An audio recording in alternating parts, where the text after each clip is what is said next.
So Legacy Cube today. That's the idea. Let's do it up with some cube drafts. That's pretty much all I gotta say. Let's get into it.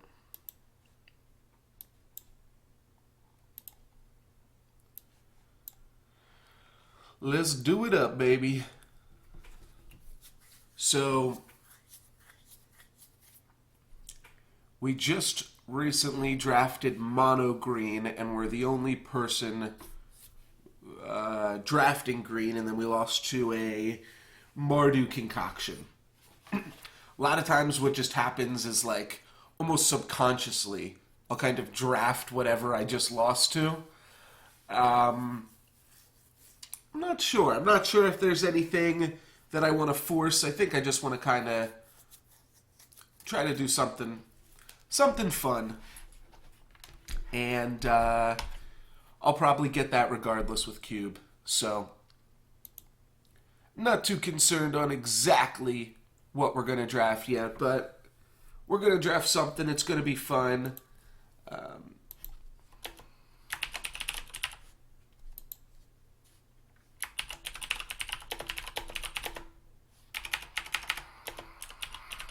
And, yeah.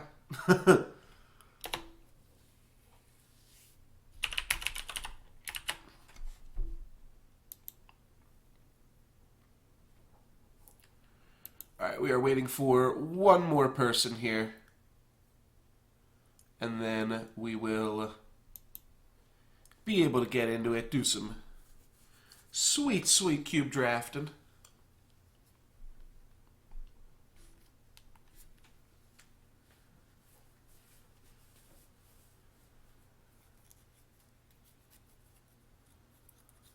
Here we go.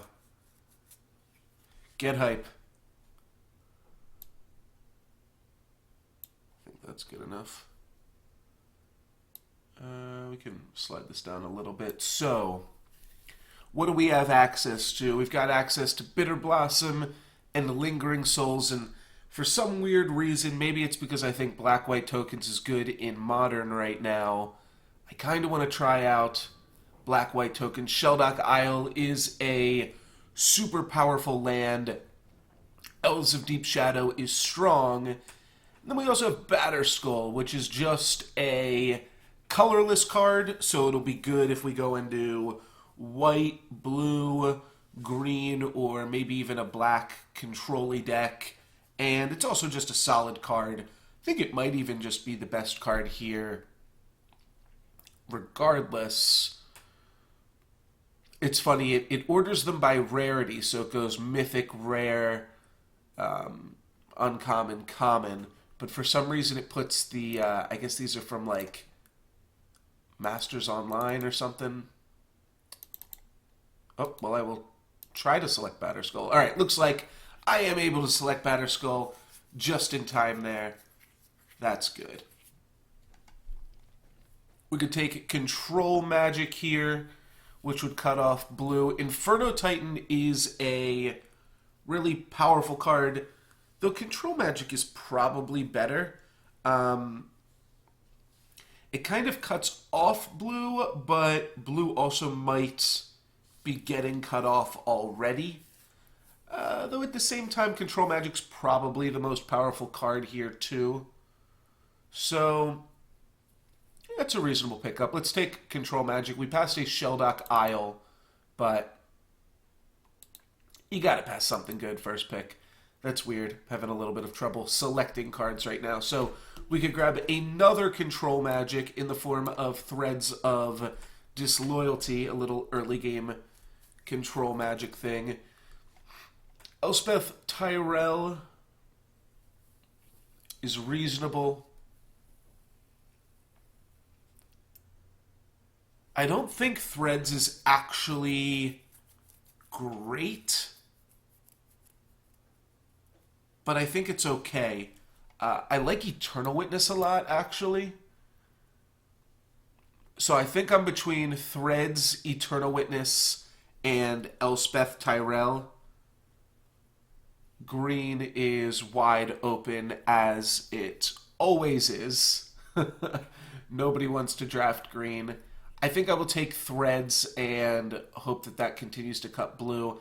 I don't think Threads is like super powerful here. I think it's more powerful in Modern than it is in this format, but we can still give it a shot here.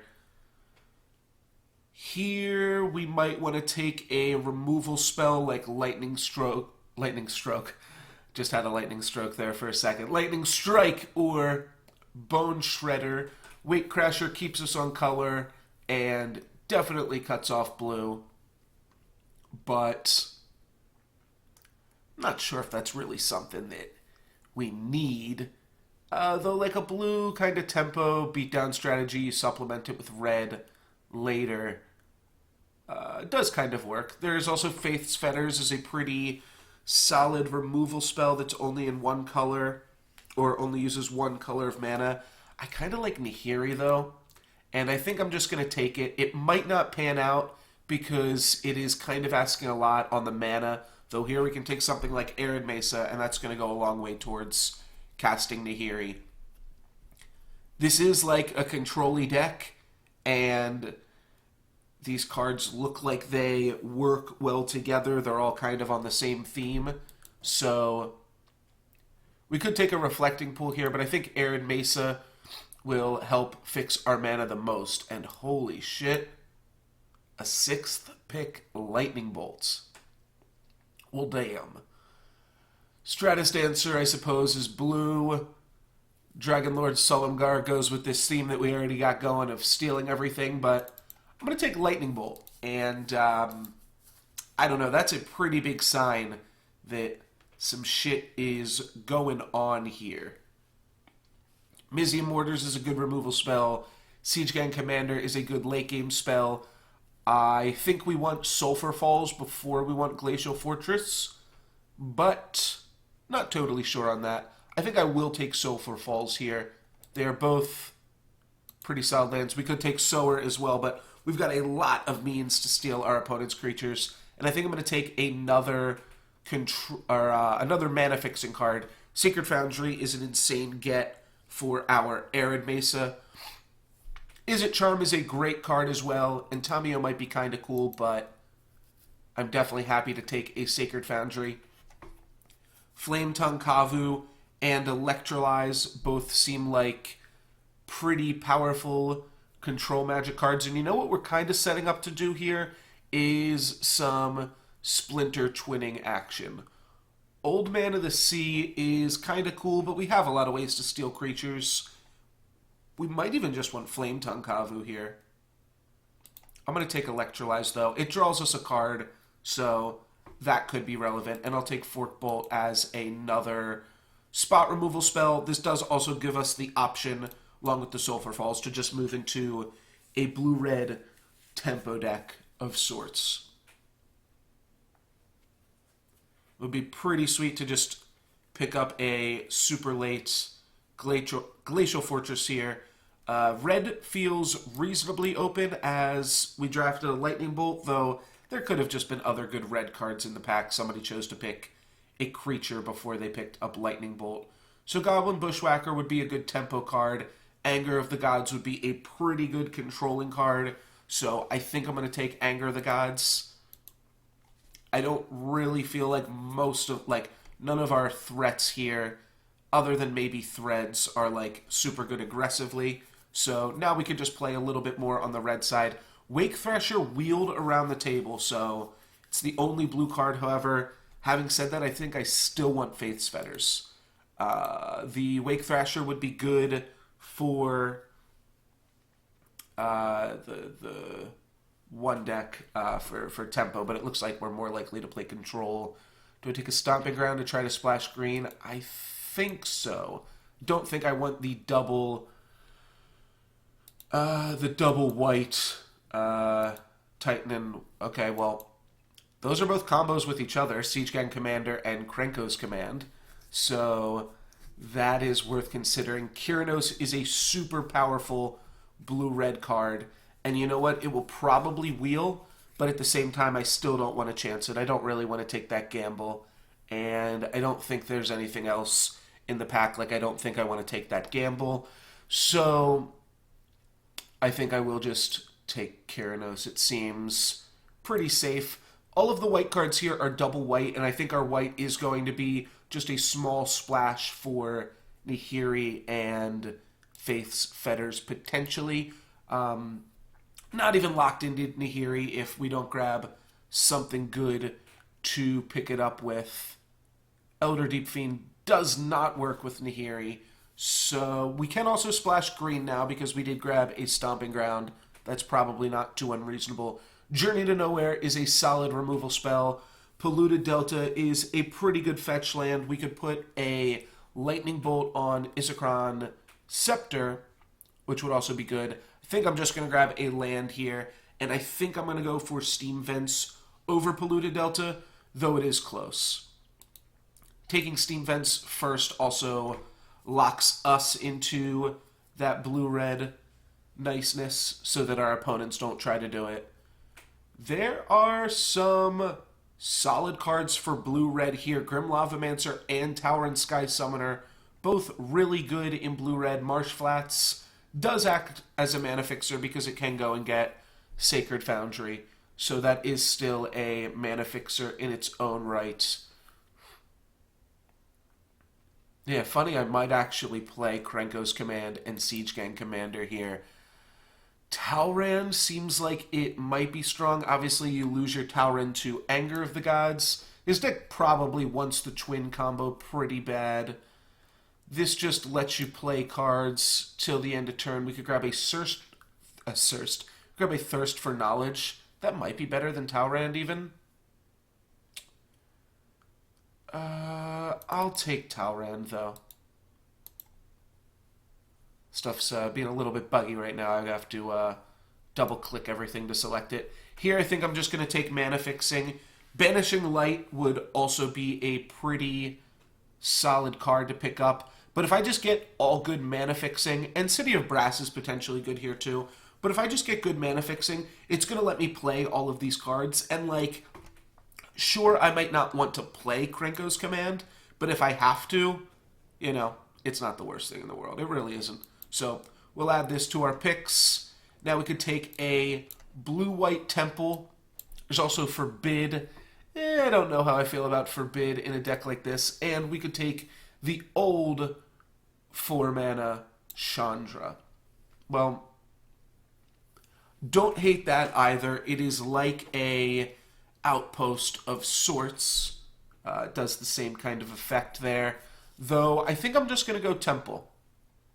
I don't think I need Chandra. I think we just want to make sure that we can cast all of the spells that we have. So let's take that up. Chromatic Lantern is pretty insane at making sure that you're able to cast the spells that you have. What else could we do here? Goblin Bombardment, I don't think we need to go that route. We could take a Pia and Kirin Nalar or a Phantasmal Image. Both of those also sound pretty good. Chromatic Lantern, I think, will just help us a lot, though. Some mana ramp in these 3 colors, as well as Insane Fixing. I think I'm going to go ahead and take Chromatic Lantern.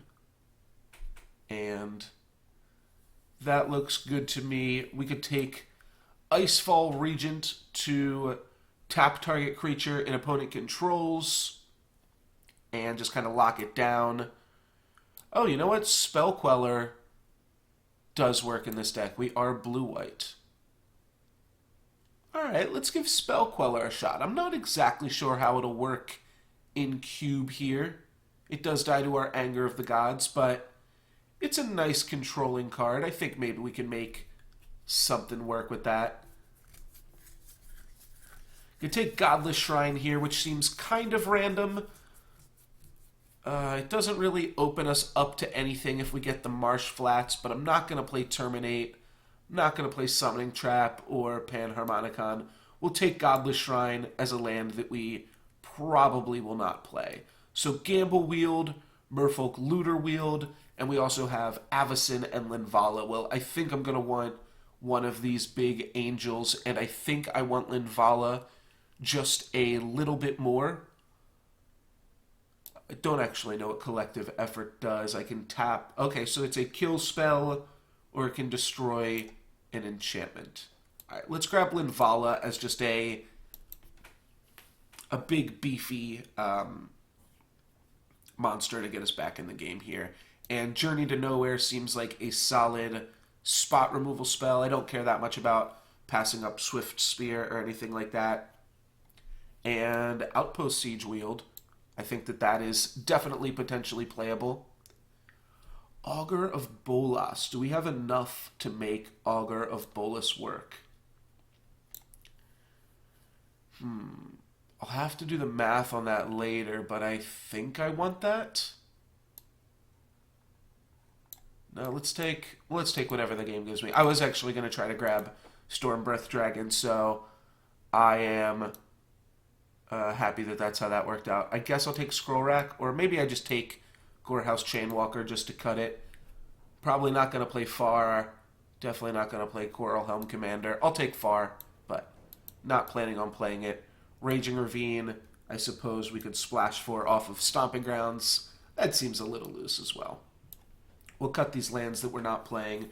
Right now we've got 19 cards in the deck, so we only need to draft 4 more cards before we start cutting stuff. Again, would really, really love to see the twin combo. And I think I will pick up Kiki Jiki here. Because if I... Oh, that's interesting. You can Nahiri out a Kyranos, but that doesn't do anything, actually. Okay, so I think I'm definitely going to take Kiki Jiki, and we just want to snap off any Deceiver Exarch, Pestermite, Village Bellringer, or maybe even some like the blue-green guy that untaps some stuff. Maybe we'd have to splash for that. Kiora's Follower, I want to say it's called.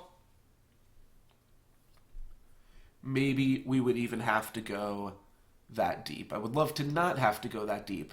Tundra would mean that our Arid Mesa... I guess our Arid Mesa can already get Steam Vents. So that is already pretty good. Gideon Jura is a solid control card. But Ancient Tomb? I don't know. Ancient Tomb, when we're already 3 colors and we're kind of a slow deck, I think it's still good, though. It can help cheat out Chromatic Lantern, Batterskull, Nahiri, Talrand. All of these cards kind of work well with Ancient Tomb. So I think I do want that. The other options are Gideon and Tundra, both of which seem solid. But I don't think I'm going to be hurting for spells. Like, we're already going to be casting spells. So let's just make our mana that much better. Maybe that's with Tundra, maybe that's with Ancient Tomb. I think I'm willing to be wrong here and just take an Ancient Tomb. There are some synergies with Linvala and Ancient Tomb, potentially. Maybe that's a little loose, though, as well. So Misty Rainforest can go and get Steam Vents. Reflector Mage can go and be a solid card.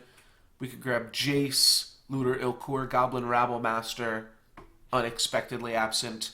There are a lot of our things. I mean, obviously, we're playing most of the colors in the game right now, but there's only 3 cards in this pack that we can't cast in our deck.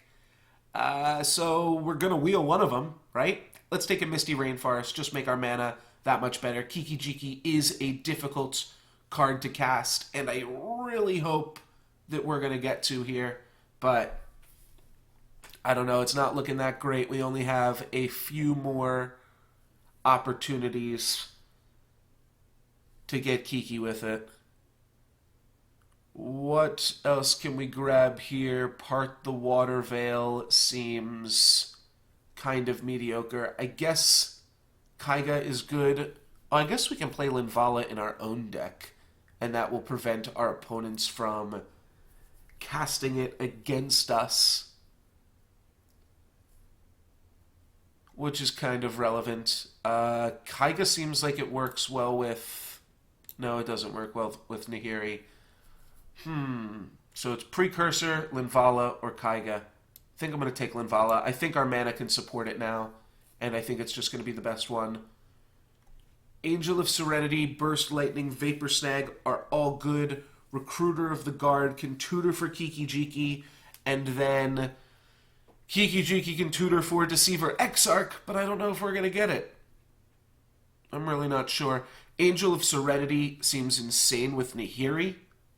It is triple white. Would splash for Dragonlord Atarka off of Stomping Ground with, looks like one way to fetch Stomping Ground. So I don't love that. I think I'm going to grab Angel of Serenity here. We do still need like one more playable or two, so this isn't that crazy. All right, and here's where we have to get a little loose, right? Kira's Follower. We splash it off of Misty Rainforest. We're going to play Stomping Ground regardless, actually. But we splash for Kira's Follower because it is the only thing that will let us combo with Kiki-Jiki. I think it's worth it, though, to just have that infinite combo in the deck. It is loose. It's loose on the mana. A blue-green card and a triple red card, but if that is the only Kiki-Jiki combo that we are given this draft, well, it's got to be the Kiki-Jiki combo that we go with. Sphinx's Revelation, insane. Martial Coup, insane. Imperial Recruiter, not bad. Oust, not bad. But it's got to be a big X spell here. And what big X spell do we want? I feel like 7 mana Wrath of God is pretty good. And I think it's what we're going to want. I think we, just in a pinch, being able to blow up everything seems pretty good. I think we need to go that route. All right, I'm going to take Martial Coup so that we have access to some Wraths here. And then we can fix our mana a little bit more with Celestial Colonnade. We can grab an Emrakul to go with Nahiri. Grab a Baneslayer Angel, which is just an insane card in general. Or the newly banned Gitaxian Probe. I think I'm actually just going to take Colonnade here again.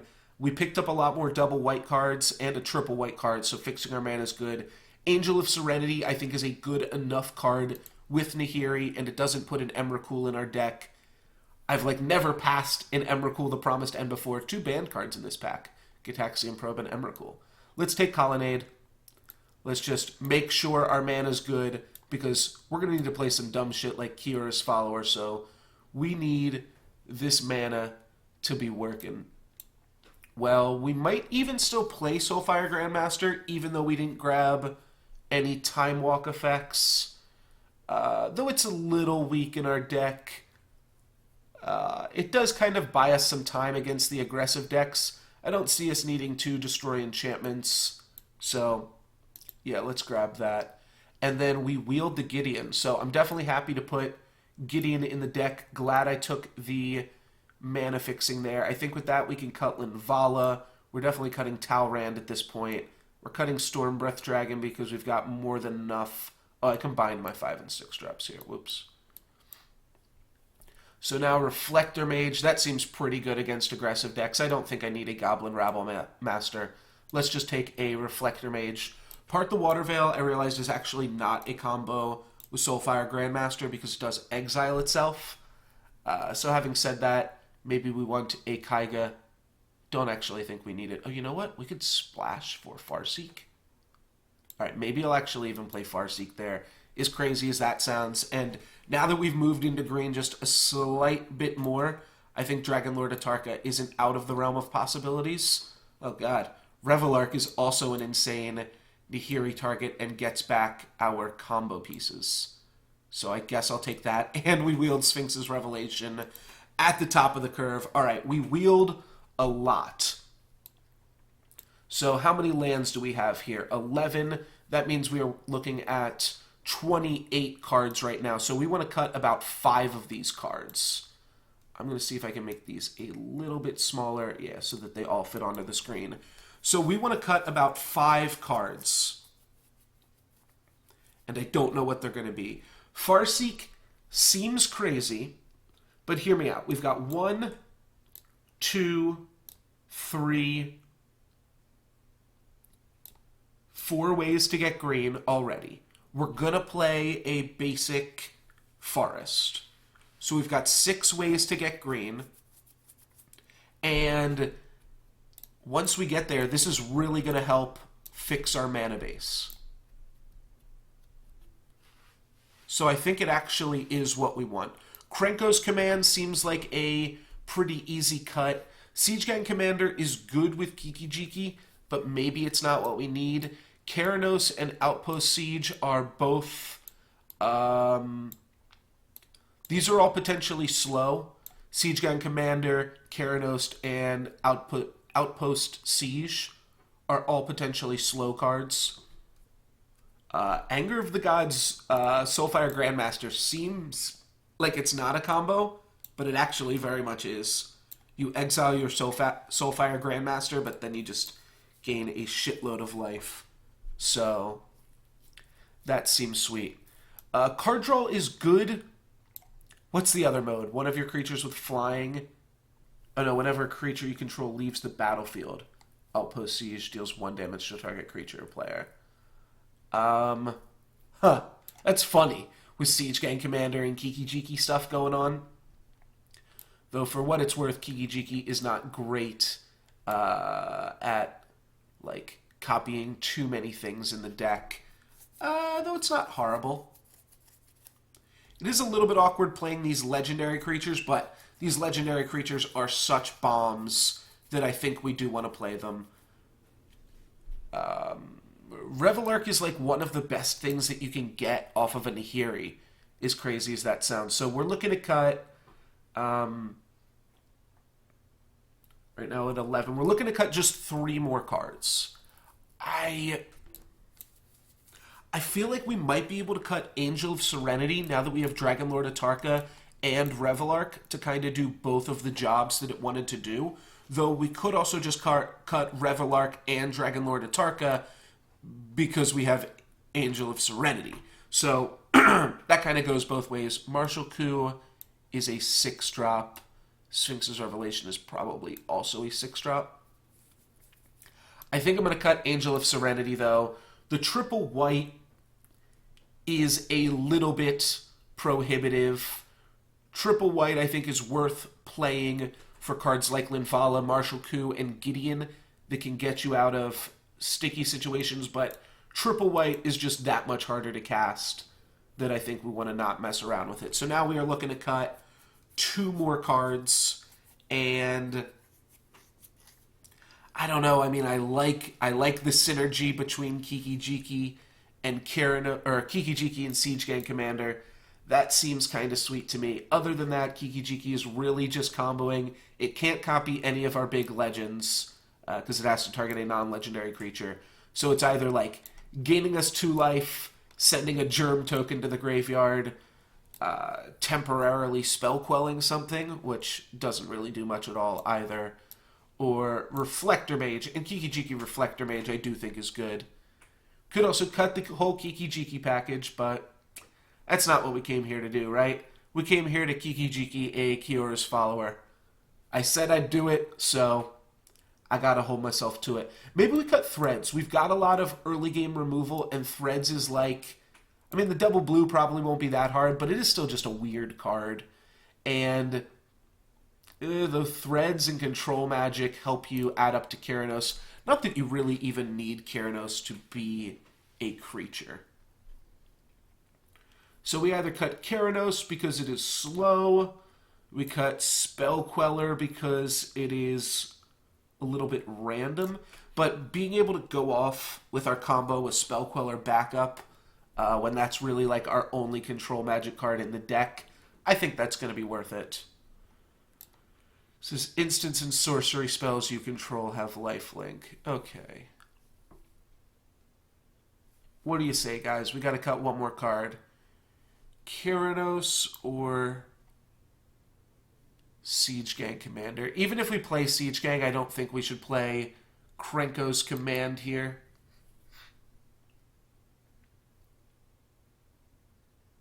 But I think Siege Gang might be just as good as Keranos. We can get it off Nahiri in like a pinch. It is good with Nahiri. Though we're just going to go get Dragon Lord Atarka like every single time. Unless we need to not die. Or we need to combo. Or we need to get back our combo. So maybe we don't get it. We can get Keranos off of Nahiri as well, but it doesn't do anything. Alright, let's cut Keranos. It is the least synergistic card in the deck. Even though it is super powerful, we can play it turn 4 off a Chromatic Lantern. But we have win conditions. We're not hurting for win conditions. This leaves us with 23 spells in the deck. How many lands does it want us to play?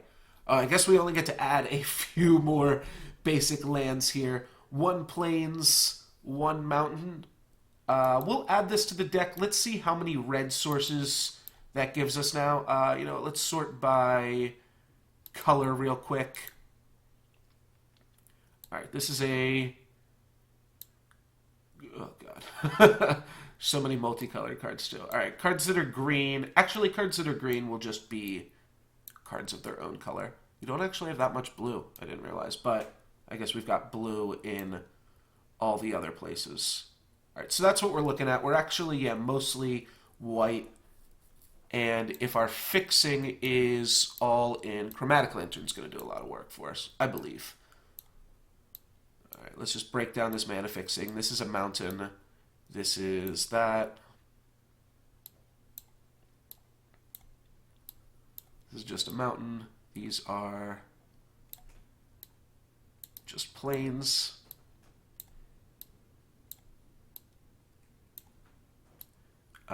This is a tricolor land, right? It can get... Oh no, it can only get this. Okay. Alright, those are islands. Forest can go in the island pile. This is a tricolor land, right? Yeah, this Arid Mesa can get everything. Ancient Tomb and Forest can get nothing. Arid Mesa can get everything, so... Alright, so this leaves us with 7 blue sources, 8 red sources, and 6 white sources.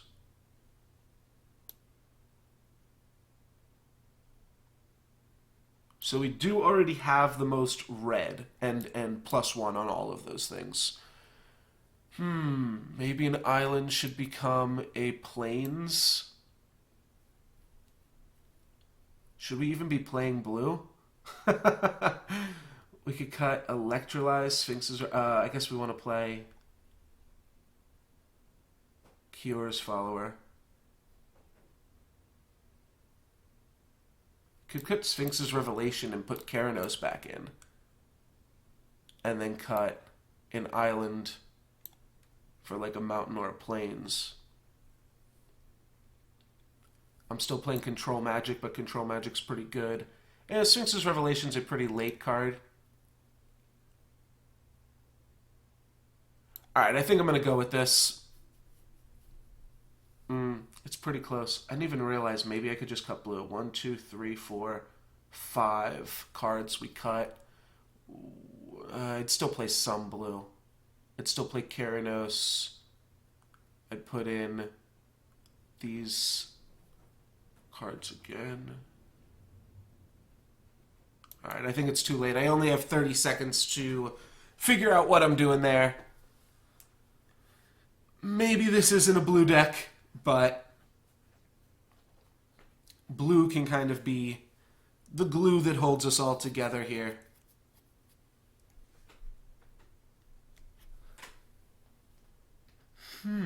Maybe I'm not playing blue. Weird. I won the die roll. Let's play. And we've got a pretty slow blue-red hand. We're going to have to mulligan this one. Main cards that we want to keep. I'm playing enough lands, right?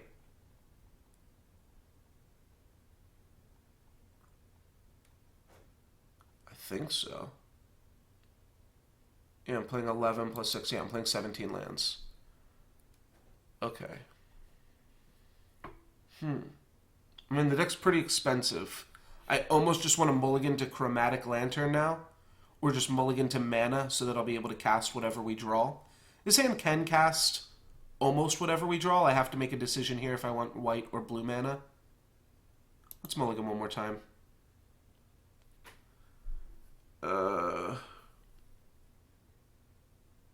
Sure, I can keep this. Against an aggro deck, we've got Anger of the Gods now. This is a super low mulligan, but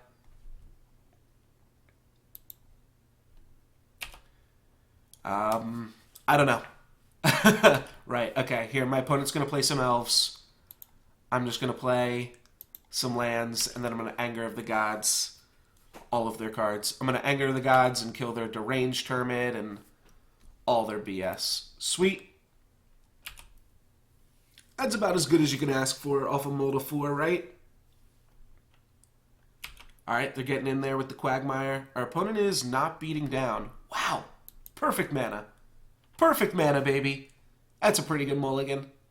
Alright, I'll hold off on the Anger of the Gods. I want to wait to get a little bit more value. Stuff like Kitchen Fangs, Fauna Shaman. That sounds good. I think I will Anger right about now. Alright, and we can start beating with Raging Ravine. So this worked out super well. Fucking calculated. That is a really good mulligan. Could even slam down a Revelark to just start beating in the air here. My opponent's just attacking with a Quagmire. Now, they probably have removal spells. I also have Kiki-Jiki mana online already. Alright, let's rip Kiki-Jiki and then Kira's Follower. Or maybe the other order. Let's do it in the other order, actually. Ooh, okay, slightly less than perfect mana. You know what I'm going to do? I'm going to get in with Raging Ravine. We've got the mana for it. I don't get super punished if they are able to blow it up here. Plus, how is my opponent going to destroy a land creature? They probably are not.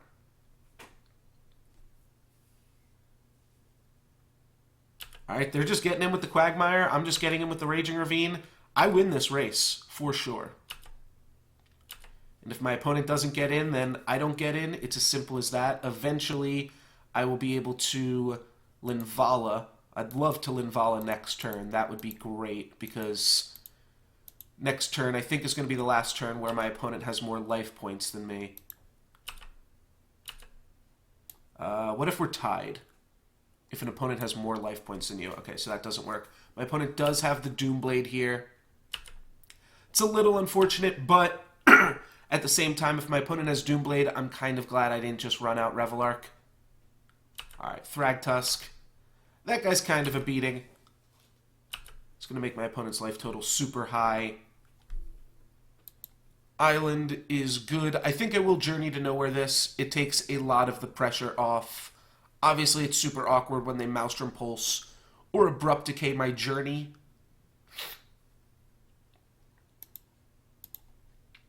But I think it's going to buy me a significant amount of time here. Now my opponent gets to hit me for 5 and 5. And in that time, I am looking for a white mana. I wouldn't love Celestial Colonnade, but I'll take it. Alright, my opponent's going to smack for 5.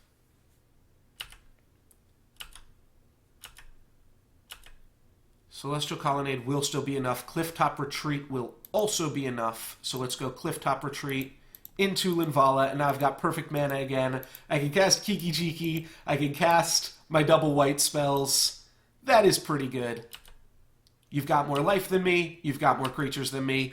Let's go, boys. Linvala the Preserver. And what is this 6-mana spell? Not a Titan. Oh god, even better than a Titan. Sheoldred. Alright, well I only need 1 more mana in order to Martial Coup my opponent. So I'm going to have to sacrifice an Angel here.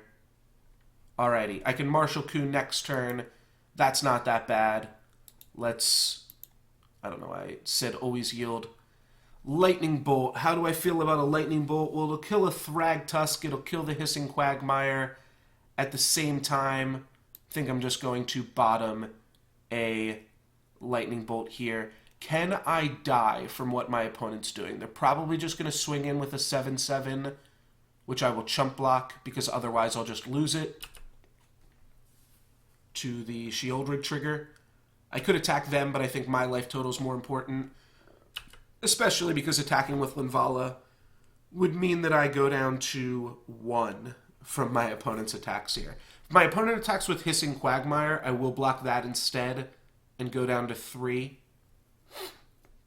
I think I'm reasonably safe doing that, and that kills my opponent's Hissing Quagmire. Let's see, are they going to get in for 7? They are indeed, so let's snap off a chump block in the face of Sheoldred, because I'm going to lose Linvala on my turn anyway, both to Sheoldred and to Martial Coup. Multiple effects contributing to a Linvala death, and my opponent ends their turn. Is looking good. Is looking like a good mulligan to 4, dudes. Just double checking my mana right here. This is going to be for X equals 5, so we will blow up all creatures. Alright, just double checking and triple checking, but we should be able to make 5 tokens, destroy all other creatures. No Golgari Charm? No Golgari Charm. Very cool. Now we can go Siege Gang Commander, and we will be able to keep mana open with our Siege Gang Commander, which will then allow us to beat in for 5. Maybe not. Yeah, we could smack that guy. We could crash into him. And what's their other play? Are they going to get in with their Quagmire here? That seems a little loose. Oh, wow. Recurring Nightmare going for the return on Sheoldred. From your graveyard to play? Damn. To the battlefield, and actually may have considered sacrificing Catacomb Sifter. I guess they don't have enough creatures there. Alright, so... And they're going to get their Noble Hierarch back anyways.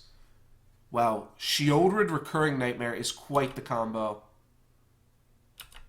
Let's sacrifice a soldier. Dragonlord Atarka deals 5 damage. And we're also 1 mana off from casting it. Alright, let's just play Siege Gang Commander.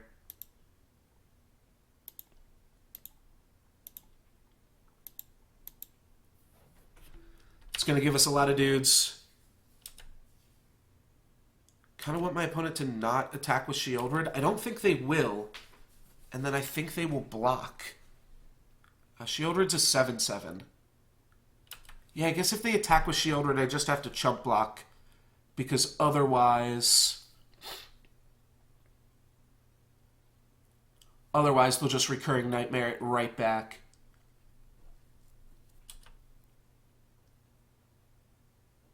An attack there is pretty reasonable for them. Alright, so they attack for 7. I will chump block with a Goblin token and fling it at... I guess at their face. Okay. Alright, so let's do that. Fling a Goblin token at their face. We're not going to take any damage here because Sheoldred only has Swamp Walk. But we might be able to race them with Dragonlord Atarka in the air. Yeah, you know what? Maybe that's our game plan. Just racing them with Dragonlord Atarka. My opponent has 2 cards in hand. One of them is a Recurring Nightmare. We've got no idea what the other one is. Alright, we finally found a red mana there. Wait, did I spend too much on that? Oh, I did. Okay.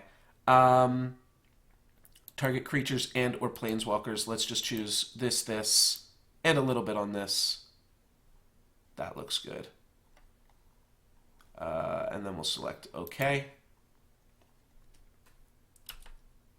That means they are going to get back the Catacomb Duder. And they are also going to get to scry one. That's fine. Our mana pool emptying is fine. Let's hit our opponent for some damages. This is 5, 6, 7 damage. That would put them down to 12. I think that lets us push through lethal next turn with Dragon Lord Atarka plus sacrificing 2 goblins. If my opponent kills Siege Gang Commander, we can get it back with Revelark. We're actually pretty close to being able to kill them, and I don't think we take enough damage on the crackback. We've got infinite chump blockers here. Let's get in some damage while we can. Oh shit, my opponent's going to be able to trade off Quagmire for Siege Gang Commander if they want here. I think they are going to want to. That does mean that we get to Revelark back Siege Gang Commander. So Revelark as a chump blocker really does mean we'll have an infinite stream of chump blockers here. So as long as our Atarka can survive... Oh, it can, but we played it a turn too early.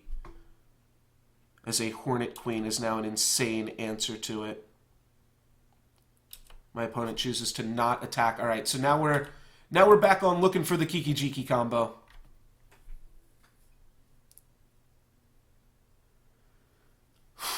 Wait, this guy's got trample.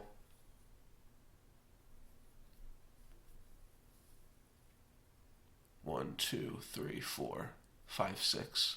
So we can hit them for 6, and then we can sacrifice everything to Siege Gang Commander. Next turn, we can sacrifice 4 goblins to Siege Gang Commander. After hitting them for 6 right now, we sacrifice Revelark to Sheoldred. I need to worry about my opponent presenting lethal.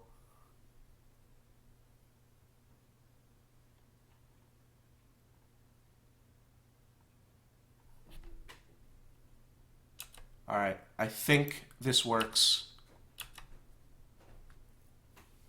My opponent blocks with anything less than their whole team, then we're going to have a really easy time here. Alright, they're only going to go in with that. That's fine. They want to make sure that even if we kill their guy. So that puts them down to 9. Oh wait, I definitely did that math wrong. Oh well. We're still good enough. Now I need to draw a mountain on my next turn. Alright, and we just get to cast this straight up.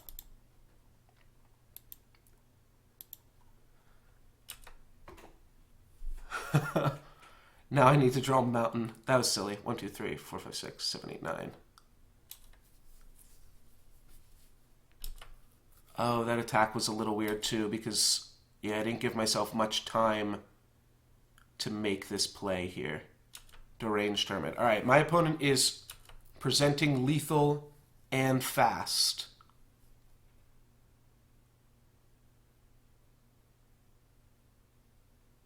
Can always chump block with a soldier token. Can always...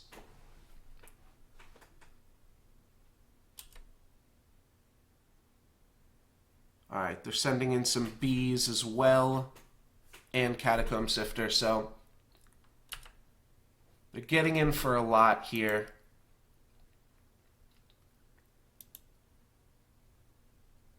Yeah, it was definitely a miscalculation. Damn, I need to draw a basic mountain now because of that blunder.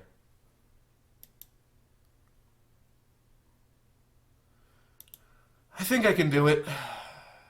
My opponent hasn't replayed their Recurring Nightmare, which is also a little bit scary.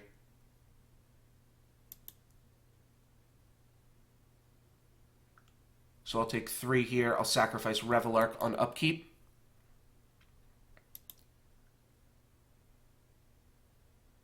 Oh shit, you know what would be insane if my opponent has sacrificed their Sheoldred to Recurring Nightmare? Oh, if they do that, I'm actually boned. They won't do that. That's insane.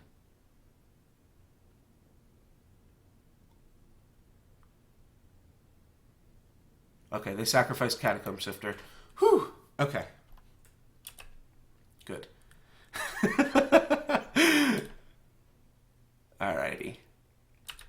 Let's sacrifice Revelark. Go ahead and get Siege Gang Commander and draw the Singleton Basic Mountain. That's asking for so much. Kiyora's Follower. So now can we not die? I don't think so. My opponent just has way too many monsters here. But they got back Catacomb Sifter. They didn't get back Deranged Hermit. Wait, did they give us an out then? They're going to get back Deranged Hermit here. 1, 2, 3. Yeah. But I think they may have given us an out.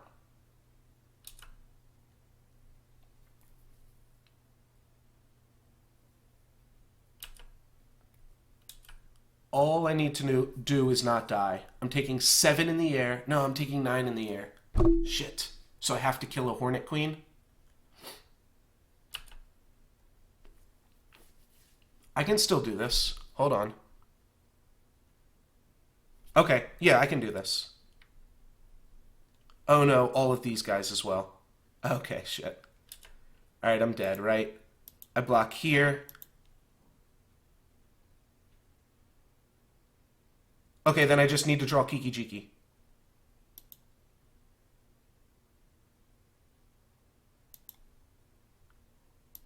Alright, our plan is draw Kiki-Jiki and not die in this combat. That's going to be my blocks. And then I'm going to sacrifice this guy. Oh, wait. Undo. I'm going to do this. I almost just killed my goblin.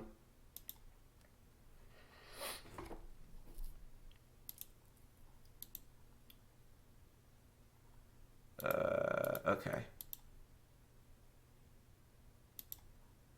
Sacrificing a goblin, kill that thing. I probably just could have killed Deranged Hermit too, right? But those things are blocking. Or being blocked, rather. Okay. Let's let my opponent scry a little bit.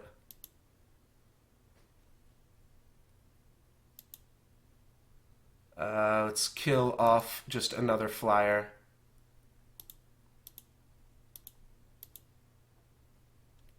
Sacrificing a goblin. Alright.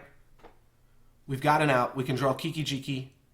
And we're going to sacrifice Siege Gang Commander on our upkeep here to Sheoldred.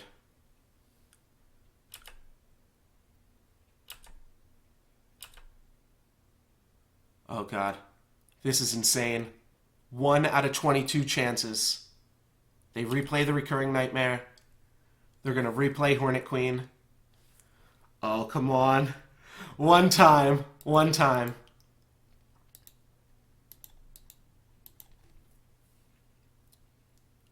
This is insane. One time. 1 out of 22. Let's go, baby. Get hype. Get fucking hype. What are they doing now? Playing Recurring Nightmare again. They're going to dirtle a little bit more, run out both of our clocks a little bit more. I've really got to have to concentrate on these next 2 games in order to not die. Come on, Kiki-Jiki. Alright, Sheoldred. Sacrifice Siege Gang Commander. Control Magic. Fuck. I can take Sheoldred. That's not going to be enough.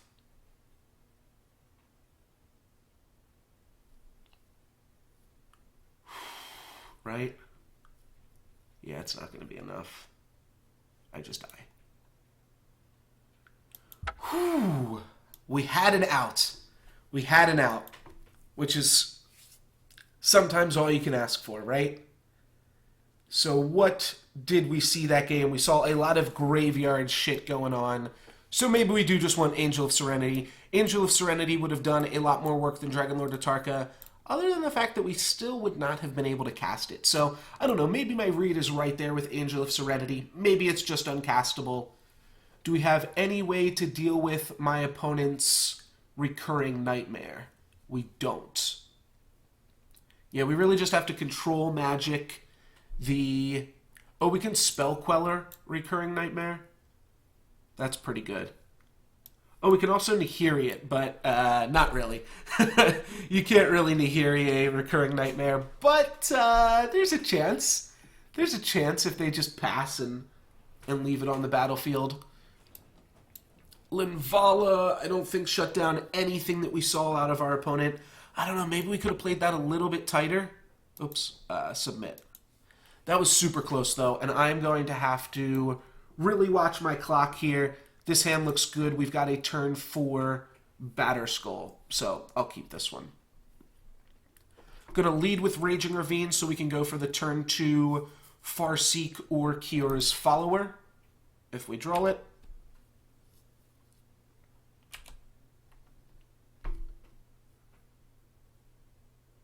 And we draw Island, so let's go just Sacred Foundry.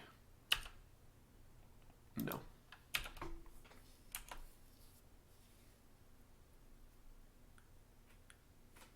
The Arid Mesa looks like it will be fetching our double white for us, though it could also get Stomping Grounds if we want to be able to start smashing with Raging Ravine. Let's just say no.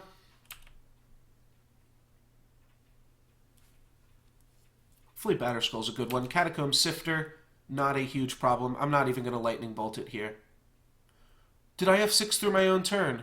Fuck me. Trying to play fast, just F6 through my own turn. It's really annoying. Oh well.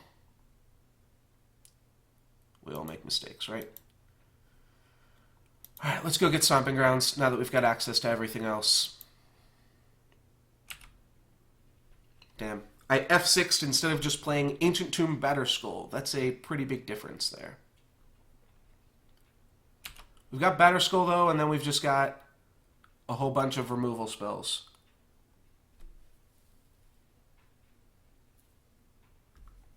Alright, they are going to be able to try to Wasteland lock me or start making 5/5s. That's super unfortunate.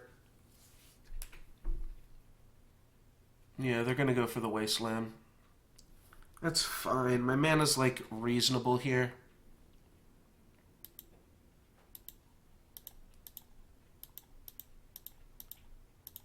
It's so dumb, though. Alright, well, that's what happens when you are trying to play fast. It's super tricky trying to stream and play, and already down on time on the clock, so I'm pressured in that way, but gotta get better. Gotta just get good at some point here. Alright, now I've got a 1/1 Lifelink Vigilance Germ. Luckily my mana is still, like, okay. They're just gonna start beating down here now. Alright, they cut me off white and triple red. That's smart. They saw mostly double white cards last game. That's like the only double colored stuff that they saw. I probably could block here, but I'm not sure. I think I just have to pop Nissa.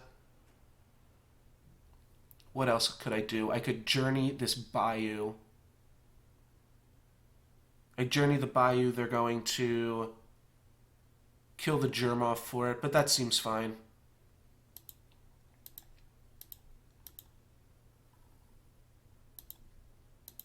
Alright. They didn't kill the germ, that's fine. And let's just Lightning Bolt Nissa right now. And finish that off here. Okay.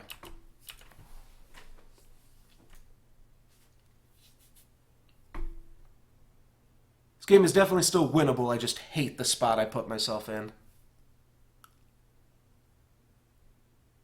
Also, because of this attrition, I probably just need to Faith's Fetters attrition, right? Well, I could just Nahiri attrition But if I do that, they can just swing out at Nahiri, so I probably do need to Faith's Fetters attrition. They're paying costs. Don't like the sound of that. Collective Brutality. Okay, well that's not going to be able to get anything in my hand. And I also can just bounce and replay this Batterskull. I think I've almost got enough time. Unless they're nugging me. Nope, they're looking at my hand. Faith's Fetters buys me a lot of time. I guess I do have to be careful with this. Alright, Anger of the Gods. Let's go. Let's get angry. Because I am angry. Let's find ourselves in anger. That's pretty good too, right? Fuck, I can't cast it though. Only got access to 6 mana here, and Celestial Colonnade comes into play tapped. Need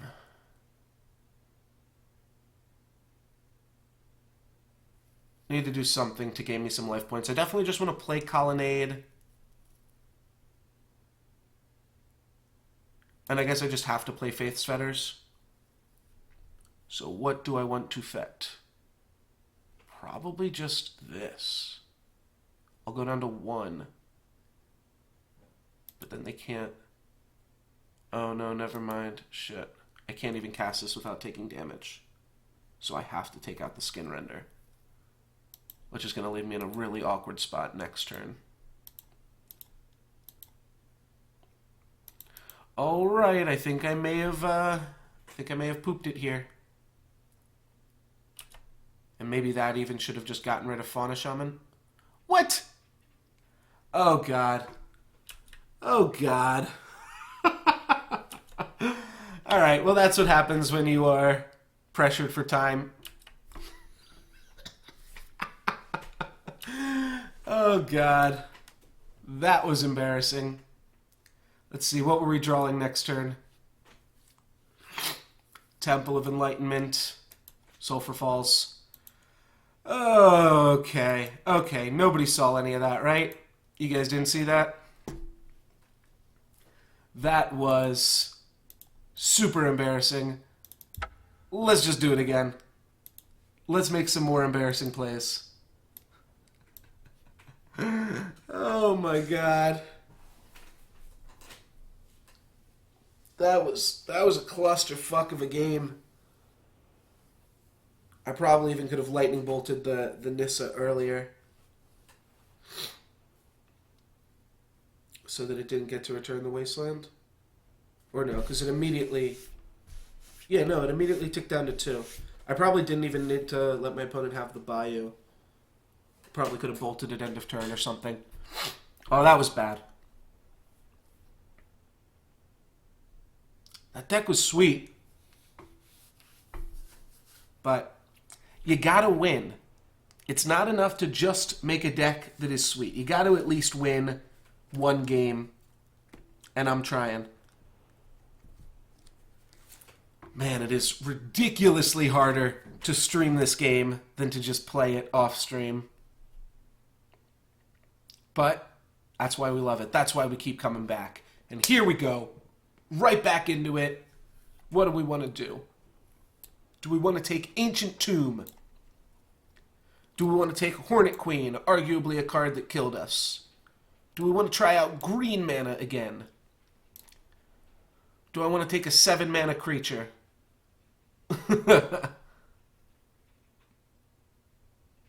That's interesting. It shows you what the other half of it looks like, too. That's cool. Ancient Tomb will probably play in anything other than a Delver of Secrets deck.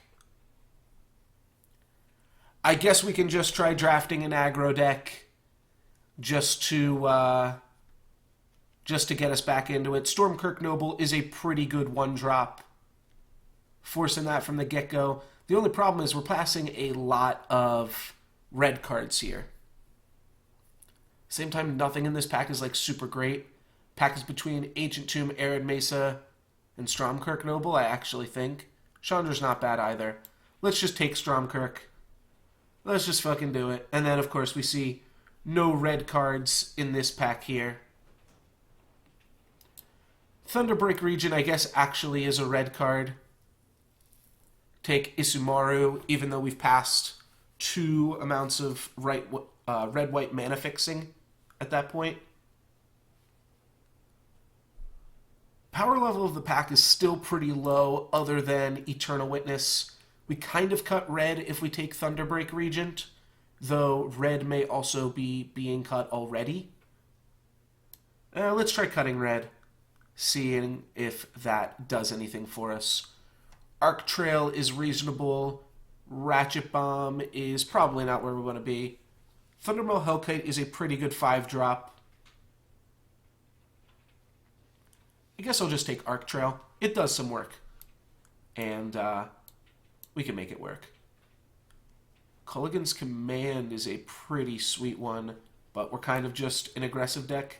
What does this do? When you cast a red spell, and it deals 1 damage to target player, so you just have to play it on turn 3, and then turn 4, play a red spell, and then you can start hitting them for 2. That might be one of the better Chandras. Alright, we'll try it out. It continues to cut red. It's not super strong, but maybe we can make this work here. This is what I do. I draft red when I'm tilted.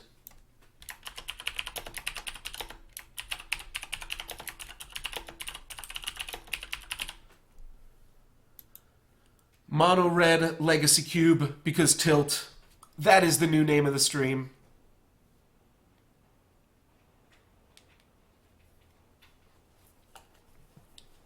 And hopefully this will untilt us, get us back on the winning streak that we know we deserve. Oh man, that was so brutal. That last draft was so brutal. What's our red cards here? Greater Gargadon, a bunch of insane. How is Wormcoil Engine still in this pack? A 5th pick Wormcoil Engine? What are you guys doing to me? What are you guys actually doing? Noble Hyrix Insane, what have people been taking in this pack? There's no power. That's not, like, bad, but it's really, really not good either. How is a Wormcoil still in this pack? Oh, this kills me. At the same time, if I just take Wormcoil, all of my picks so far are bad. At the same time, Ire Shaman is not good. Maybe I just take it. It's a hedge. Like, I don't know. Nobody wants to play Wormcoil decks, so, like, am I supposed to? Like, I don't care that this deck doesn't have an Ire Shaman in it. So, if there's a chance that maybe we're supposed to be playing green right now, like, if I see another mana dude, I think I just have to snap it off.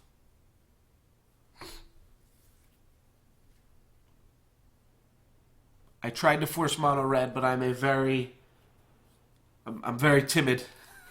I'm a very timid man when it comes to forcing mono red. Just wasn't in the cards for us.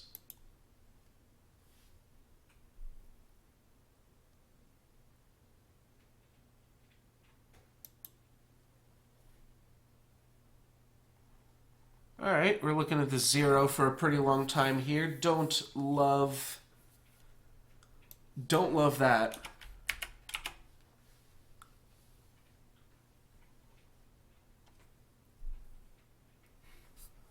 Uh-oh. Alright, let's just... Okay, here's the pack. And we have a Jackal Pup or a bunch of lands. I'm kind of confused why... Oh, these lands are here too. But a Jackal Pup is a clear sign that I was on the right path. It's not a super clear sign, but it's still somewhat of a sign nonetheless. Let's go back to trying to cut red. We'll have Wormcoil Engine for the mirror. None of these cards are super powerful. There's no Goblin Guide. There's no Lightning Bolts. Though Stormkirk Nurble, I do think is a pretty strong one. And then what can we do? We can... Well, we don't want to be Anger. Don't want to be Anger. Boros Reckoner seems like a fine mono red card. Chandra's Phoenix seems a little bit meh. I think I'd actually rather just play Boros Reckoner.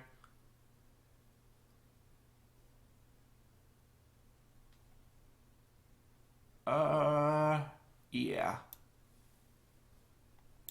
Chandra's Phoenix is probably better in Constructed than it is in this format. Pia and Kieran is a good damage push, but I think I'm just going to Stoke the Flames.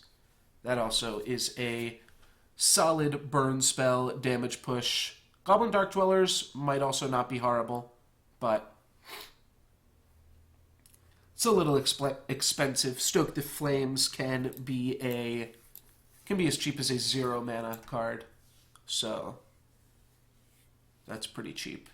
You just beat down with your creatures, and then once your opponent stalls the board out, well, both Chandra and Koth wield, so that's pretty good as far as red decks go. Delver of Secrets and Daze also wield, so it looks like I am the only one being aggressive. However, without the mana fixing, I think I'm most comfortable just picking up a Planeswalker than picking up a another thing here. Koth, I think, is actually better. Maybe that's crazy. But Koth is... it attacks from a different angle. I'm not sure. Maybe that was wrong. We already have a Chandra. We're going to get more Chandras, potentially. We're not going to get more Koths. So, I think I'm okay with that play. Or that pick, rather, of taking Koth.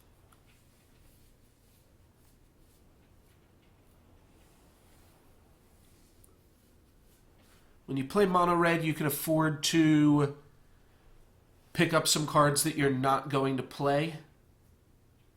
All of the red-white fixing was taken. So I don't love that. It means that somebody's just going to be playing those Pyroclasms and Anger of the Gods. On the off chance that like a shit ton more fixing comes around, maybe we'll take the dog here, but I don't see that working. At the very least, you know, we hate drafted the Wormcoil Engine. We know that that might be a tough card to beat, so we picked it up so that our opponents can't beat us with it. Now, does that seem reasonable? I think so.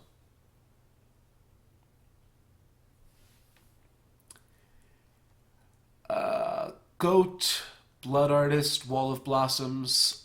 I guess I'll just take Blood Artist here. We're not going to play it, but it's the only card that we'd be like slightly considering playing. The cheap cards. And maybe, who knows, maybe a bunch of black-red mana fixing comes around and that starts looking good.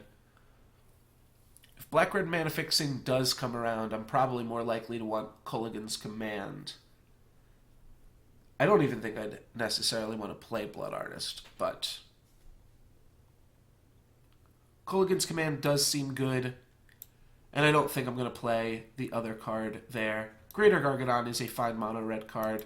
It's not insane, but it is indeed a mono red card. It starts working well when you take something like make 3 Goblin tokens, but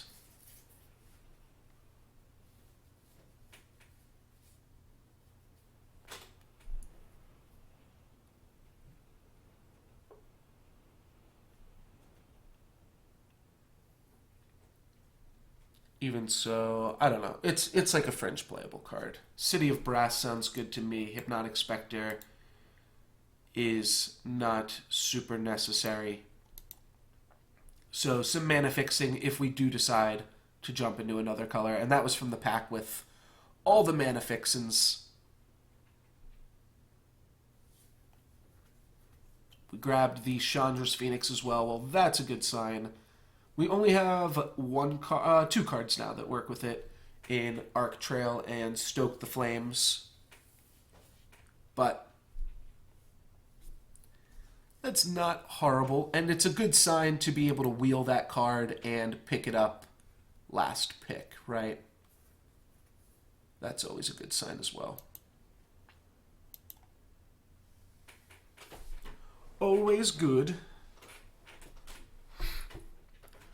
So now what do we have access to? Huntmaster of the Fells for a light splash.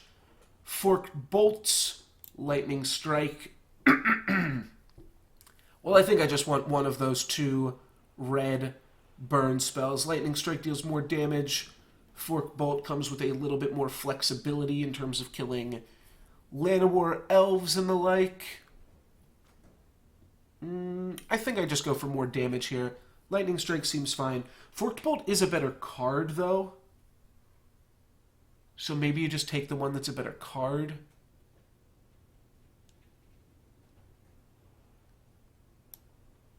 Alright, I'll just take the better card. I think we can make some magic happen with that. Snapcaster Mage is sweet, but Goblin Guide is exactly where you want to be.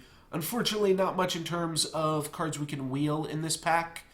Maybe a Mirror Entity, if that's the route that we'd go, but I'm not convinced that that would be the route that we'd go. But we can still take that.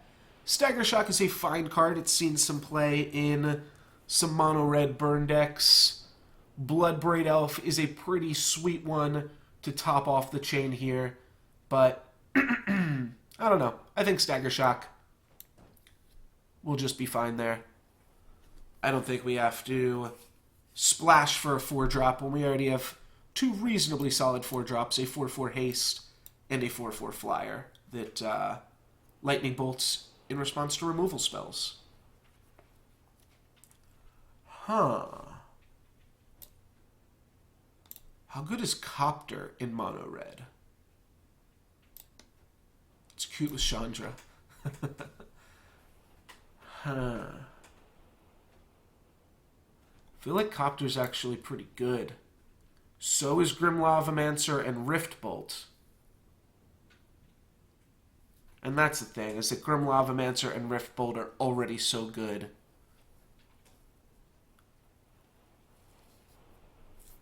I don't know, is Copter sweet in red deck wins? It's gotta be. I just put a Jackal Pup in the Copter. Strom Kirknoble doesn't really want to be in the Copter as much. Oh shit. Alright, let's pick something. I got Grim Lavamancer. I almost didn't get anything at all. So, yeah, I just wanted to make sure that I got something there. Riftbolt may have even been the best card, but something is better than nothing. Take a big damage push in Fiery Confluence, and I think I'm going to take that. Fire Fist Striker is fine as well. Maybe I just want the aggressive creature. Alright. Battalion, though? I feel like Fire Fist Striker is going to be the first card that I cut, and I'm not going to cut Fiery Confluence. Alright, I'll take Fiery Confluence. It seems better. Dragon Fodder seems okay. Clifftop Retreat. Yeah, maybe we play it. We'd have to get a pretty good white card, though, Though it doesn't hurt us off casting Boros Reckoner, right? I guess I can take Clifftop Retreat. I'm just not super excited about Dragon Fodder. It's fine. It would help us trigger Battalion if we grabbed that card. But we grabbed Fiery Confluence instead.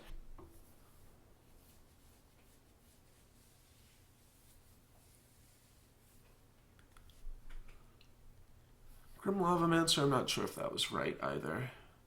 Maybe it was just Copter. Copter's obviously been banned, whereas Fiery Confluence hasn't been. Swords to Plowshares is nice, but not in red deck. Lightning Helix is pretty reasonable burn. Not exactly something that we'd want to splash for. And then we have a 4/4 Flying Haster. That's not bad either. But I think we're going to have enough playables. But do we even want to do a white splash? I'm not convinced that we do. Lightning Helix is pretty good, though, if we do decide that we do want to do a white splash. We'll consider it.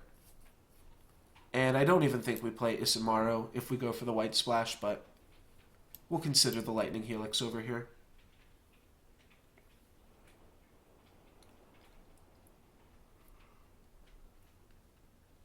Biggest problem with the white splash is that we already missed up Arid Mesa, and I probably wouldn't have played Temple anyways, but we did miss that as well. So we'd be looking for Plateau, Sacred Foundry, and mono red fetch lands. I think I'd really like to not play a basic Plains. Chain Lightning sounds like a good one. Hordling Outburst, also pretty good. But Chain Lightning is exactly where we want to be. The more Chain Lightnings we get to, the worse a white splash looks.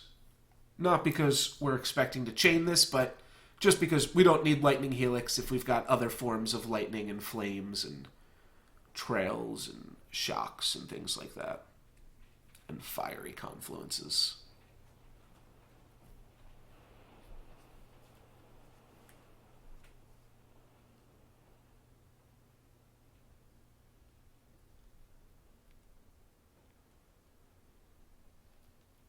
And Huntmaster wheeled, as did Goblin Bombardment.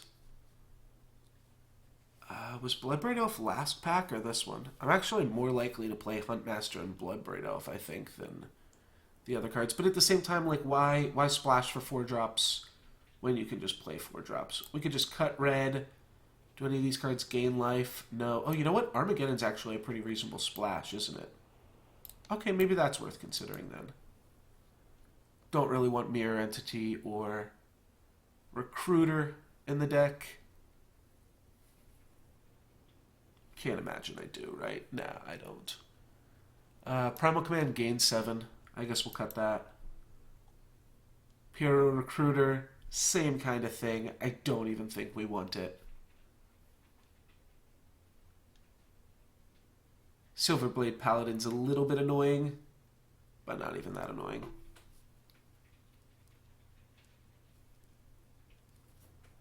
And nobody's even going to take it here. I'll just take Thirst for Master of the Wild Hunt. We wield the Rift Bolt. That's pretty sweet. So somebody picked up the Copter, but we got both of the red cards in the pack. And wheeling the other red card, well, that's just gravy. Also wheeled Fire Fist Striker. In case we were worried about that, will we also wheel the Goblin Token Maker? Probably. Probably at that point, I would think. Though again, not even sure I want Fire Fist Striker. Not even sure I want Hordling Outburst. But we'll see if we get it. Armageddon, I think, might actually be one of the more reasonable splashes to play in red deck wins. Oh, right, it was Dragon Fodder, not Hordling Outburst. That was later on. Or earlier on. I don't remember. Dragon Fodder I do actually think will play. And Ranger of Eos we probably won't play, but it's a sweet one to pick up here. It means that white is reasonably open, but it is... somebody did take the red-white temple to probably splash Anger of the Gods and Pyroclasm.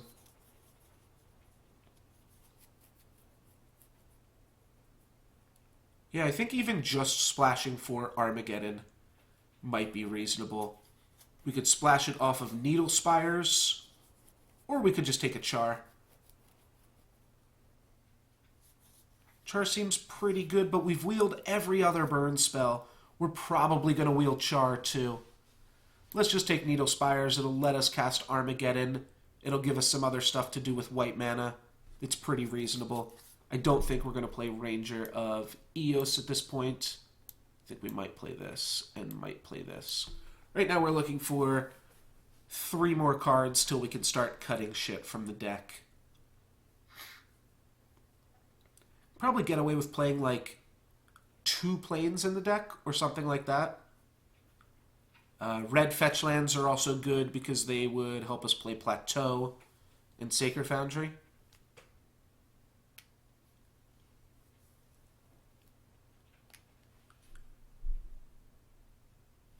But ultimately, I think this has come together. Zealous Conscripts is a huge monster at the end of the chain.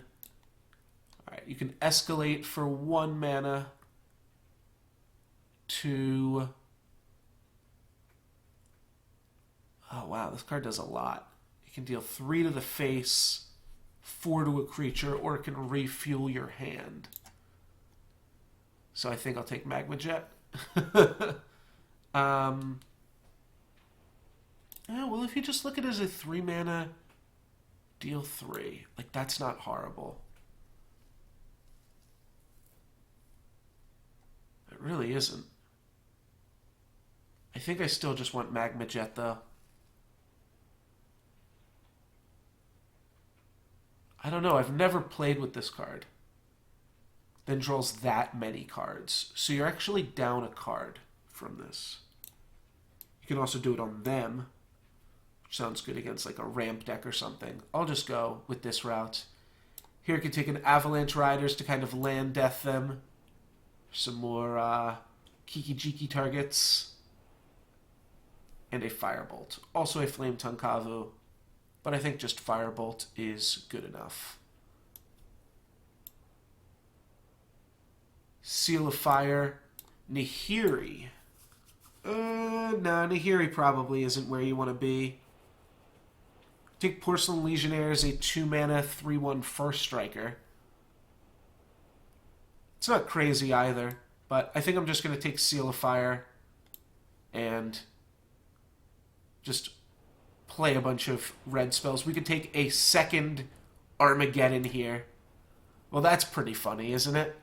Mishra's Factory seems like it also would be pretty good, though. This wheeled last time. I think we can support a Factory, right? I don't want to play Kiln Fiend. It might be fine, but I just don't think I want to play it. I'll take Mishra's Factory. I think I'm going to play that regardless. Young Pyromancer. That sounds like a keeper. Could also take Mana Tithe, but I don't want to keep open the mana on my splash color. That's asking for trouble.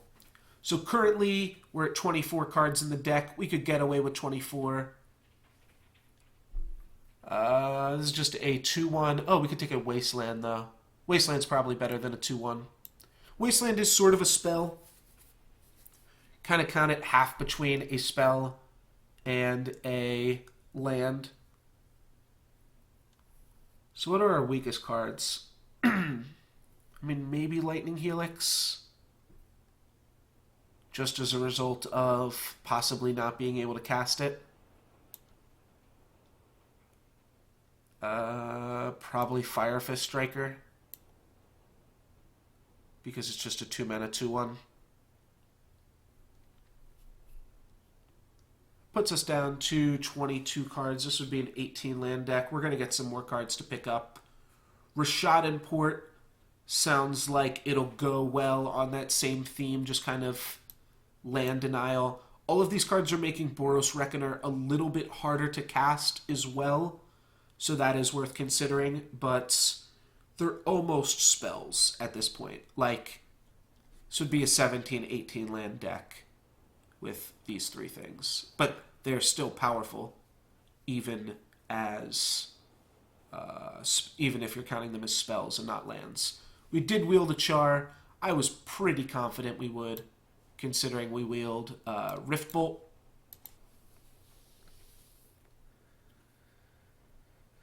We kind of forced mono red here, but also like our opening pack wasn't like great, and Stromkirk Noble I do think may have been the best card in our opening pack.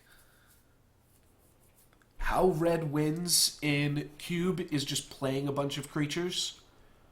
So I think this is good. Playing a bunch of creatures turn 1. Turns 2 and 3, and later on, well, that's when stuff like Collected Defiance starts to look better than creatures. And this is 4 to a creature or 3 to the face. It's actually reasonably flexible. I'm going to pick it up here. I have no idea if this card's good or not. I don't think you really want to use the other mode that much, but you can. This deck is actually kind of almost looking to cut Boros Reckoner at this point. Avalanche Riders, I think, is pretty sweet. Could also just cut all of the white from it. Take Fyndhorn Elves. It's the most powerful card. In my opinion, it's the most powerful card. Looks like there was a lot of green that was open this draft as well. Mentor of the Meek seems silly. You know what? I was thinking about it after we passed it. Kiln Fiend might not actually be that bad. If you kill their creature, you get to swing for 4. Stuff like that starts seeming pretty reasonable. We're not going to play this, but I will take it here. We're also not going to play Gather the Townsfolk. So here we've got a 26 card deck. That would be 14 lands. That's way too low. I am not convinced we want Armageddon. We've got Wasteland, we've got Rishadan Port, and we've got now... We definitely need to sort this by converted mana cost.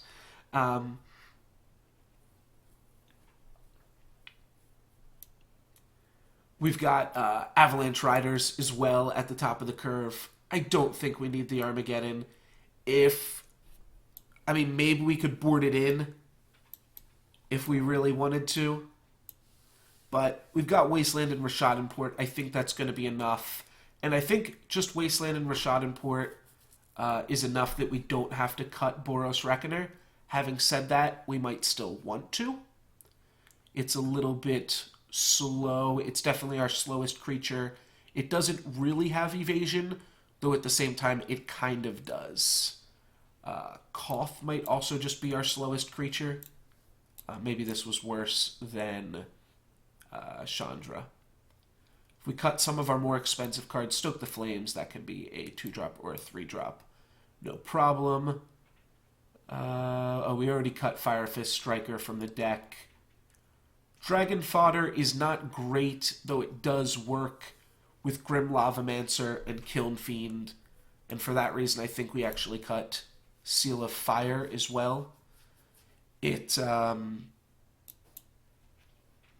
Seal of Fire doesn't trigger Kiln Fiend, so I think we might not want it. It also doesn't trigger Chandra's Phoenix. It does let you do some tricky stuff, but it's an on-board trick at the same time. I think I'd like to cut one more card, and I think it's either going to be Boros Reckoner, Avalanche Riders, Koth,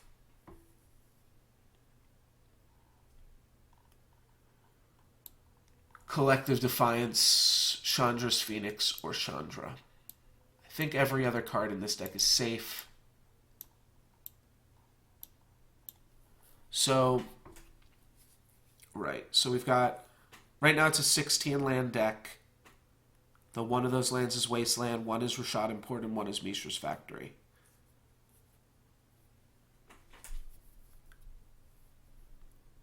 Altogether, those might be enough to make Boros Reckoner. Like, if you're playing Boros Reckoner turn 4, like if you've drawn one of these, is Boros Reckoner better than Koth?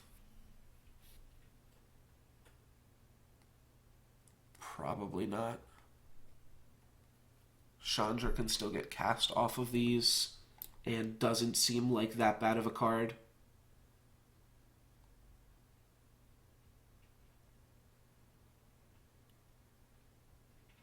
It's late game push as well.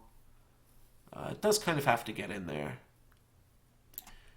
Best thing you can do with this is swing with it and then play an instant, of which we only have Magma Jet, Stoke the Flames, and Char. But you use an instant to clear the way. That untaps it. You deal your combat damage and then you activate it. But maybe that's still too slow. We could cut both and go back on the Armageddon plan. Both Chandra and Boros Reckoner. Don't actually hate that either.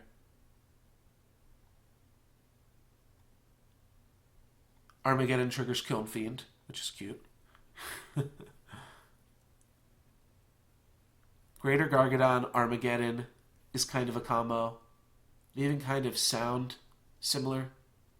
Greater Garmageddon, Armageddon, Gargadon. There's definitely some synergy there. You can tell by the names. There's some naming synergy.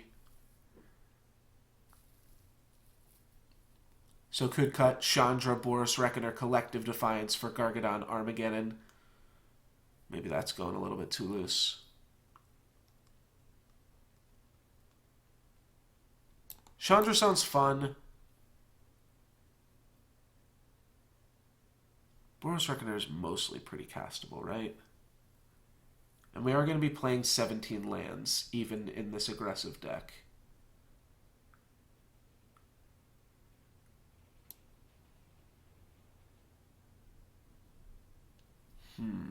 Alright, I think I cut Chandra. Yeah, that lets us play 17 lands. It's just going to be 17 or 14 mountains. Like, I think Mishra's Factory is better than Boros Reckoner, so I'm not going to cut the Factory to play the Reckoner. Even though 3 lands is kind of a lot, we're like counting these as like half spells. And then we're just not splashing white, unless we really decide we need to. How many white sources would you want for an Armageddon?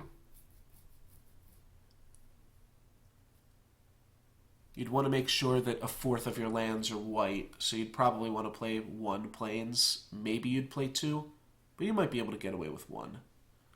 If we could get away with 1, that's not horrible. Cut Collective Defiance for Armageddon. I'm not sure why I don't like Collective Defiance. The card seems fine. This card did nothing wrong. Koth is kind of a bad combo with Armageddon. Maybe Koth is better than Armageddon. Or maybe Armageddon's better than Koth. That's not completely unreasonable. We cut Koth, play Armageddon, put the lands in. But Needle Spires also takes me, and Clifftop Retreat also takes me off. So that's adding 3 more lands that can't cast a 1-drop on turn 1. You know what? That is way too many lands. Let's play no basic plains, and let's play 14 basic mountains. Because we're tilted, and now we're going to win. Let's win back some sweet, sweet cube tickets. I am going to go grab a water, and I will be right back.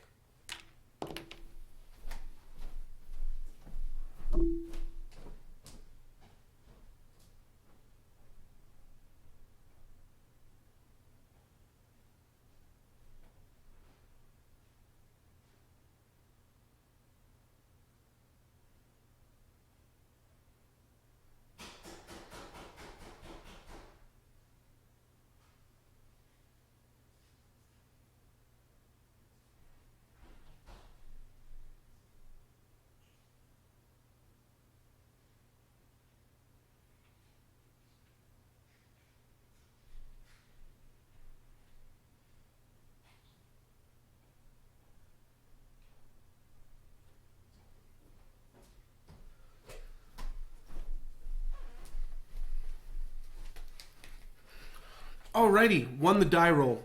Would we like to play first? Of course we would. And do we want to keep a hand that is all burn spells? No threats. I think we just mulligan to a 1-drop. That sounds a lot better to me. Let's mulligan this away as well. Alright, this hand's definitely better. Our opponent kept 6. Let's bottom this. Like, you really just want to be able to play a 1-drop creature so that you can start getting in recursive damage. A hand with no creatures is just not going to be able to output enough damage to end the game. There we go, 2 1-drops. And next turn, if we draw a Magma Jet, we can blow up a blocker here. Stromkirk can also not be blocked by Noble Hierarch, so that's some pretty sweet synergy. I think I'm less likely to want land death against the green decks, so that's worth considering. Oh wow, looks like our opponent didn't have it. Or they wanted to keep open white mana? I'm not sure. Our opponent did mulligan to 6. So maybe they should have just mulliganed more. But Hey, that's why we mulligan down to 5 just to hit a Jackal Pup. Okay, our opponent's got nothing going on. Well, that's a little bit unfortunate. Not exactly how we wanted to win, but we are going to be able to kill our opponent here in 2 more combat steps as we hit them for 5 and then 6. If we draw a land and are able to Magma Jet the Noble Hierarch, that is also obviously going to cause a concession from our opponent. If they can play land Kitchen Finks, that would get them back in it. Nope, they're gonna scoop them up. So do we want Seal of Fire just to be able to kill off the 1-drop creatures? I don't hate that. Definitely don't hate that. What would we cut then? Either Chandra's Phoenix or Koth. I think Koth is less likely to be effective against green decks. Boros Reckoner is pretty good against green decks, though. Firefist Striker might also be okay. What would we have to cut for that, though? We would probably have to cut Collective Defiance.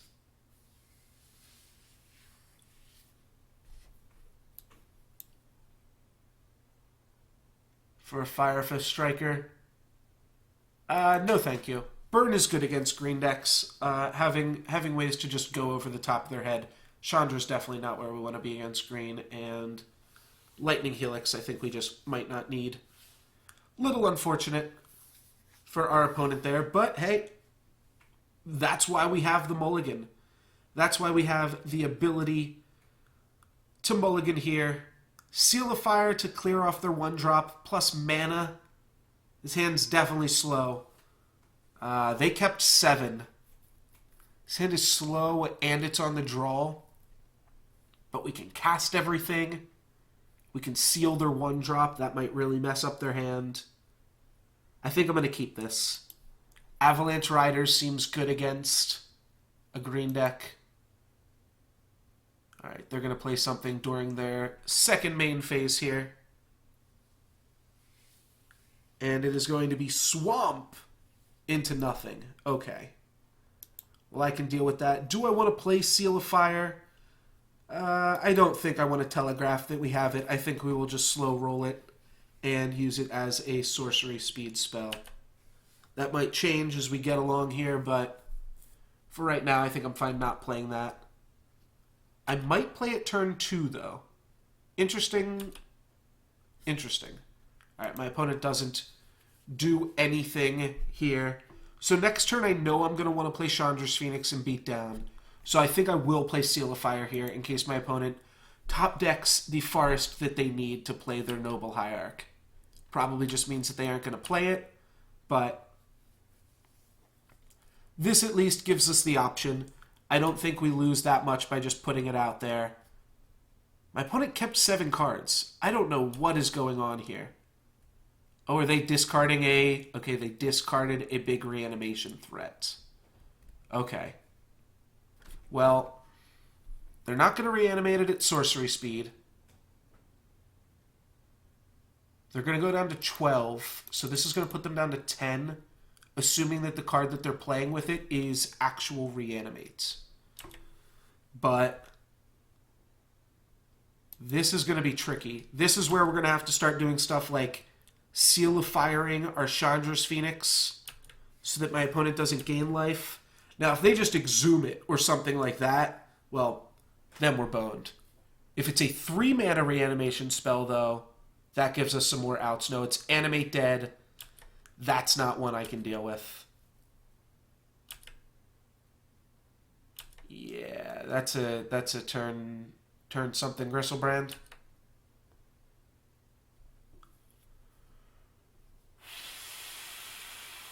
Can I deal with that at all? I could deck them with Collective Defiance. That seems pretty loose, though.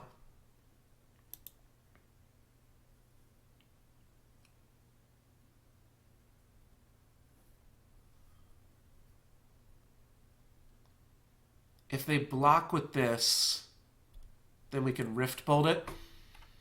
Alright. I doubt they block, though, right? I mean, even if they do block here, that's not that bad for them. They probably have more reanimation spells in their deck. Huh. Alright, well, they do block. So we can Seal of Fire. This deals 4 to a creature. We'll just play Rift Bolt.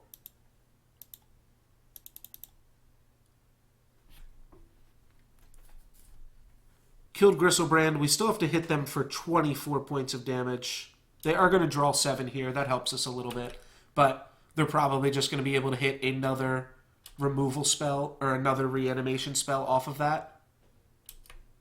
Well, it would be great if I was able to Collective Defiance them right now, so that they drew 14 more cards, and then we would beat them in 6 turns, actually. Which is like a crazy win condition to try to go for. But, alright, Una's Prowler. That doesn't seem great.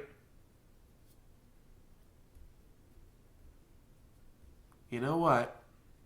I think we're doing it here. I think we're doing something. This game I would actually love in Armageddon. They do go for the Reanimate. That's going to put them down to 9. Can I beat them from 9? Probably not.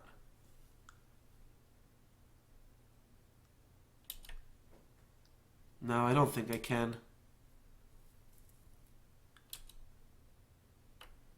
What would I have to draw? I would have to draw cards that aren't even in my deck. Dread Return. What else do they got over there? This is a completely different deck than they played game 1. Wait, did they not submit game 1? Was that the problem? Were they just running a 60-card deck and I didn't notice? Or were they hoping to move to discard? Maybe they didn't miss land drops. They were just hoping to move to discard round 1. That could be the case also. So again, I'm in a spot where I have to kill this. How can I even do that? 4 damage, 2 damage, yeah. I'm not sure. Just blow up a land. That's probably not even good. I probably should have just saved it for a forest.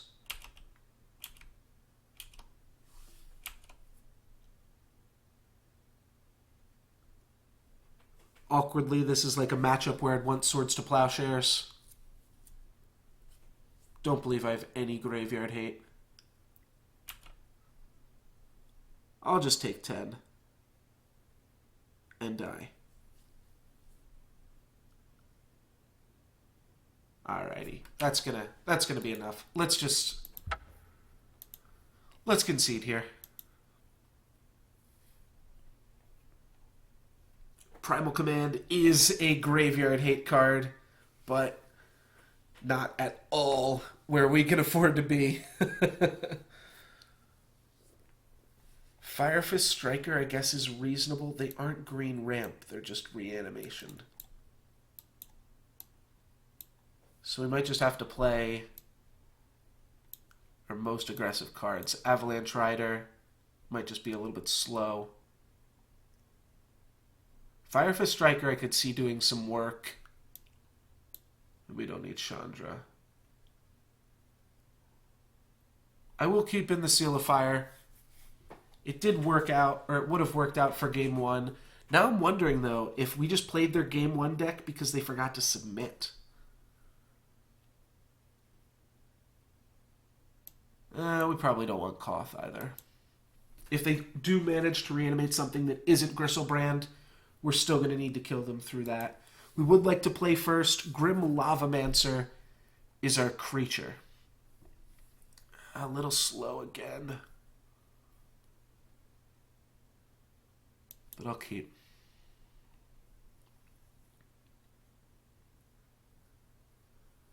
His deck also has a tough time mulliganing. Because if he mulligans and his main discard outlet is to hand size, well, that's not great.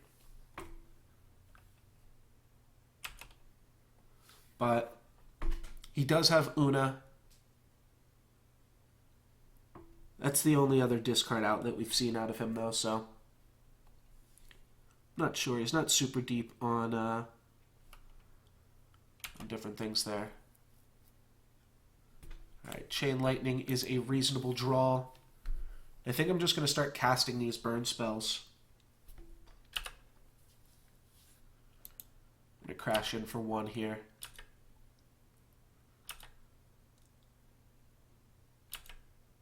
Alright, there's no way he's killing this already, right? No, he's not. Let's suspend this. That's what I mean by casting these burn spells. Let's just suspend Riftbolt for now. If we really want to, we can Chain Lightning and do everything we need to next turn. He is just going to be discarding to hand size. Alright, I think we can do this. And let's cast this on him. Remember, if we get him down to 8, he can't reanimate Griselbrand. So let's get in with Lava Man here. And I can't play a land.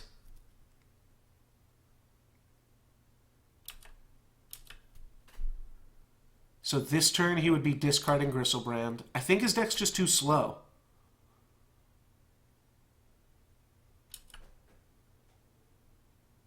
Alright, well that's not even a good enough threat.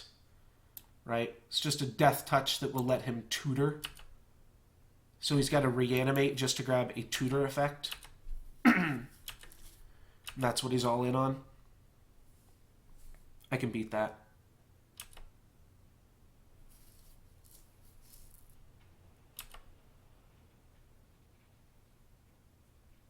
Alright, main phase 2. No, he's discarding again. Did he draw a better threat? He drew Griselbrand. Next turn, if he goes land, Exhume, I think we still have him. I think here we want to play Fiery Confluence. Kind of shows our hand a little bit, but... This puts him down to 7. He can't gain life off of Griselbrand anymore. Let's see. So, next turn we cast Chain Lightning. And then we hit him for a second Grim Lavamancer ping. That makes Dragon Fodder lethal. Alright.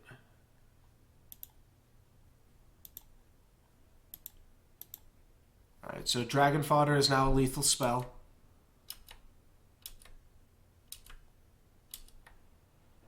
If it's like Exhume or Animate Dead, we're in a pretty tough spot. Alright, well Firebolt's lethal as well.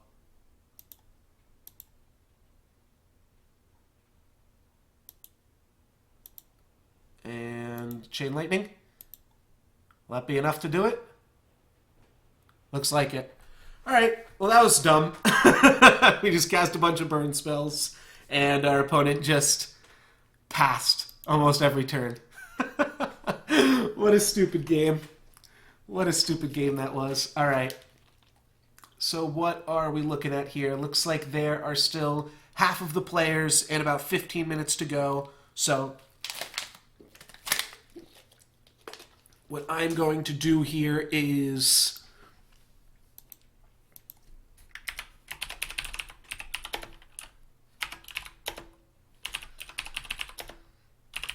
play some Eternal.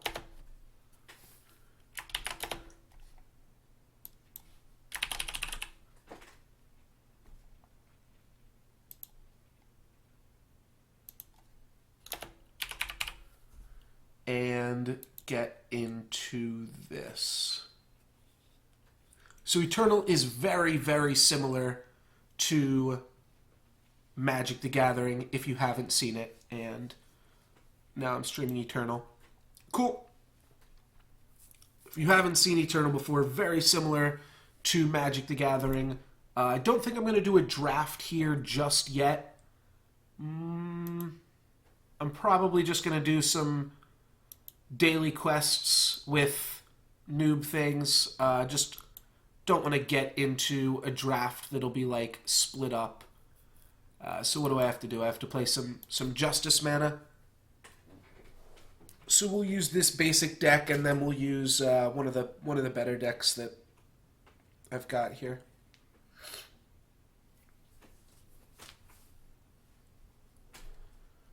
And I can turn the sound up on this guy a little bit. Sure.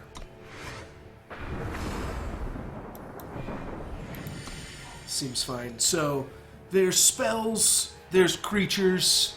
The combat system is a little bit different than Magic the Gathering, but the mana system is just about exactly the same. Play my Aegis dude here. That seems strong. So Aegis is like a divine shield if you're used to Hearthstone. My opponent's going to use a lightning bolt on it, but the lightning bolt is worn off. And there's no hero powers or anything like that. It really is just like Magic the Gathering. They get to go grab a basic land from their deck, then they're going to play it. So the main thing with the mana system is just like the lands kind of take care of themselves, which is sweet.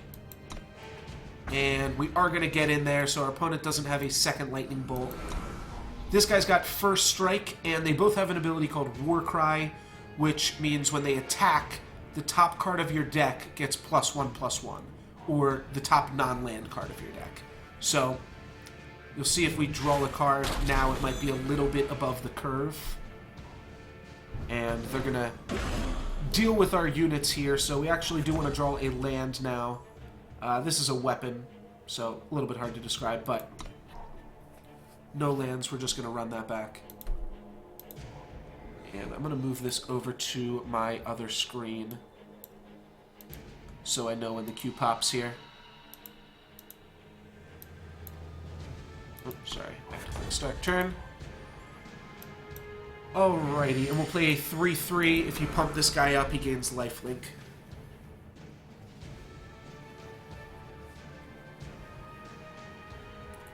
Not sure exactly what my commentary should be here while I'm streaming other games during the Magic, like while I'm in the queue. I either, I'm either explaining stuff to Eternal players that's like way beneath their level, or I explain stuff to Magic players that have never seen the game before, but I think it's probably just best off to pretend that Eternal players are going to be watching, because I am in the I am marked as streaming Eternal now. So this guy's got Death Touch and he silences everything. Right, never mind. I'm treating you guys as if you're Eternal players.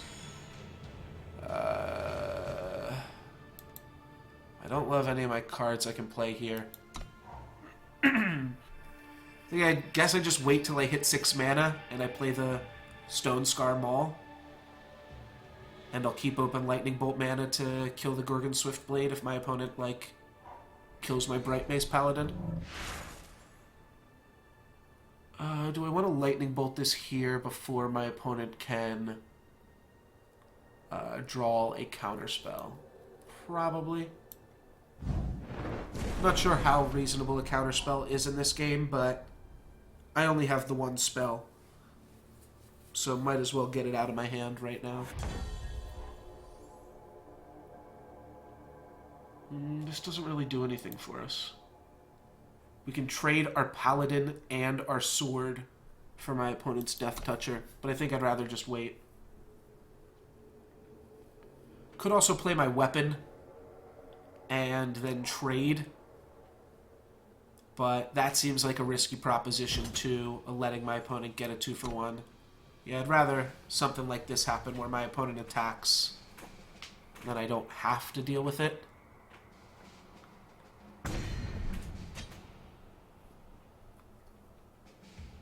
But at the same time, if they're attacking with that, they're probably just playing another one. They're not. My opponent has a lot of kill spells in their deck. They could have a lightning bolt. They could kill a card of a single faction. Let's just attack first. I feel like they're probably just going to kill it anyways. Yeah, Torch. I'm not exactly sure. Maybe somebody can tell me how Torch works with, like, Longsword. I think it might actually work favorably for the Longsword player. Like, if I go to equip a Longsword, can they respond by torching my creature? I don't know if they can.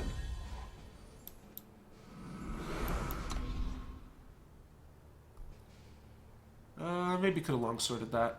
Yeah, but okay, there's their Annihilate. So, they did have Annihilate as well. No big deal. They're silencing all my shit.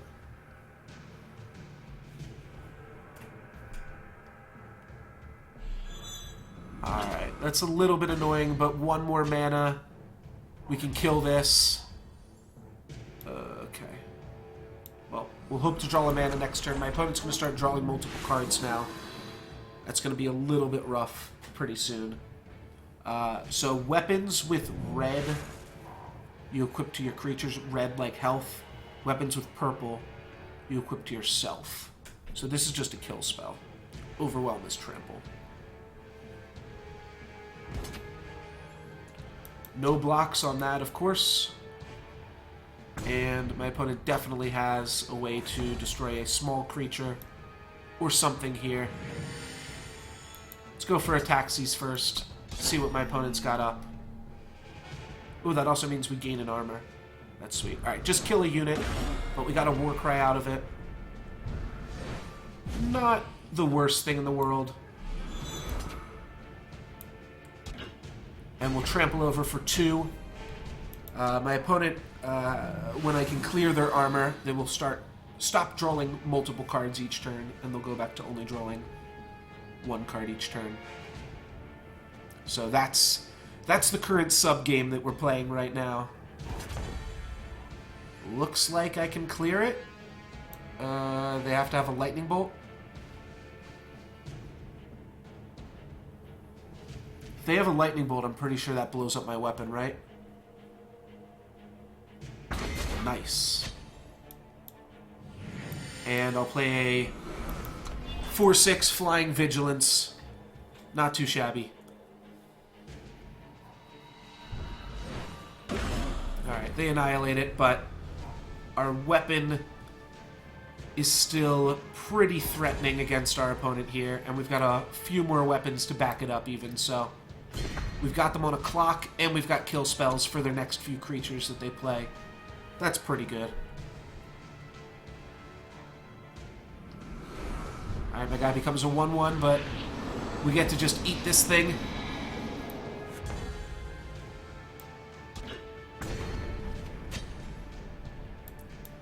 And yeah, I don't know. I don't know how our opponent gets out of this one now. They need to play one more creature. And this should seal it up. I'll just keep playing this stuff. They've got a lot of creature removal, but they don't have any weapon removal. Yeah, they used up all their lightning bolts early on, and lightning bolt would have been able to knock us out there. So we still need to play just a bunch of Justice Influence. We're just ranking here. Ooh, another Warband Chieftain. That's pretty good. Oh, right, and I completed this quest too, so I get another booster pack. Sweet!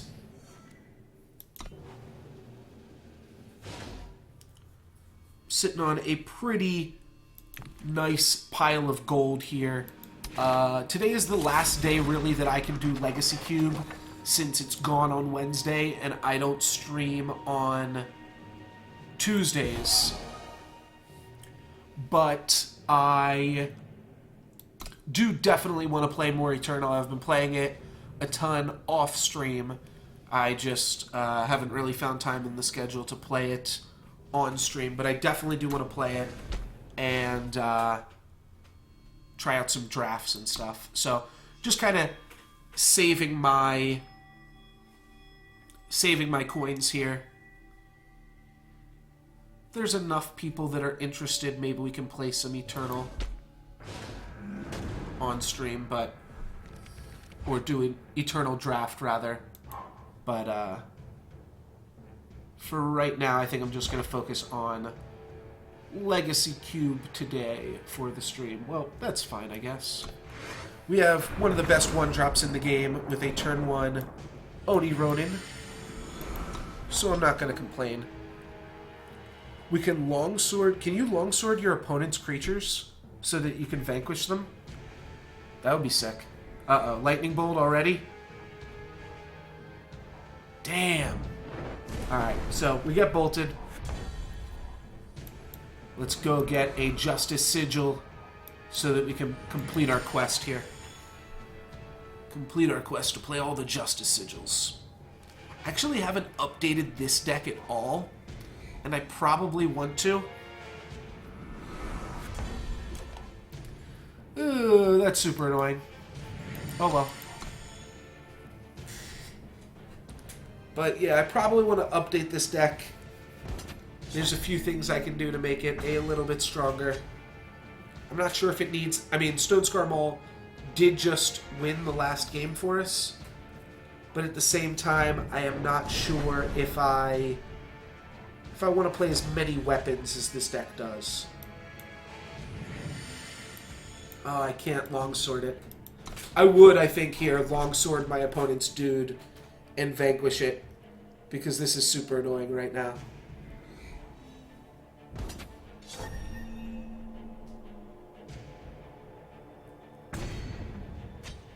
Yeah, I feel like I've already lost this game.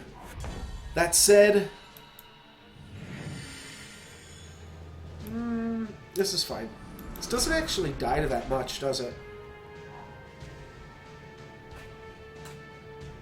It does die to Lightning Bolt right now. Yeah, they had its number. Okay. I was thinking, like, if we get to soup it up twice next turn, like if we draw another longsword, there's not going to be much that kills it other than just a destroy target creature effect.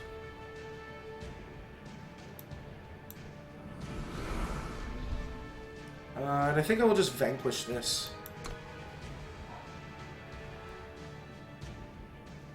My opponent Lightning Bolts, I'll just vanquish in response. Oh, this is a spell. Whoops, I totally thought this was a fast spell.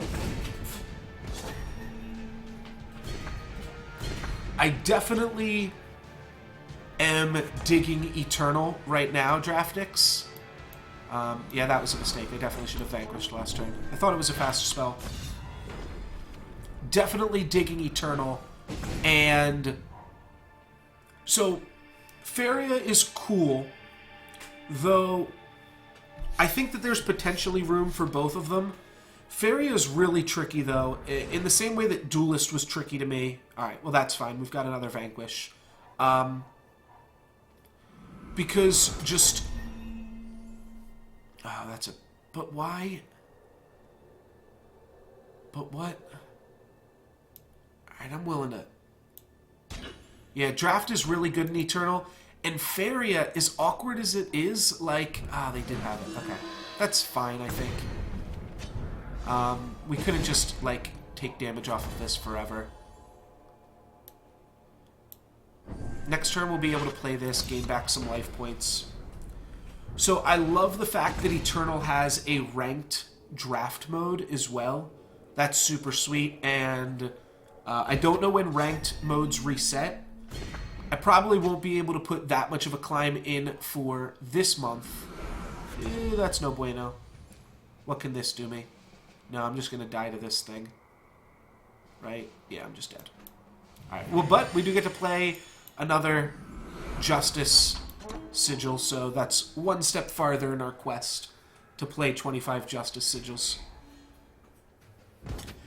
And Faria's draft is actually super weird.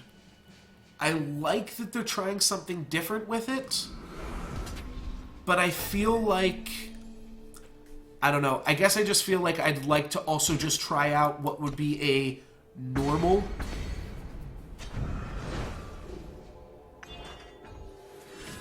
Okay, so it resets monthly, but it resets, like, a little bit after the month, or that might have just been for the last one.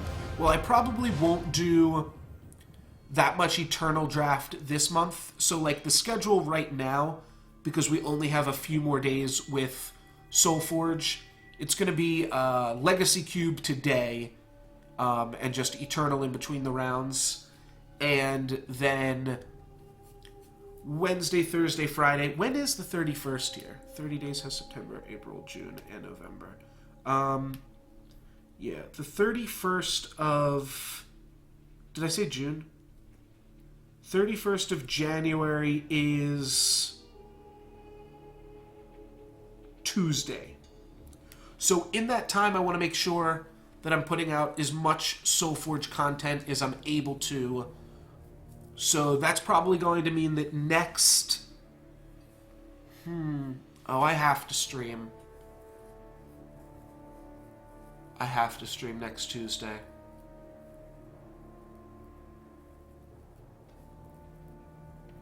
And that's fair. Like, Faria has a lot of cool... Like, the board games... I also really like Duelist. I haven't played it ever on stream, and they've actually changed it a lot since I've played it. I played it back when there weren't hero powers in the game. But Duelist is cool. Both Faria and Duelist are also a little bit, like, challenging in that they add something completely new to the game. Like, this, as fun as this game is, I've seen it all before.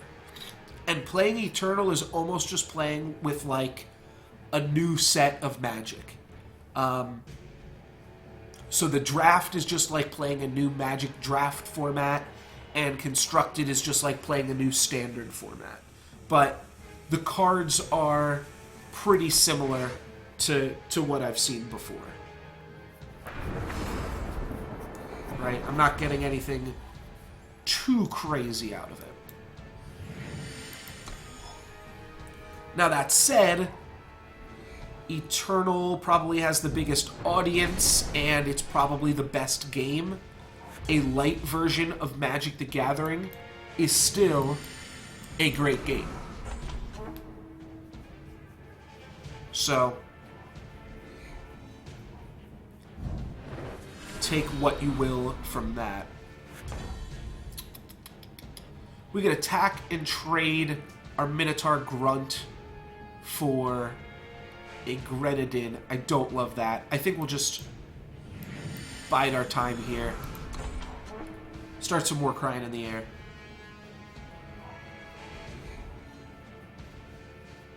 Yeah, Pandora seems fun, but Right, and maybe we will get a decent MTGO client soon. We'll see. Looks like my opponent's just mono-red tokens here. That's pretty interesting. Our Magma Javelin is definitely no bueno here. Let's just put some double damage in the air, I suppose. This is a play kind of out of mana efficiency.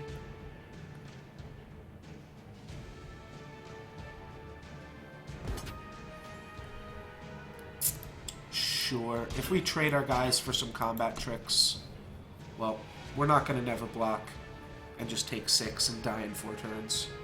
So, we've got to block here eventually. Maybe my opponent has +3/+1 and overwhelm effects. But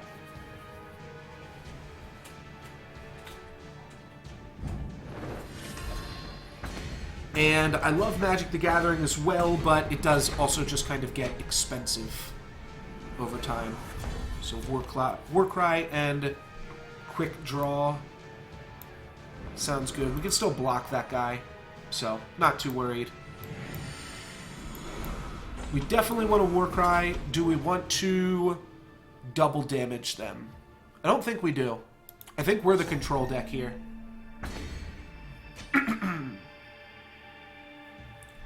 And in the cube draft, we are waiting for 2 more people to finish up the round here, but that is also almost done.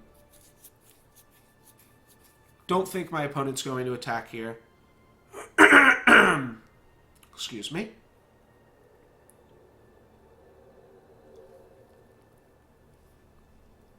The second they don't attack...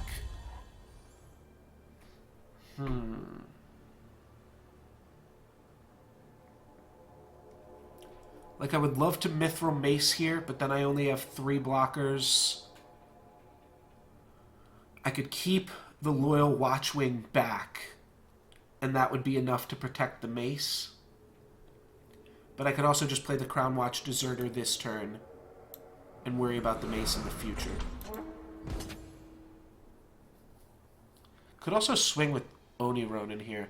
We just don't have to. Let's just be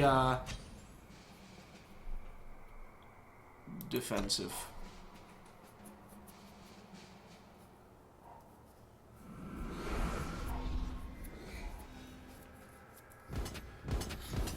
Yeah, I'm really only playing this starter deck right now because we got the quest for it. So as much as I would love to block this here, I don't really want to lose my 4/4 to a combat trick. This block seems insane. This block seems good, and this block seems good. I guess we lose it to a combat trick regardless. So let's just lose it to a combat trick. I changed my mind. Huh. Well, if that's the case, and even though this is an aggressive deck, I am playing the control deck right now. That's just my nature. All right, weird. Weird. Definitely want to smash with a 4/4. Definitely want to smash with a 1/1 Warcry. Probably just going to play the Mithril Mace post-combat. Oh wait, Mithril Mace is bad at attacking into this. You know what? I think we're just the aggro now. Right? If I keep back one guy, though...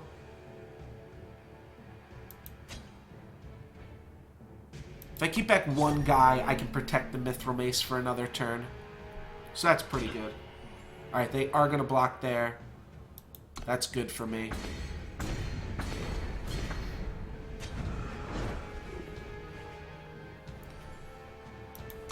Perfect, so we go down to 12, then we go up to 14. We'll kill off one of their guys, and they can't take out the Mace unless they draw a...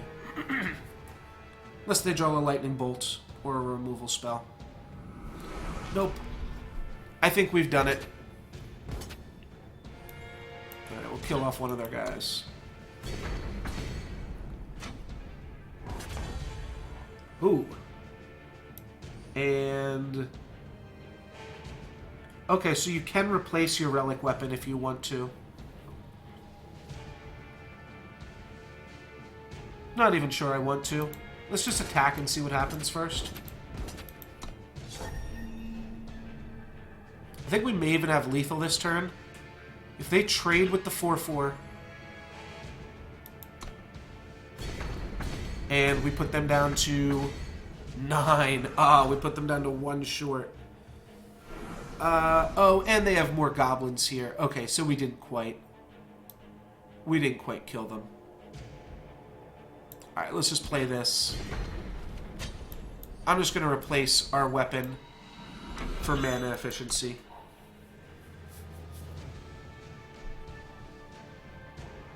Kind of shows our hand a little bit, but... I don't see them getting out of this one. Oh shit. They actually dealt a lot of damage to us, but luckily we gained 5 life. Yeah, it was actually... yeah, we would have gone down to 5 that turn. I don't think it had Overwhelm. No, it was just a... It was a souped-up 4/1 weapon. I don't think it had Overwhelm. I'm pretty sure it was... I'm pretty sure it was just this weapon with +4/+4 on it. Yeah. It was close. And actually by playing this, our opponent actually put us to 5 that turn, which is crazy. They, yeah, We actually had to play that or we would have died. That game was a lot closer than it seemed. Yeah, it did look like the 6-mana weapon. But it was just the 4-1. So this is my favorite deck right here, GG Devour. It's, I mean, you can kind of figure out mostly what it looks like, and that's a Soulforge reference on it. But it's, like, you make tokens, Slumbering Stone, Grenadin Drone, and Assembly Line. Then you've got Thorn Beast, Soul Collector, a Scrap Tank, which I just opened last night, Oblivion Spike, and I've got 2 Varas as well on the top of the curve. So it's like a mid-rangey deck, but it can also beat down with the Thorn Beasts and stuff.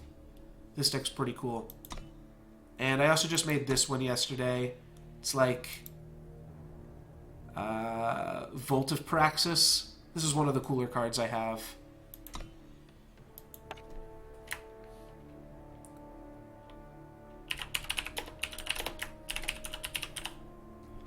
This is my Open the Vaults deck. And yeah, it looks like we might still have anywhere from 0 to 5 minutes. I'm just going to keep playing with this deck just to complete my quest, and then I will probably switch over to playing one of the cooler decks here. Just to make it a little bit more exciting. We can go Hero of the People and then turn it into a 3/3 flying double damage.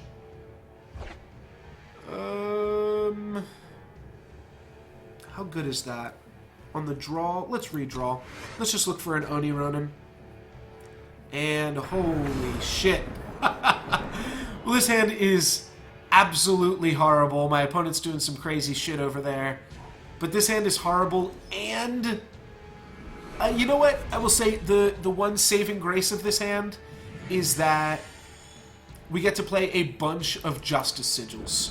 So this hand's gonna get us really close towards completing that quest. I'm just gonna even grab another Justice Sigil. I don't think it matters. I don't think I have any triple red. I could be wrong, but let's just get all the Justice Sigils and let's just complete that quest. How does that sound?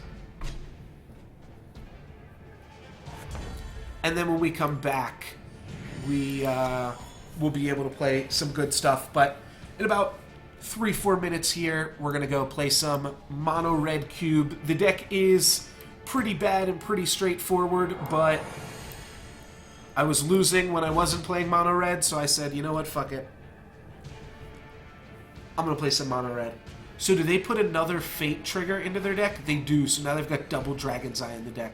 That's pretty cool. Twinning Ritual with Dragon's Eye. Is that a Dragon's Eye? Not quite, not yet.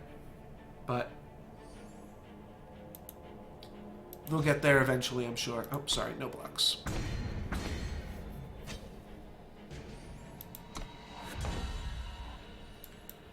Alright, let's just keep running out our Justice Sigils.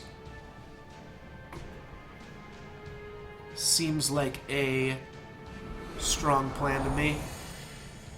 What does this do? Silence a unit in my hand? Well, tough luck, Steward. I don't got no stinking units. I might use my sword just to blow this up. That's a pretty quick clock on me here.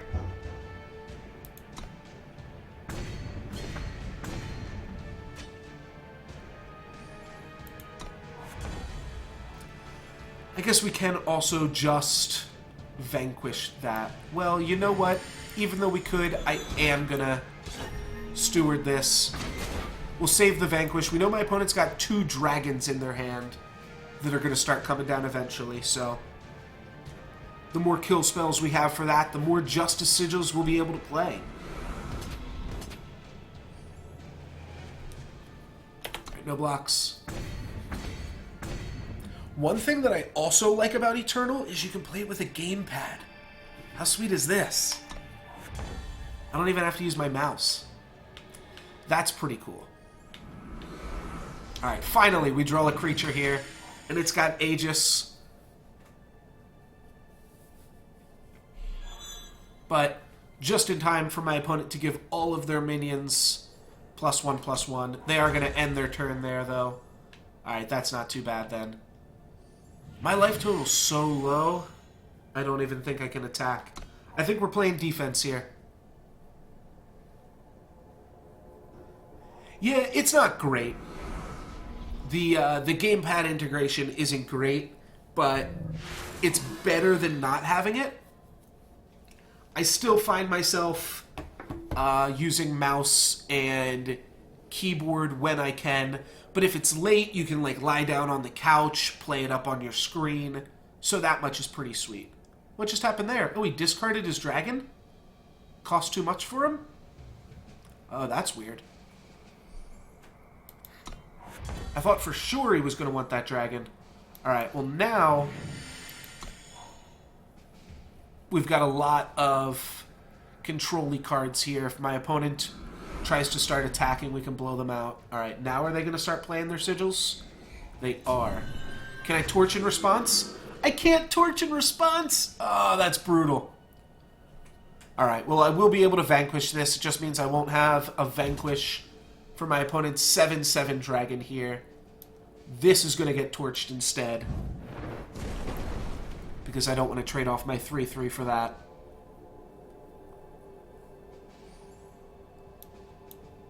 Yeah, that's true. There isn't a, Okay, that's pretty good javelin.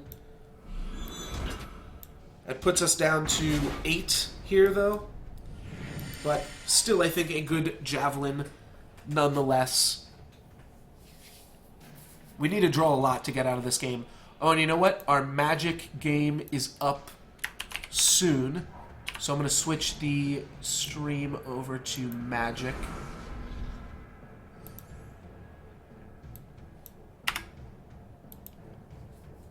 It's going to change the name here. And, yeah, we're going to be playing Magic in 42 seconds. Let's count it down. What is this thing? It's a Reliquary Raider? Alright. Let's vanquish the Reliquary Raider. I just can't deal with it. And let's get in with some Warcry damage.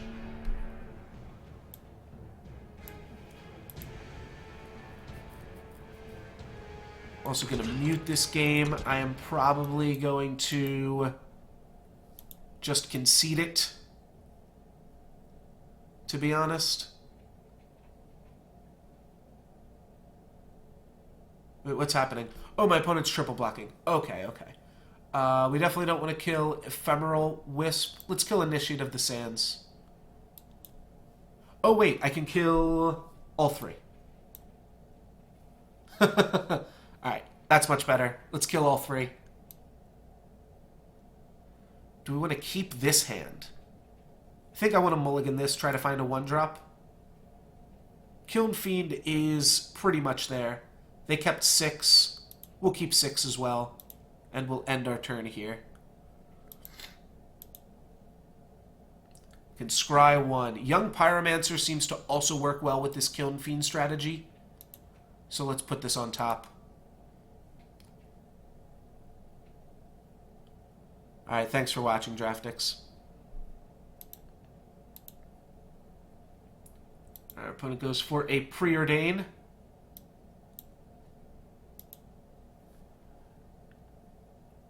I think I am just going to concede this Eternal Match now.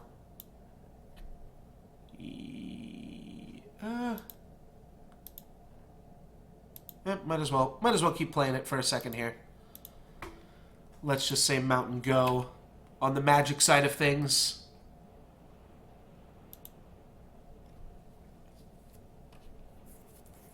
My opponent's figuring out how they want to block. I guess we left them the opportunity just to try to triple block here. Killing their Initiate of the Sands is big, because now my opponent is still trying to F6 in Eternal. Ooh, Rampant Growth. Okay. Don't love Rampant Growth. But we don't need all the time on our clock here in this game, so shouldn't be a huge deal. Let's say Kiln Fiend first, I think. No, Young Pyromancer's more damage. Okay.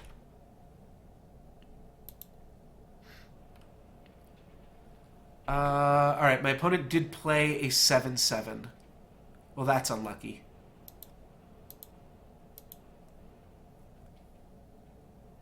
+2/+2 and draw a card. We can't win this. Let's concede. My opponent's still at 20. There's no way we're winning that game. Let's go back over to the cube. My opponent plays a Courser of Kruphix. That is brutal. Into a forest off the top. Part the Water Veil coming up. That one I don't care as much about, but still probably annoying. They're like almost there. That's just going to mean more cards.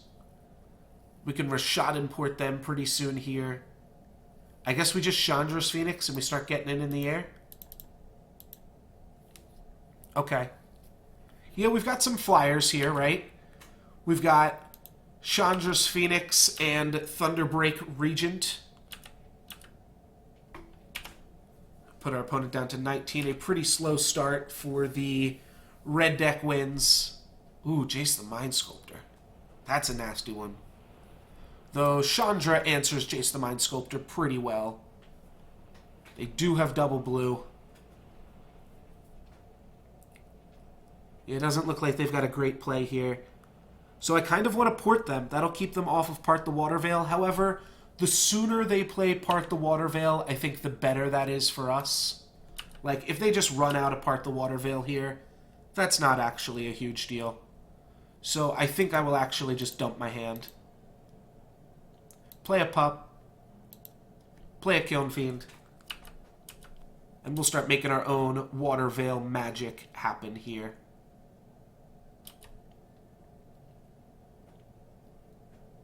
Alright, they do go for Jace the Mind Sculptor. And they are going to +2 targeting me. Alright, well, they're asking for it. They're asking for the business.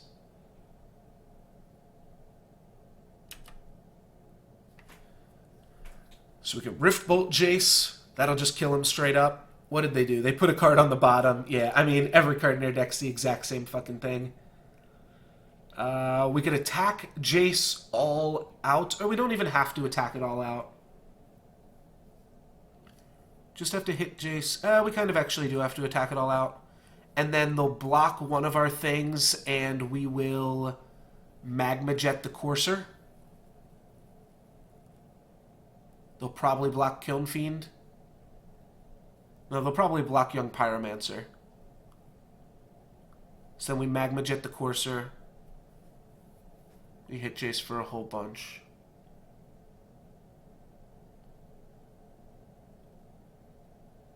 Could also just Rift Bolt the Courser post-combat if they block Kiln Fiend.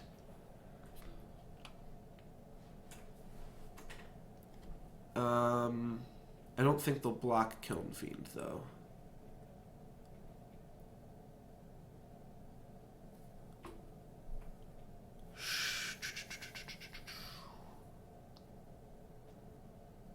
I'm not worried about Raphelos. We can just Arc Trail that next turn.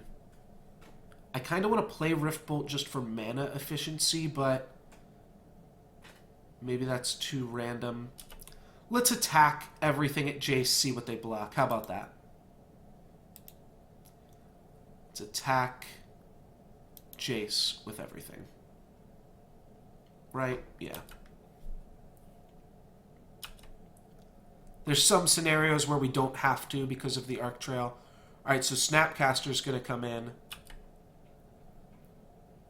That's fine.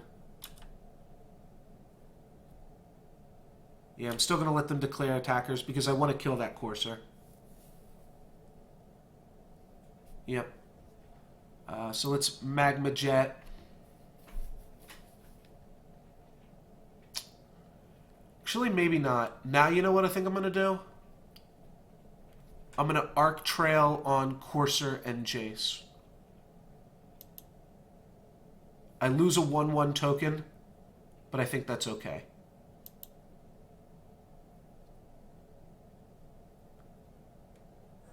Yeah, I lose a 1/1 token out of this, but that's fine. It also means I don't have a perfect answer to Raphelos next turn. But this is still pretty good. 2 damage, 1 damage.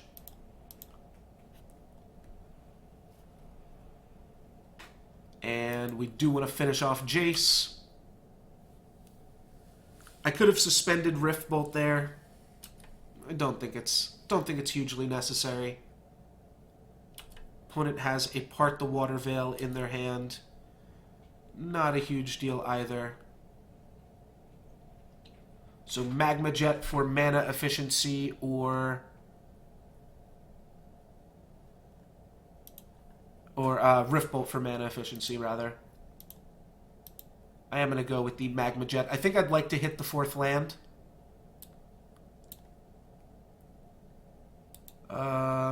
Yeah, I think I actually just want to hit the 4th land here, as crazy as that sounds.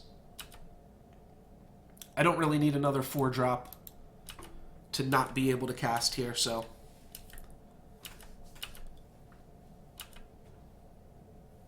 Part the Water Veil is just a cycle at this point. I think it costs 9 mana? Let's Google that real quick.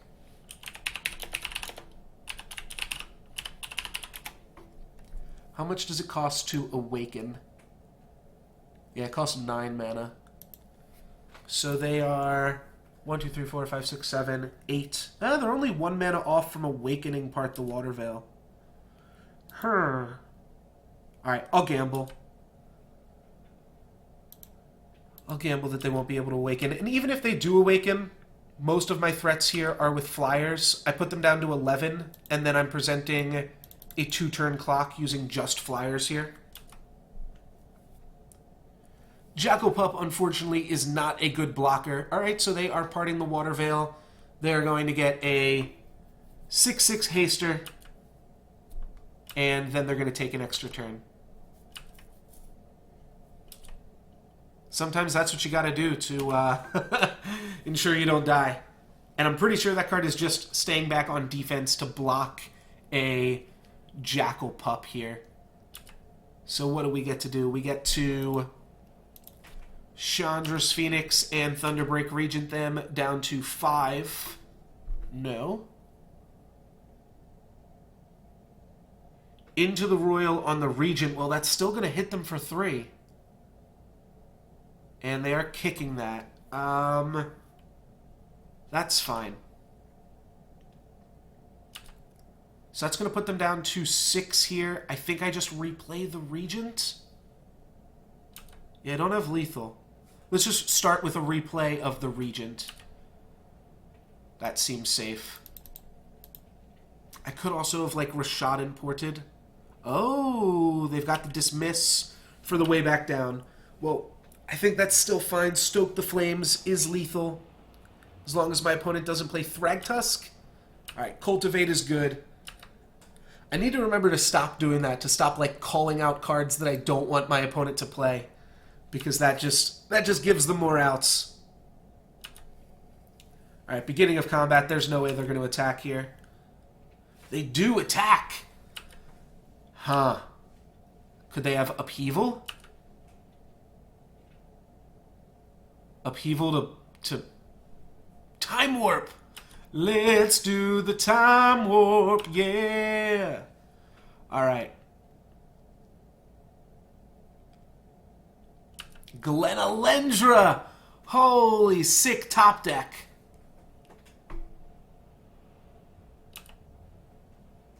And they get in for 6 yet again.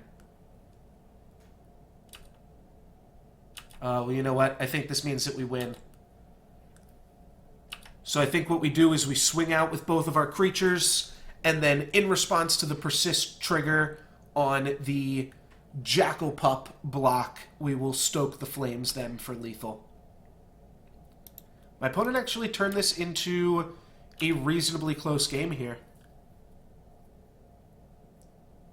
Yeah, so they have to block there. They don't actually have to block. Don't tell them. If they had just not blocked, I think that would have been fine for them here. But instead they're going to block, and we are going to finish them off with a Glenalendra in the graveyard. Yeah, if they had just taken the damage, that's so hard to, like, just take the damage there from our opponent. And they had to swing in with the 6/6, or they just weren't clocking me. So, I agree with my opponent's plays there. Unfortunately, they did not work out for them. So what do we want against a green-blue deck? I think we won an Armageddon. I think we really, really won an Armageddon here. Let's take this in. Let's cut 1, 2. Are we cutting these? Where are they? Okay. And let's also add in 1 basic planes. Oh my gosh, these are so hard to cut. All right, there we go. Let's just add in 1 basic planes. It's just going to make it a little bit easier to cast these 1 drops here. And I think that's all we want to do. We don't want to play Chandra, Firefist Striker, Seal of Fire. Nah. No Lightning Helix needed either. Alright, I think this is good. Armageddon for the green ramp deck. That should be good enough. We've got great mana here. Avalanche Rider seems good. Stromkirk Noble seems great. I am definitely going to keep this one. Stromkirk Noble is going to go the distance. Ooh, another mountain. That is not a bad draw as well. Oh, Force Spike. Brutal. We're not going to be able to pay for Force Spike, but that is a super brutal play by my opponent there. And then they've got a Lotus Cobra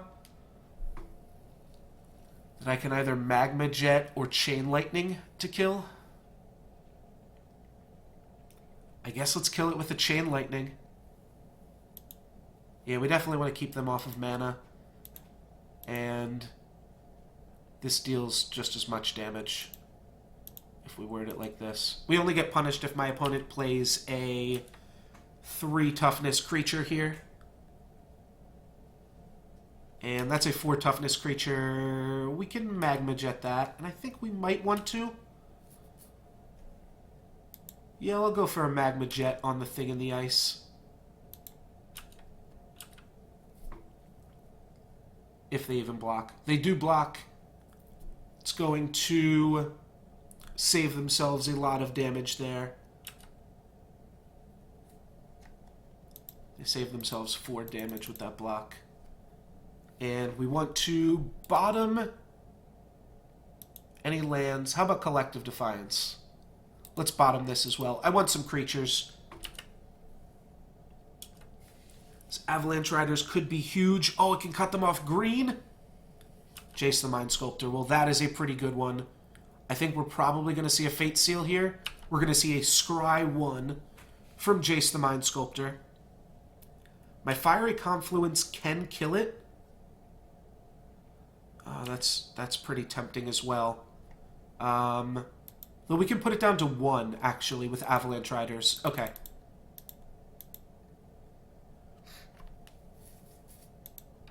Let's kill their green mana. And let's just attack Jace.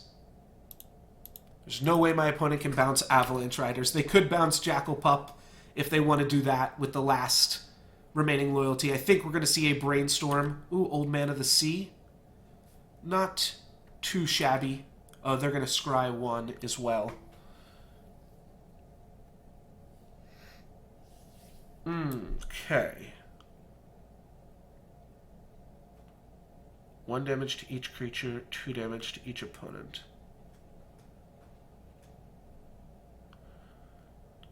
Alright, so what I think I do here, as weird as this is,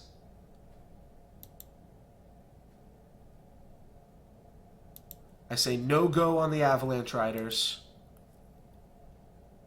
No. Then I attack Jackal Pup at Jace the Mind Sculptor. They're going to block. Then we Fiery Confluence, 1 damage to each creature, and 4 damage to my opponent. Perfect. That kills Jace, kills Old Man of the Sea. Pact of Negation. Wait, they lose the game. Oh, God. Oh, wait, can they? Oh, no, wait, they can Nykthos. Wait, no. Wait, no, they can Nykthos. Oh, holy shit, I should have played Grim Lavamancer. Oh, but that's hilarious. Oh my god. That is insane. Nykthos for the Pact. Alright, now they are scrying. They're going to try to win this game with Jace. Wow.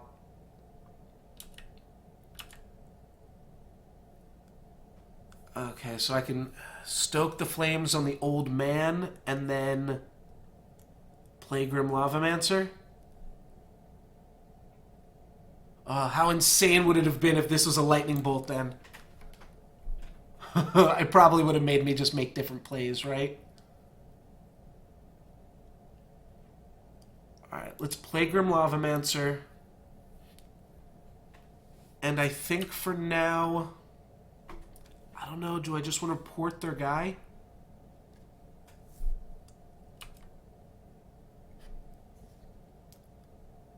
Yeah, let's just port their land on upkeep.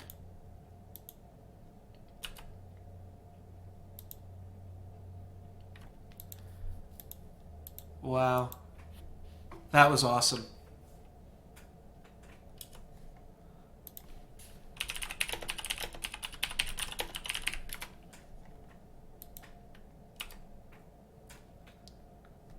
Alright, they are going for the Turbo Jace strategy. Do they have another play to back it up, or are they just... Nope. Alright, so Young Pyromancer. That's a pretty good one. We'll keep their Forest Tap down. So they can't play any Sorcery Speed green spells, which are... Those are going to be the spells that kill us.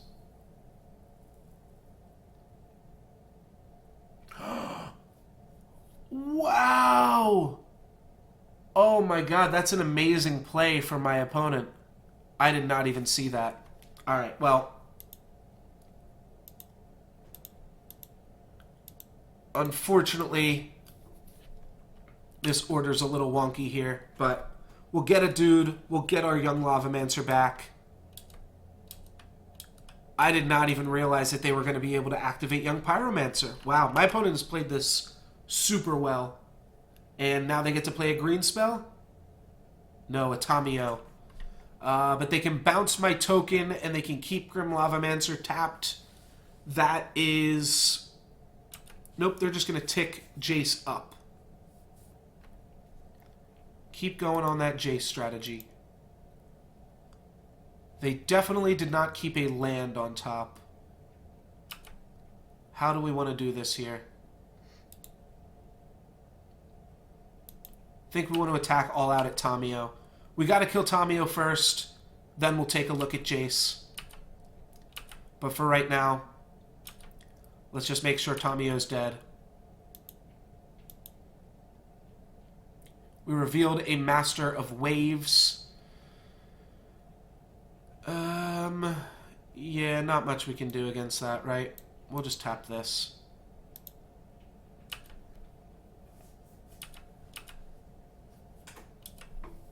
Master of Waves is insane against our deck, too. Oh, and then they just draw 3 cards. Well, I cut them off mana a little bit. They're going to get 3 creatures. Grim Lavamancer's going to untap, but that's not going to do nearly enough for us. Now we've got to tap Grim Lavamancer every turn just to keep Jace down.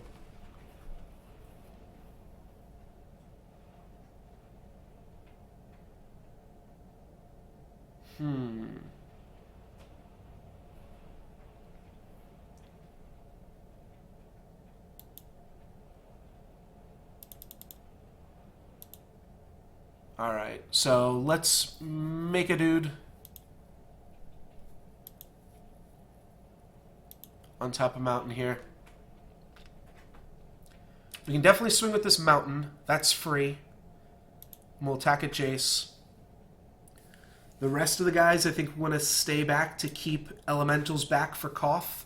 We can win this game with a Koth emblem. Oh, are they going to go for a triple block? Oh no, they're going to go for a double block. That's really bad. Okay.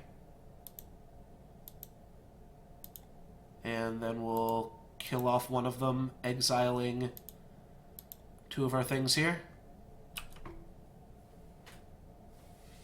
Alright, I think that worked out for us. Oh, if my opponent has a time walk, they just win. That's probably what they have. No, Loxodon Warhammer on Master of the Waves to go up to 25 and kill Koth. Yeah, that's gonna be all but impossible to beat. Even if we Armageddon here, our opponent's board is just, like, leagues better than ours. And they tick up Jace. We are going to keep them from ultimating Jace the Mind Sculptor. But to what end here? I guess I'm not dead. I'll stay in it here for a second.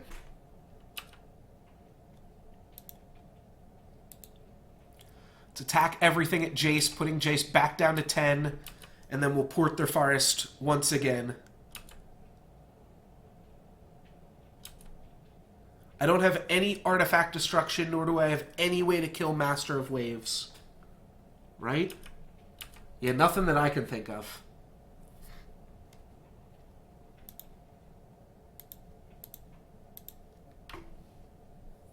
Alright, that's all I got. I'm pretty sure my opponent has done enough to win the game here. They kept the card on top yet again. That can't be good. That's an answer. That's my only answer to Master of Waves. Alright, I'll keep Grim Lavamancer back on defense in case my opponent has a Snapcaster Mage. They've got a Pestermite. And the Pestermite's going to tap... Oh, it's going to untap the Master. Okay. Well, they should have waited till we attacked first, then. That would have been a blowout. Instead... I'm just going to say, okay, we'll play Mishra's Factory. We will ping Jace for 2. What a crazy game. We will redirect to Jace the Mind Sculptor. And I will tap down their forest.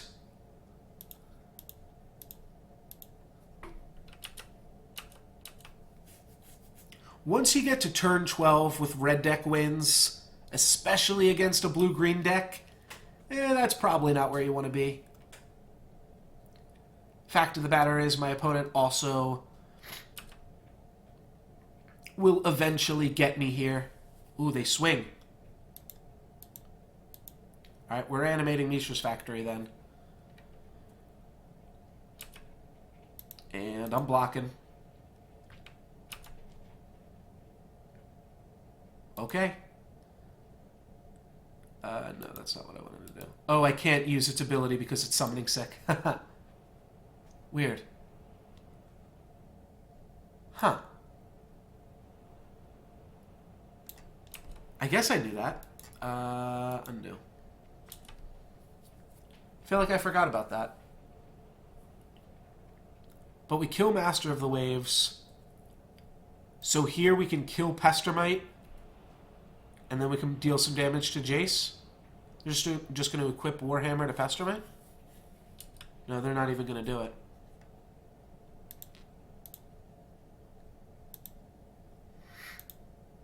Okay.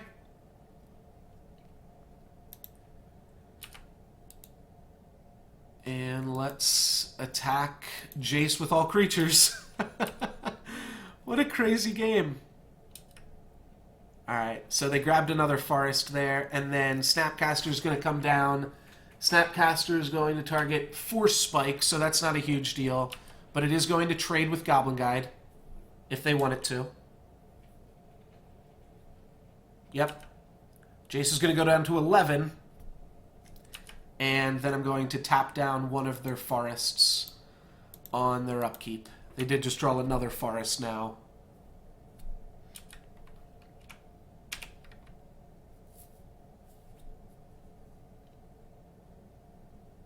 What a crazy close game. And they put a card on the bottom this time. I feel like if my opponent just bounced this elemental token a long time ago, Jace would have been able to ult already. And I have to activate Grim Lavamancer here as well.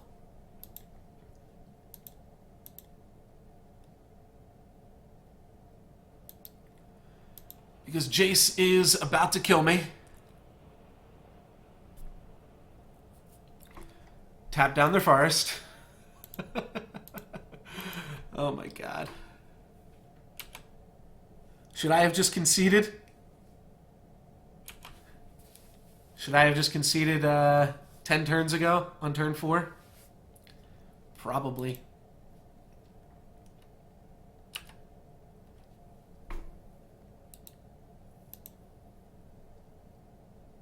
My opponent's just stuck with a bunch of double green cards in their hand? I don't know. We're just at parity here doing this. What do they have for us? An Into the Royal on the token. That is going to mean that Jace goes down to 11 here.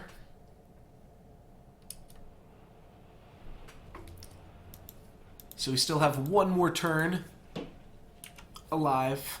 Man, the wind is going crazy outside.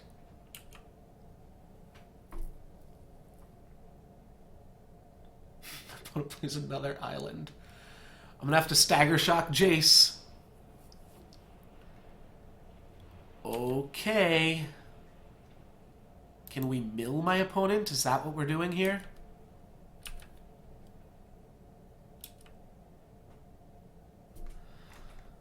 Okay.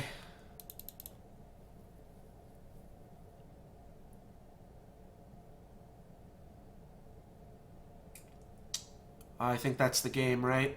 Yeah, now they get to ult Jace and kill us. Yep. That'll do it. Damn, that was a great game.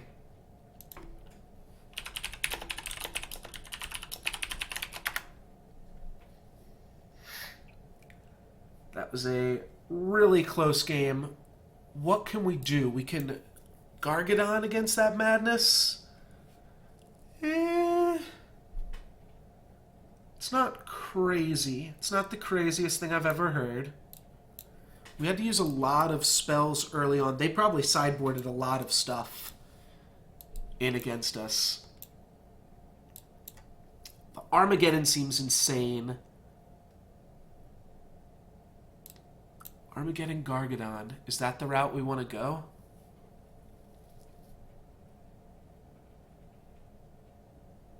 What would we cut for Gargadon?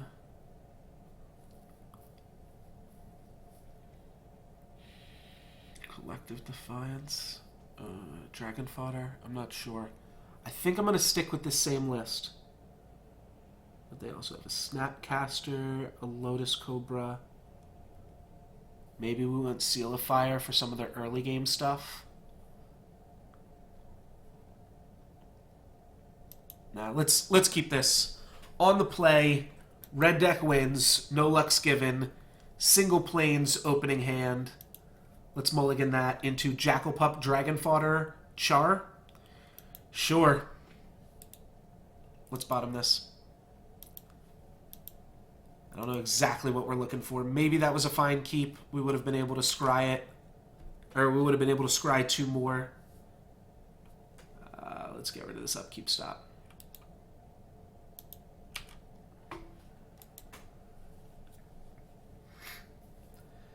Alrighty, we drew the City of Brass, so now all we want is Armageddon. Maybe we should have kept that, that whatchamacallit and tried to draw Armageddon off of it.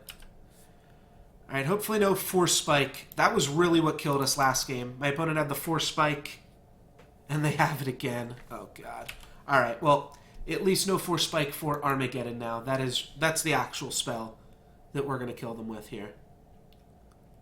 Thing in the Ice. That's a little bit annoying. Young Pyromancer. Alright. Let's go Mountain Young Pyromancer. And we'll set up for the Char next turn. That way we get some value. Though we might just char. If my opponent plays like a Courser of Kruphix, that is definitely getting charred instead. Looks like they don't have anything too good here. Alright, we'll play our Factory. And then we will char this, I suppose.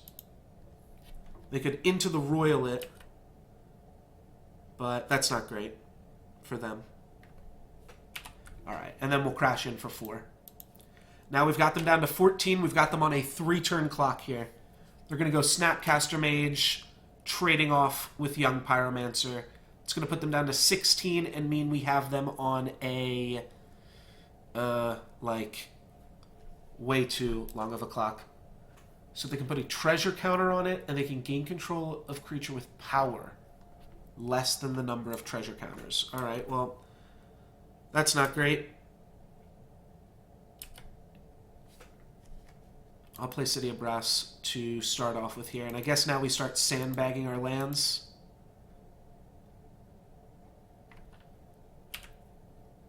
I guess we do get to hit them for 5 here. Yeah, they can just sacrifice Legacy's Allure immediately to take the Elemental token. But there's nothing I can do against that. 5 mana for a Tamiyo. Keep Mishra's Factory tapped. Keep Jackal Pup tapped. Alright, we're going to hang on to our lands here.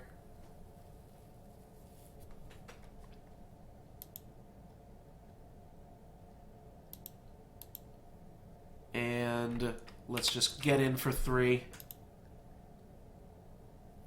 Oh, at them or Tamiyo?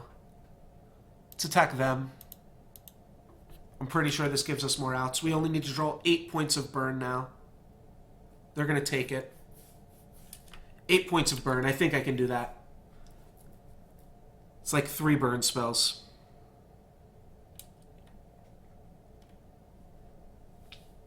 And they haven't done anything to clock me yet. They want to try to steal my Factory here. Nykthos to provide red for Grim Lavamancer is so clutch. No Courser of Kruphix. That's what we can't see. Courser of Kruphix kills us. Oh, they're going to go back and activate Nykthos, looks like.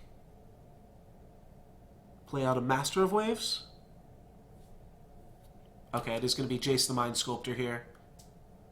And what is Jace going to be doing? I think Jace Fate Sealing us would be a pretty good play.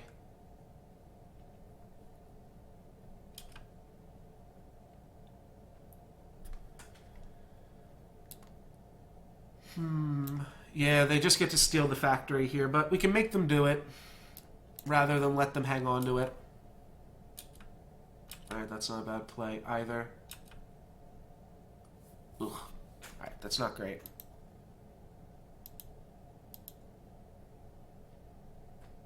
Armageddon is looking like it won't even be a great draw now here.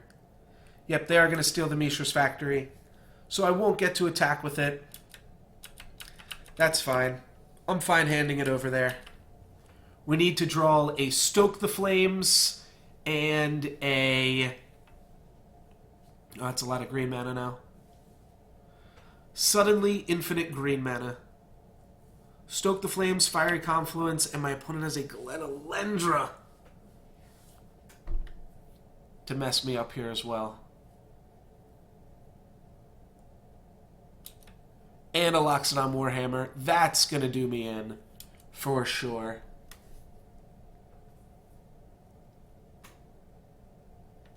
And they get in with my Factory for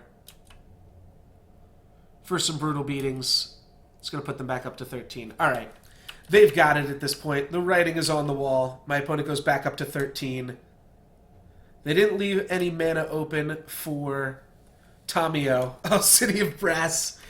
City of Brass now killing me as they tap it with Tamiyo. They didn't leave any mana open for Glen Elendra, is what I meant to say. And they brainstorm at the end of their turn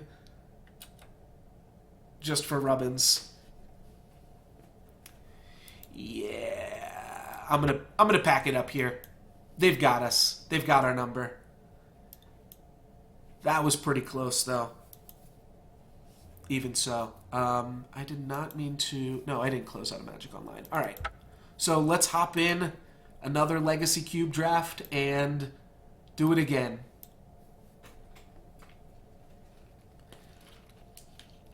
This one we've got to be able to get here.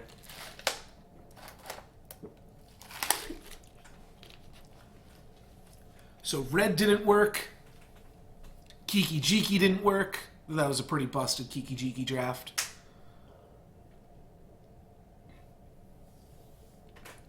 What else can we try here?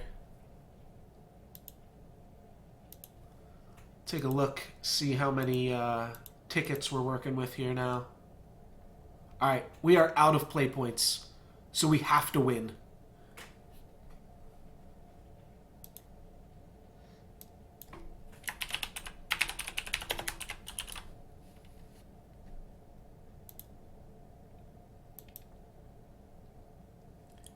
Legacy Cube draft, have to win.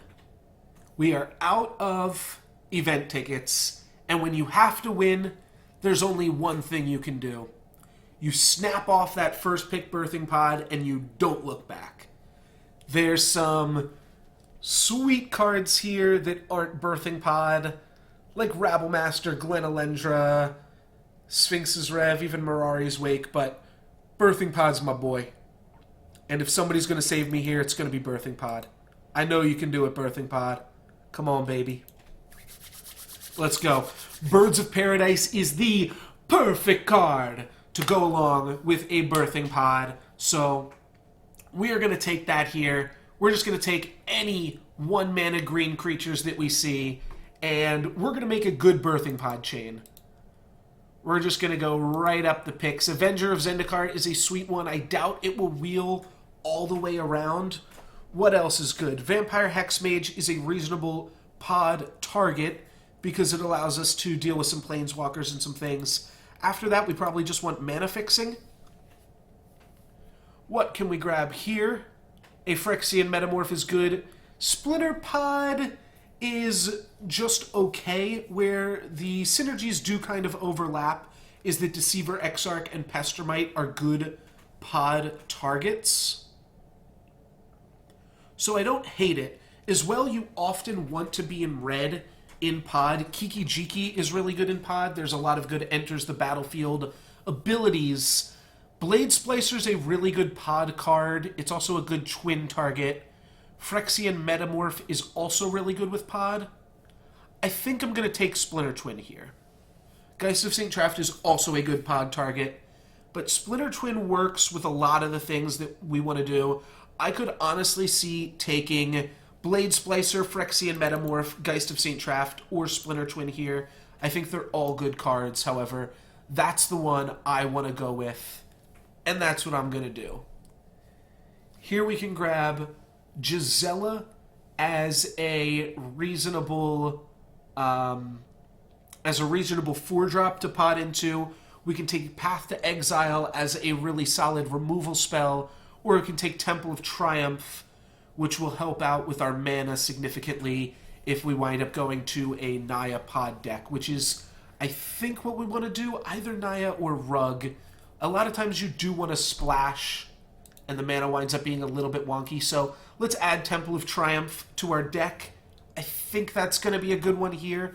Deranged Hermit is a really insane 5-drop in pod. Flame Tongue Kavu is a really good 4-drop. Those are both good cards here. Splinter Twin is kind of a combo with Deranged Hermit. No, it's a combo. It's a combo. You Splinter Twin, you make 5 dudes, so that's reasonable with Deranged Hermit. Sulfur Falls is kind of cool. Let's take Deranged Hermit though and see if we can't make that work.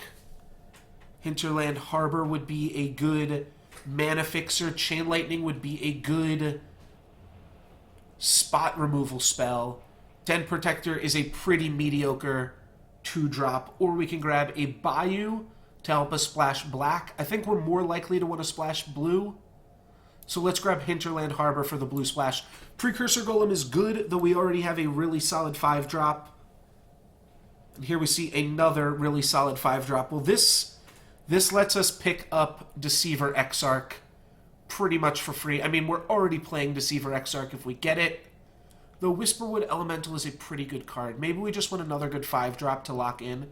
We're going to play Deceiver Exarch regardless if we get it. So, mana fixing be damned. Let's take Whisperwood Elemental. It's a good 5-drop. I'm happy to pick it up here. Alright, this card I've got to read. When he deals combat damage to a player, you can loot. Whenever you discard a creature, you can pay 2 to make a horror. Well, that's not great. Panharmonicon seems okay. Olivia Voldaren seems okay.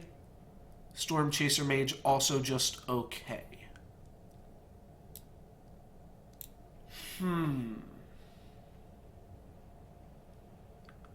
I guess I'll take Wharf.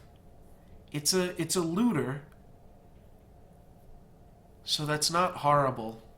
But what is horrible is everything else we're looking at here. Don't like Fiery, don't like Oblivion Stone, don't really like Mirari's Wake. I don't think we want a Rishadan Port in a deck that's already spread so thin. Blood Artist seems pretty mediocre. I guess I'll take Condemn. Also seems mediocre, but maybe we play it. Loxodon Warhammer was pretty good against us last draft, and it is a solid card. It's not good with Skulk, right? Can't be blocked by creatures with greater power. Yeah, so it's not good with Skulk. Roast is probably a fine spot removal spell. Alright, I'll take Roast. Okay. I'll take Roast here. Oath of Nissa can help us get creatures, planeswalkers. Grim Lavamancer isn't really what we want to be doing. So I guess I will take Oath of Nissa, though I don't love it. Also don't love Jackal Pup. Gisela seems fine, though. It's a little bit rough on the mana. I guess we didn't get Avenger of Zendikar. We did get Vorinclex back. So that's kind of a random one. This is almost pushing us into black a little bit. I'm just not going to play Den Protector. I'm not going to play Cathartic Reunion either. Alright. Here's a lot of cards we're not going to play. Don't really want to play Gisela. Don't really want to play Oath of Nissa. What do we have access to here? Sylvan Library to help us fuel our combo. Raphelos to be a decent ramp spell. We could go into Reanimator, though. Really don't want to do that. Keranos is just a huge expensive creature. Bonfire is one of those cards that just wins you games. So that's kind of the theme of our draft, is just like take a bunch of cards that could win you games and hope that you get to win some games. How does Raphelos look in what is likely to be a 3-color deck? Probably fine. Though maybe Sylvan Library is just better in this style of deck. Alright, I'm willing to take Sylvan Library here. Banishing Light could also be fine. Bonfire of the Damned could also be good. But let's just take Sylvan Library. That's what's going to help this shit come together. Llanowar Elves, Eternal Witness, Kitchen Finks. All insane. All really, really good. We're also not even necessarily in red. Just want to point that out real quick. We're not even necessarily in red. I'd love to be. I'd love to pod into the combo. I'm going to take the Mana Dude. We've got 2 good green 3-drops. We also have a Raging Ravine that I'd be happy to pick up any of those.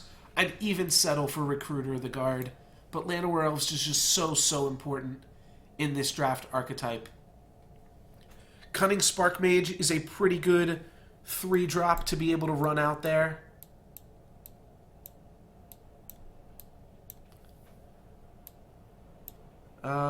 I guess let's sort by color, even. So Cunning Spark Mage is a solid 3-drop. Devoted Druid is a solid 2-drop that Curves really well into both Birthing Pod, Whisperwood Elemental, and Deranged Hermit. What the hell does this guy do? Landfall, just make a 5/5. But he's a 7-mana creature. I guess he's about comparable to Avenger of Zendikar, though. Or do we just take Mana Confluence so that we can make all this stuff flow together? I guess I'll just take Mana Confluence. I think the mana fixing is going to be pretty key here. And then I guess I just take another 5-drop. I really don't love that. But it's 5-drop, Incinerate, or Mimic Vat. Mimic Vat could be a lot of fun with a lot of what we've got going on here. Lava Claw Reaches helps us splash cards that we're not even playing yet.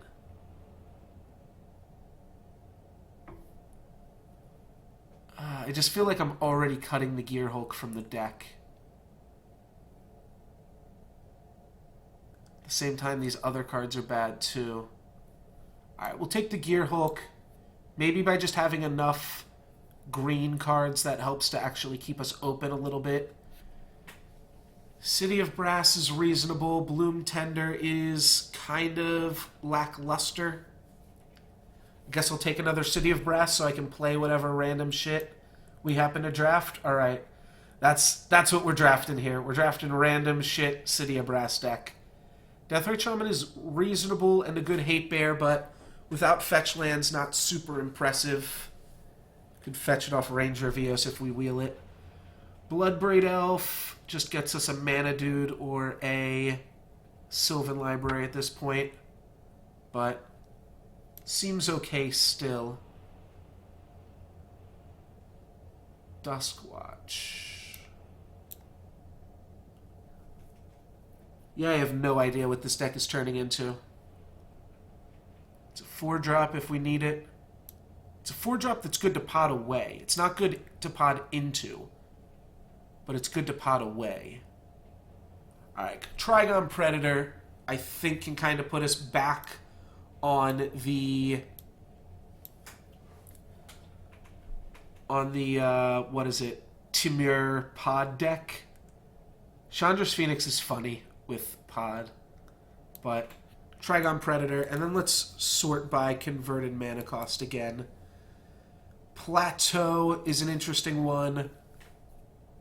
Thrun is also an interesting one, as is Seagate Oracle. And Phyrexian Revoker. Phyrexian Revoker is a reasonable target. I think I'm going to take Seagate Oracle, as it's a good card to pod into. I really want to pod into Deceiver Exarch. Plateau is good in case we draw the Restoration Angel, but other than that, is mediocre. Gifts Ungiven, maybe we're going to get an Eternal Witness in the next pick, but even so, I think Bonfire the Damned is just going to get us out of more dumb situations. We didn't get Eternal Witness or Kitchen Finks. That's pretty terrible. Toughness 2 or less. This can go tutor up. Bloodbraid Elf as well.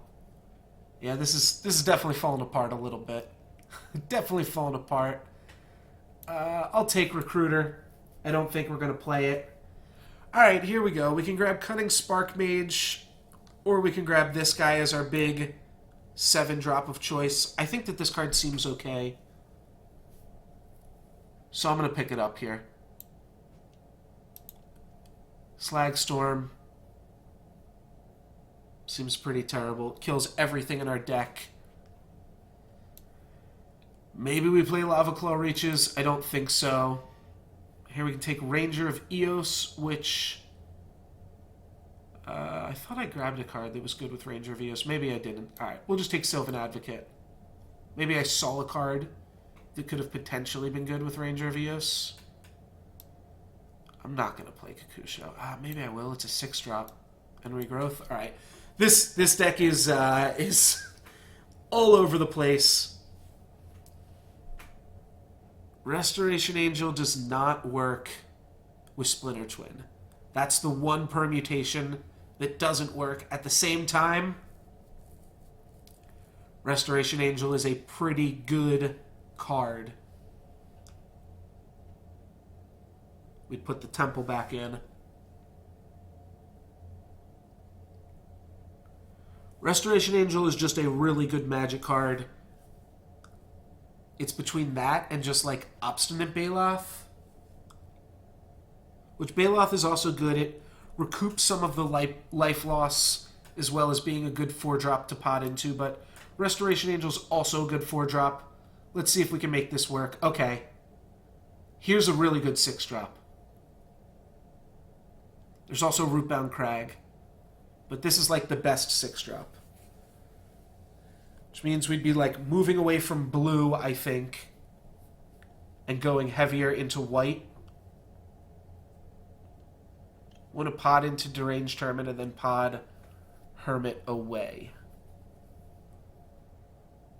Could also just take Rootbound Crag. Can this get back anything good in our deck? Doesn't really get back anything insane. I'm going to try it out still. Let's cut this. Here's our 7-drop. Probably not playing our 8-drop. Maybe not playing Seagate Oracle. Misty Rainforest. I think we do just want the fixing out of that here. Faith's Fetters would be good. That's really the only other card. Flame Slash, I guess, would be okay too. Mana War. Or do we just take Pack Rat? No, let's take some mana fixing. Wall of Blossoms is good here in this deck, but I think we just want mana fixing in the deck now. Temple Garden can be fetched off of Misty Rainforest, so that's what we want to do. Clifftop Retreat's good though too. Oracle of Moldiah, a solid 4-drop. No Splinter Twin combos, which means maybe we don't play red. Maybe it's Bant Pod? When this enters the battlefield, you return target creature card from your graveyard to the battlefield. Well, that seems pretty good. I think we might be Bant Pod. We cut Splinter Twin. Oh, well, here's an Inferno Titan.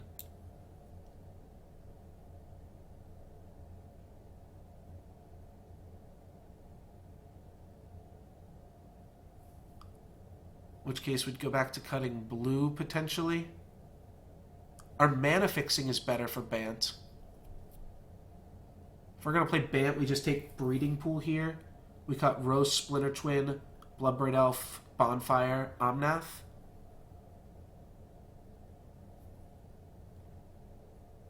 And we're just like Recursion Pod. We missed Eternal Witness. Alright. Let's add this to picks. Anger. We'll take Scavenging Ooze here.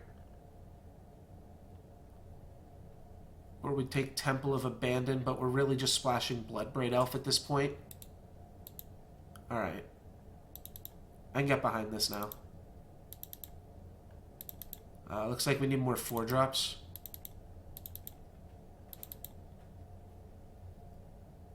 We also probably just need more cards for the deck in general. Serendib Efreet is a solid 3-drop. Green Warden is a solid 4-drop. Does this guy have? Other creatures you control gain +1/+1. Card seems fine, but I don't think it's as good as potting into a Green Warden. Yeah, we're just like a recursion pod deck for whatever the hell that means.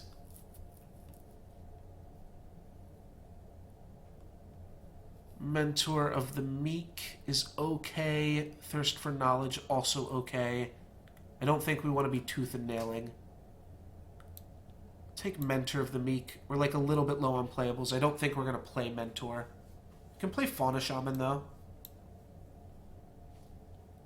Explore also probably seems fine. Might be cutting Regrowth here. Ooh, Selfless Spirit, Sun Titan. Alright, finally, last pick of the draft. We finally drafted something that came together here. We can play an off-color Temple. I don't think I want to do that. Dem can go back in. Gisela can go back in. I'll take the Temple anyways. I'll take Primal Command as well. And I don't think we're going to play this guy, but We'll take a look at them. All right, so not going to play the Mancer. We only have 2 4-drops. Unless we splash for Bloodbraid Elf.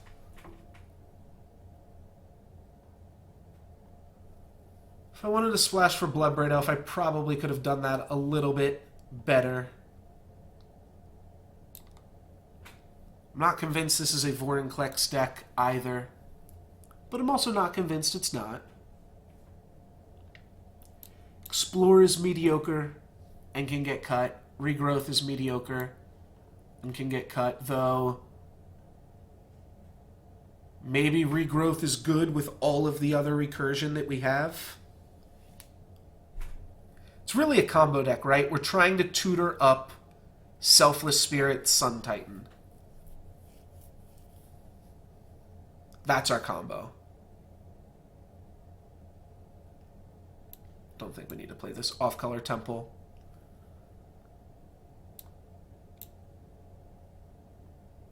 But how many ways do we have to get Sun Titan back? We've got Karmic Guide, Green Warden, both of which are just so much better than Regrowth. Alright, we can cut Regrowth here. We've got enough recursion. Mentor of the Meek also seems pretty weak. This would be 17 lands right here. This deck is like pretty big mana. We have to play Explorer in this deck. This deck is so expensive and with such little growth. Maybe we cut Primal Command, though it's a tutor for the second half of our combo. What's up, Jeff? I just drafted this pile of cards here. I don't know what I was doing. I fell asleep at the wheel again. I tried to make Birthing Pod happen. Didn't quite happen, but we've got our deck where our combo is Selfless Spirit, Sun Titan, and we're just like a green-white recursion deck. It's not horrible. Restoration Angel also does some work here. Pretty much only have to cut 1 card. We probably should just cut a 5-drop, and it should probably just be Primal Command because it's the slowest one, where Gear Hulk, Whisperwood Elemental, Deranged Hermit, and Karmic Guide all at least put some things out on the board. So those are all good.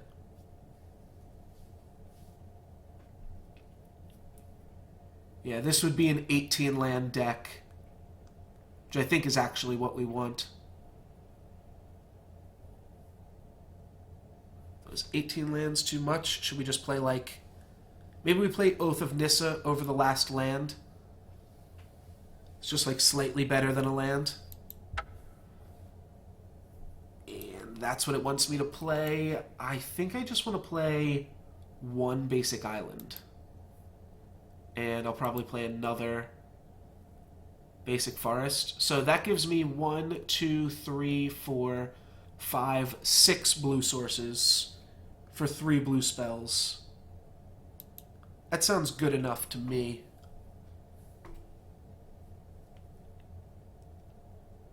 Mentor of the Meek could be good for drawing us cards, though. But the deck is just so mana hungry. Yeah, I don't think we want to force anything else. We could cut a forest for another plains.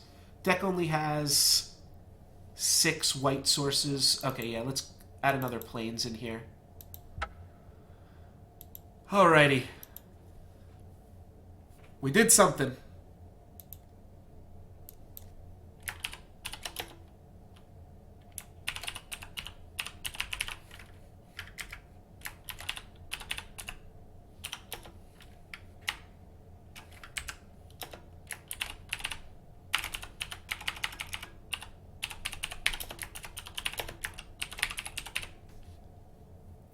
Green-white recursion legacy cube draft. Let's submit this and cross our fingers. Got outs to everything. Primal Command and Regrowth are more recursion, but I don't think we need to go that deep. Could cut Sylvan Advocate, but that seems like a pretty strong card. Could cut this random-ass Wharf Infiltrator. Maybe we cut this. But yeah, it would be that would heighten our curve so much. Cut a 2-drop to put in another 5-drop. The deck is okay on 5-drops. I'm going to go out on a limb and say that we don't need to play 5-5-drops. We could play Omnath. It's like the only other thing, or Vorinclex.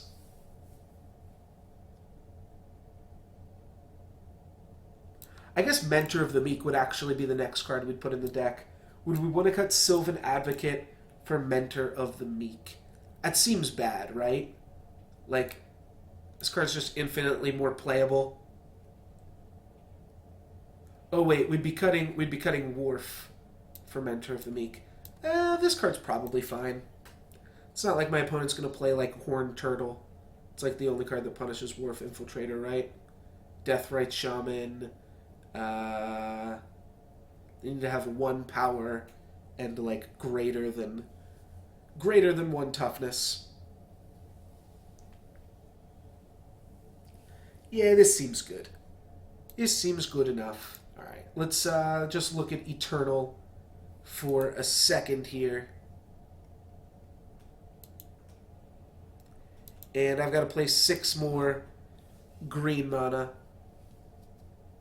So, I can play 6 more green mana real quick to finish off this daily quest.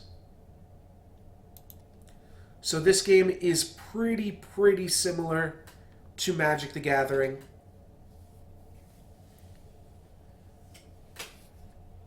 And just a better client. But if you're familiar with Magic the Gathering, if you pay a little bit attention, you should be able to pick up what's going on here. The only thing that's different is the mana system and then the names of some of the keyword mechanics. But attacking and blocking works exactly the same. And it's just a slightly better client here for us.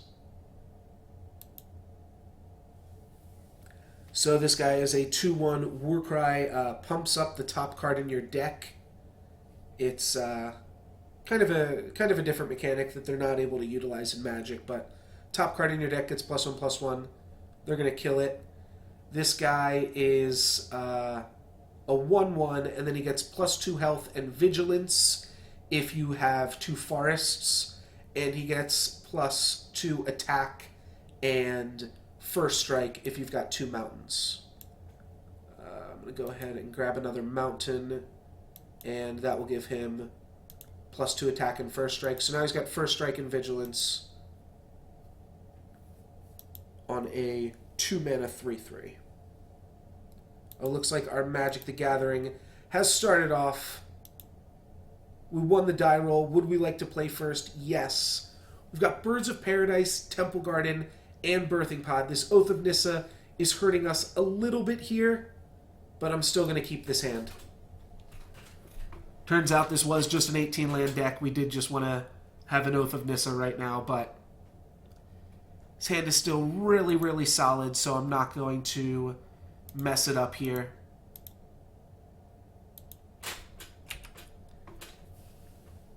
And I think we can make some stuff happen. I am just going to concede this Eternal game. We could have Giant Growthed our guy to counter our opponent's removal spell there, but let's just focus on this one. Uh-oh, Goblin Guides. And we've already taken so much damage. Oh, shit. Okay, well, we can play Fauna Shaman to try to trade with Goblin Guide. I am going to do that, but I'm going to try to hit a land off Oath of Nissa first. This isn't that risky. If we can't hit a land off Oath of Nissa, then what the hell are we even doing here? Alright, we didn't hit a land, but we hit Llanowar Elves. That's not great, but I'll take it. Definitely a slow start. We need to get our opponent to burn some removal spells on... Oh, I guess if they have removal spells, they can just kill our creatures here. Well, that would be no bueno. But we don't want them to kill Gisela. Gisella's like the way that we're beating red deck wins here. Lightning Mauler. Alright, so they're just going to get in with Lightning Mauler. I'm not sure if they're going to Soulbind here. And if they do, I don't think I'm going to block. I think I just need my mana way too much. Scavenging Ooze is also a good card for us. Yeah, I'm going to take it, go down to 12 here. Can we get a land? Scavenging Ooze. Alright, well, we got a Scavenging Ooze.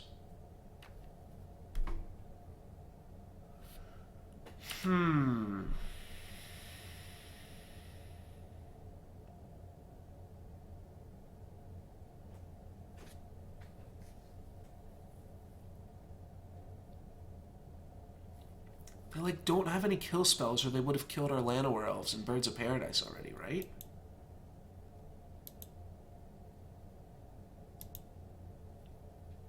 They're probably just a big red deck. But they clearly don't have any removal spells. I'm just going to preserve my life total here. Let's play a Fauna Shaman out. Now they'll have to kill the Fauna Shaman if they want to get in with Goblin Guide. I'm just trying to trade Fauna Shaman off here for a Goblin Guide and then play a big Scavenging Ooze. Alright, now they've got access to blue mana. Is that going to be a game changer? Electrolyze. Electrolyze on my Birds of Paradise after I trade. Damn, Gear Hulk. Still no lands. And I do realize I'm saying still no lands as I chump block with my land creatures. Alright. Wake Thrasher. Alright, that's going to be a pretty big monster. I'm going to play Scavenging Ooze. I can make Scavenging Ooze into a 4/4 and then make it into a 6/6, all while gaining some life points. This is obviously super slow, but... Wake Thrasher also hits for so much damage. It's going to hit me for 4, and then 5, and then 5. At least. Yeah, I have to just take it here. Though I can just chump block a Wake Thrasher if I'm able to play like Recruiter of the Guard or something like that. Alright, that's going to give them 2 dudes. Damn, Green Warden.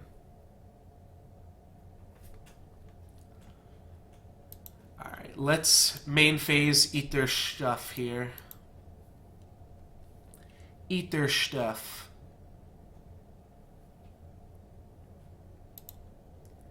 And Lightning Mauler. Get eaten.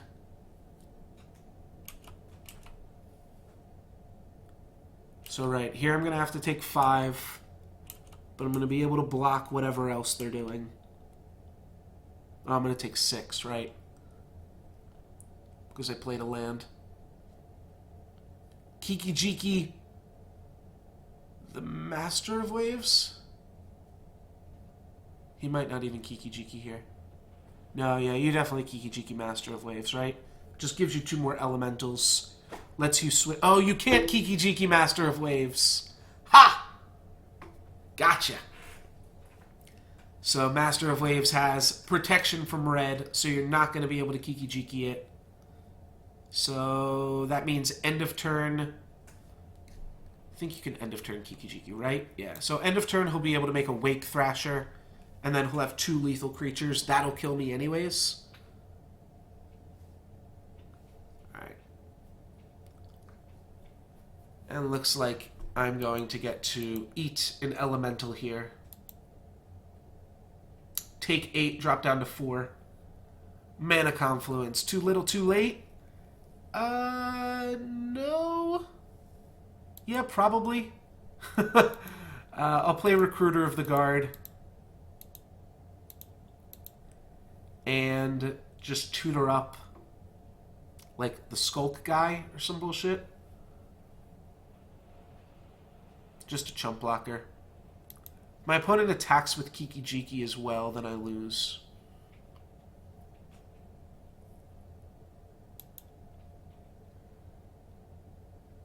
Oh, right, I can Recruiter the Guard for any of these cards. Yeah, I'm just going to concede. Rather than show my opponent any more cards here. They have me. I can't win that game. What can I do, though? Not much. I can bring in Bonfire and a bunch of red mana. That seems pretty bad. Let's give it another shot, though. That was a little bit unlucky, I feel like. Oh, wait, how is this an 18-land deck? Oh, did I add a Plains and not cut a Forest? So that was an 18-land, 41-card deck? Wow, and it still didn't get there. Or did I add Plains twice? 1, 2, 3, 4, 5, 6, 7, 8. I guess I added basic Plains twice. Is that okay? 1, 2, 3, 4, 5, 6, 7, 8, 9, 10, 11. 12 green sources for turn 1. Hinterland Harbor isn't turn 1, though. 12 green sources. I guess that's fine.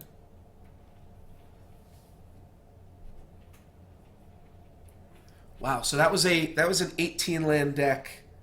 I kept a 1-lander, but didn't hit off of Oath of Nissa or anything else. The deck is also, like, pretty terrible. So that could explain why we lost as well.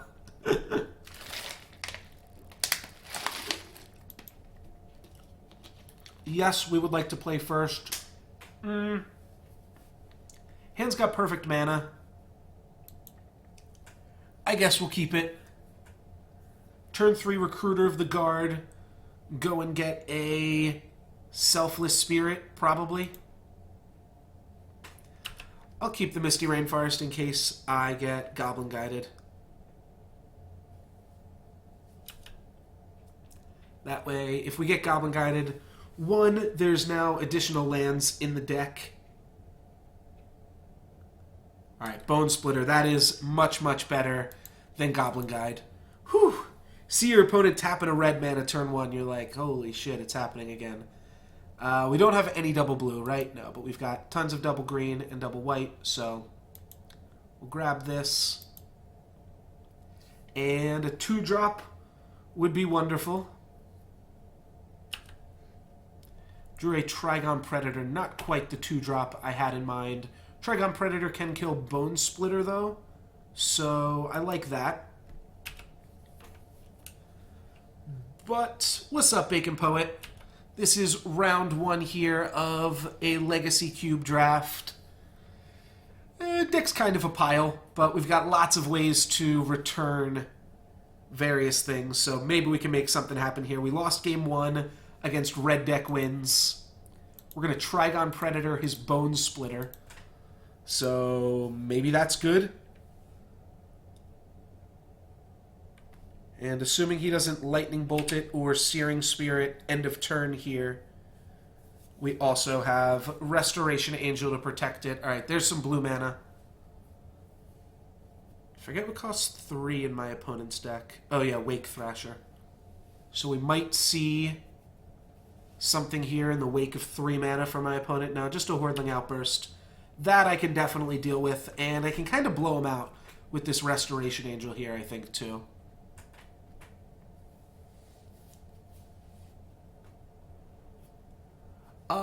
It's a very light blue splash.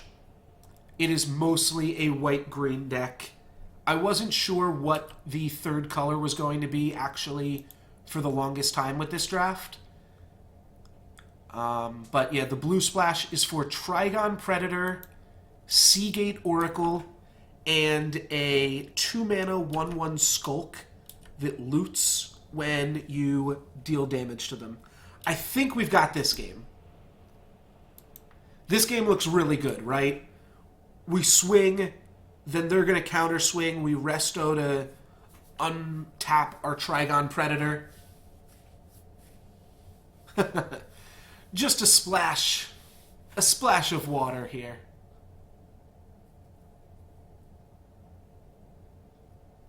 My opponent does have Kiki-Jiki in their deck, so it is pretty likely that they have a Kiki-Jiki combo, considering that they are blue-red. So I am not feeling like super, super great about it. But this game at least looks okay, right?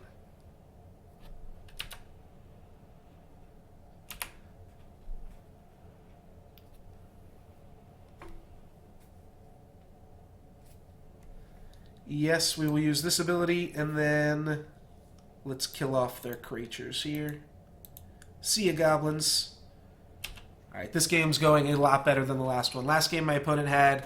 I mean, I've drafted a deck pretty similar to this before. Turn 1 Goblin Guide, and then just like turn 5 Kiki-Jiki kill. As awkward as it sounds, I actually really, really want them to play something here. Polukranos. Alright, well that's fine. When a creature enters the battlefield under your control. Alright, perfect. So I think we actually just like win here. We go Forest. We go Gearhulk. We get to give both of these guys +2/+2 and smash in the air for billions of damages.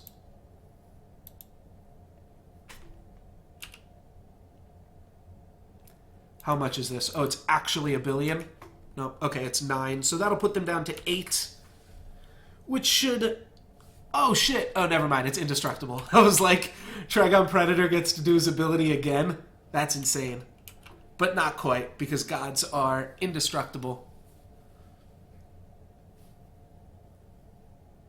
Red-green is sweet. This deck started out as a red-green deck, and then slowly drifted its way out of red into... Okay, Time Warp is just going to draw my opponent a card here. So, that's not a huge deal. Time Warp becomes a 0-mana draw a card effect. If you're not making any use out of the extra turn. I guess it did... I guess it was an Explore there for them, because it did let them hit their land drop on both turns. Gods are indestructible. Purphoros, God of the Forge, indestructible. Gods are indestructible in this game, not in Faeria. In Faeria, you can destroy gods. Alright, begin sideboarding. We got there, that's a win. You know what I needed? I needed you guys cheering me on. It's been lonely here today, so having you guys here to cheer me on definitely helps. So yeah, here was our red. I grabbed a Bloodbraid Elf, a Splinter Twin, and a Roast, but I never saw any Splinter Twin pieces other than Restoration Angel. And Splinter Twin on Restoration Angel is unfortunately not a combo. I mean, it's a combo in that, like, it's a powerful thing, but it doesn't just win you the game. And here's our other random-ass blue card. We're pretty much playing blue because we've got Misty Rainforest, Mana Confluence, Hinterland Harbor, Breeding Pool, City of Brass. So the blue splash is just free. And we're playing white because we picked up a lot of good random white cards. The main combo in this deck is Sun Titan with Selfless Spirit. So Sun Titan says whenever you attack, you get to reclaim to the battlefield. Well, if you are not yet level 5 Bacon Poet, go ahead and put me down as a referral for you if you haven't put anyone else down as a referral. Scavenging Ooze seems good. We've got Selfless Spirit to protect it.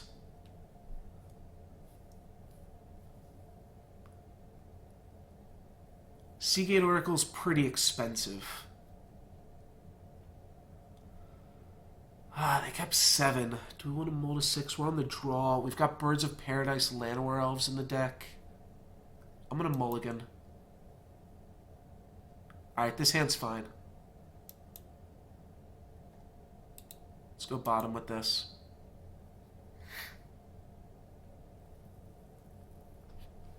Cool, sounds great. Thank you.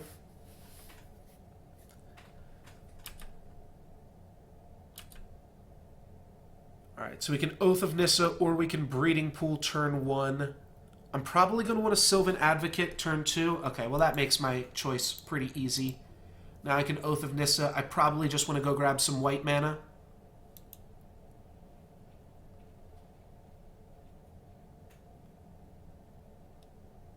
White mana, Deranged Hermit, Trigon Predator. There's so much double white in the deck, I think we just want to grab the plains here.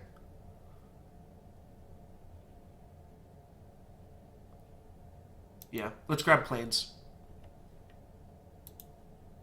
And we'll put these cards on the bottom of our deck here. Alright. I think I'm comfortable with that. And now we could go like Selfless Spirit and then play Sylvan Advocate. Well, my opponent's going to tap down my stuff with Rishadan Port. Looks like we are playing Breeding Pool this turn. Easy enough. Yeah, if you write me down as a referral in Faeria, then I think we both get 2 chests out of that. So helps us both. Pretty sweet. If anybody else wants to do that, it's nolexgiven@gmail.com.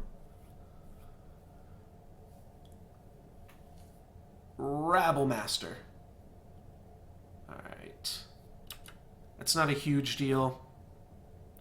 We have the turn to play whatever we want here.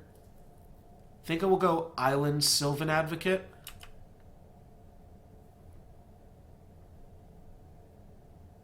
And the reason that I say that is because I think we just want to start being able to block these goblin tokens before they get out of hand.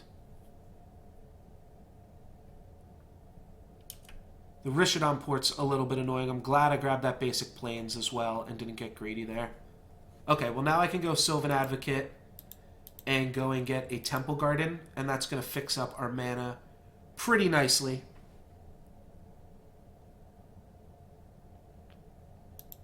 Okay, if you can just do the name of the people, that works too. I don't think my opponent's just going to concede. I don't think they're just going to concede, especially because they have like infinite combos in their deck, most likely.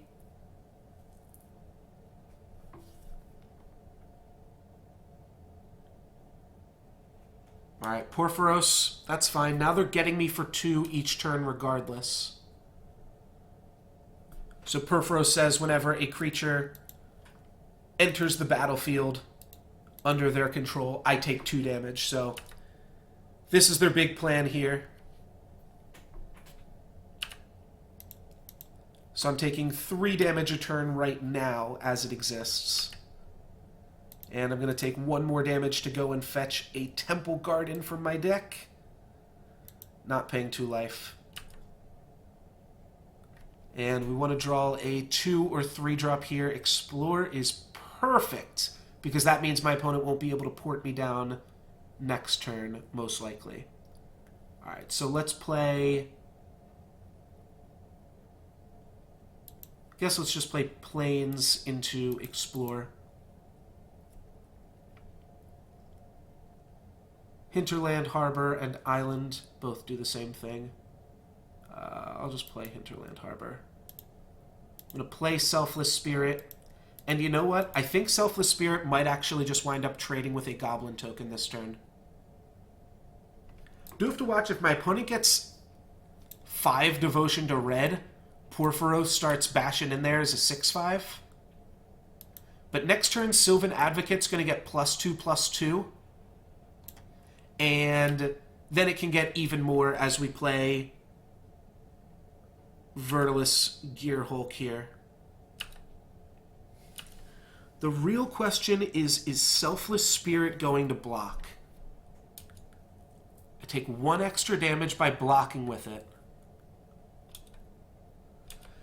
And I have to make the choice already.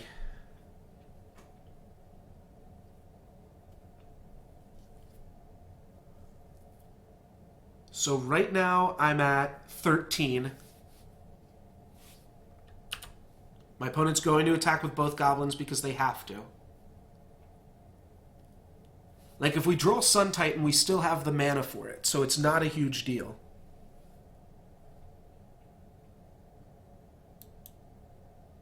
Oops. Let's not sacrifice it. That seems like the worst play we could make.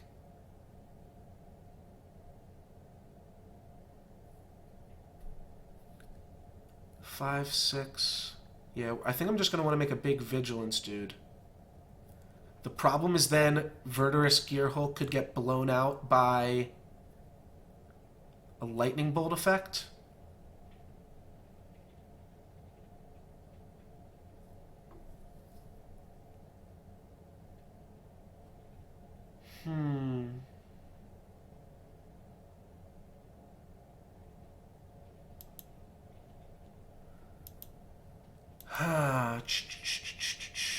Let's block.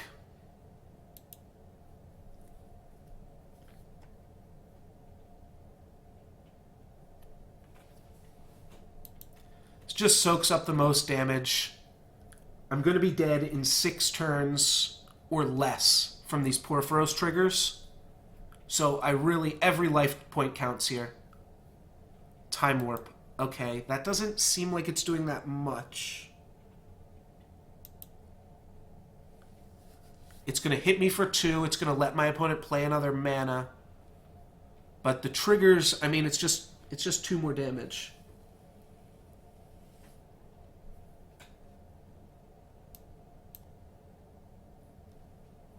Family Feud music? Family Feud. I don't know. I don't know about that. Alright, 4 mana. Master of the Waves, I guess, would be a little bit annoying.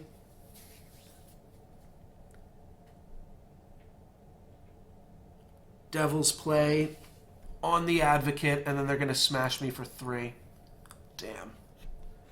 Alright, that's annoying. Now I go down to 10. Oh no, I go down to 8 because my opponent gets to attack with the Rabblemaster too. Oh my god, I go down to 4. Oh, we're dead.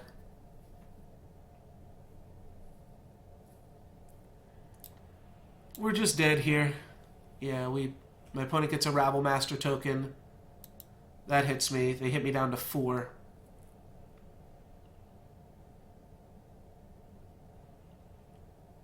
And then next turn, they're going to play a guy, and I'll only be able to block 2 of their creatures, and they will hit me down to 0. And there's no way my opponent can mess it up, because they have to attack with all of their creatures. I could Seagate Oracle into Scavenging Ooze. Oh, I'm at 2 right now. Oh, if I'm at 2, I'm just dead to the Porphyros trigger. Regardless. There's nothing I can do. Time to pack it up. That's it. I'll play Seagate Oracle. Just for funsies here. Nah, no time for a comeback. We're dead. Every time my opponent plays a creature, they hit me for 2. It's a pretty strong combo here. Rabblemaster into Porphyros. Yeah, Gisela would have done some work if I had drawn that, but it wouldn't have even because, yeah, that would have just killed me. So I had to not block with the Spirit. My opponent time walks. They Brimstone Volley. I sacrifice. Nah, I would have been dead still. I still would have been dead. Alrighty. Let's just concede this and get out of here.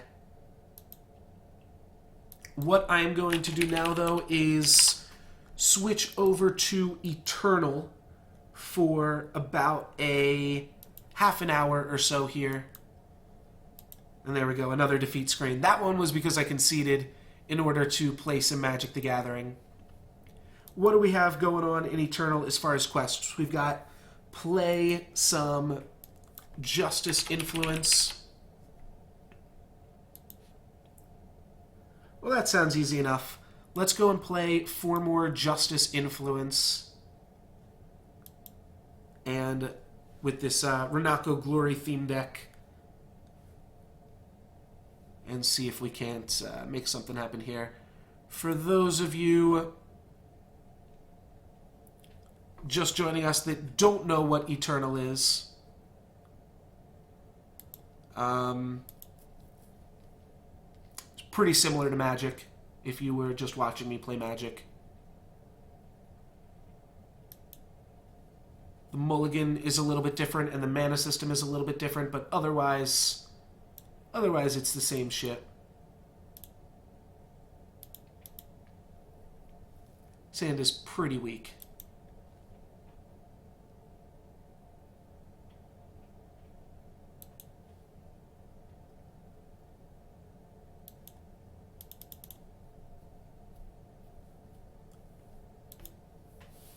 Yeah, not quite able to mount a comeback there. Let me figure out one thing real quick. I don't think I have enough time for a draft of this.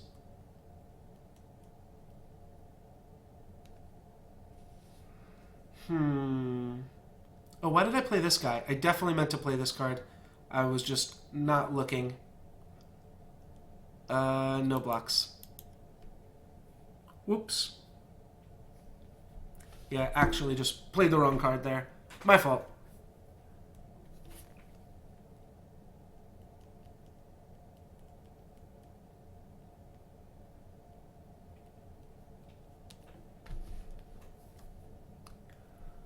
What can we do now to make up for that? Let's just attack my opponent. I wouldn't actually mind trading the Valkyrie for the Paladin, though if we don't trade anything at all, I think that's also probably fine.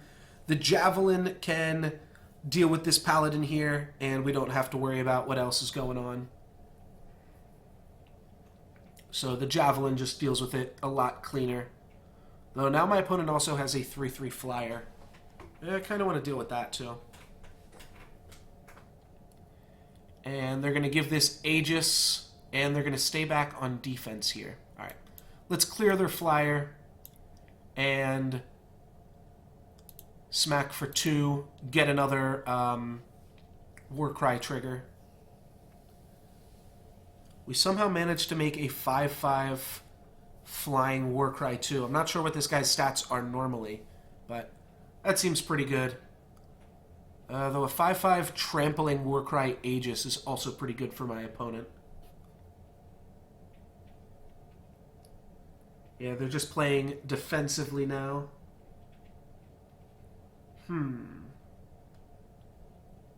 Play Bright Mace Paladin, or I could just put 2 longswords on this. I think I'm just going to put 2 longswords on this thing.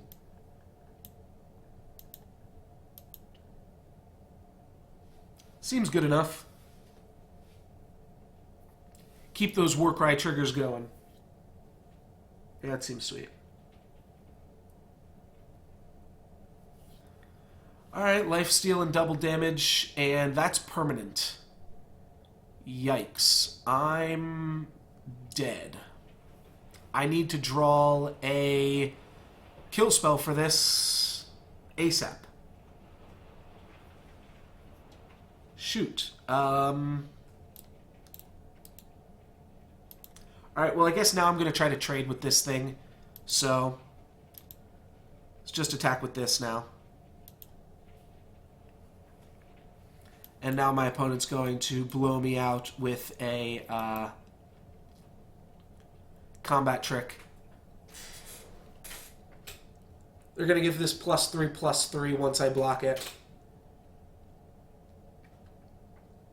No, they don't have it. Ooh, and we drew a Javelin. Well, that is a sweet, sweet Javelin. Does this kill me? Almost. Holy shit. Alright. Well, now I'm like almost just dead to my opponent double torching me.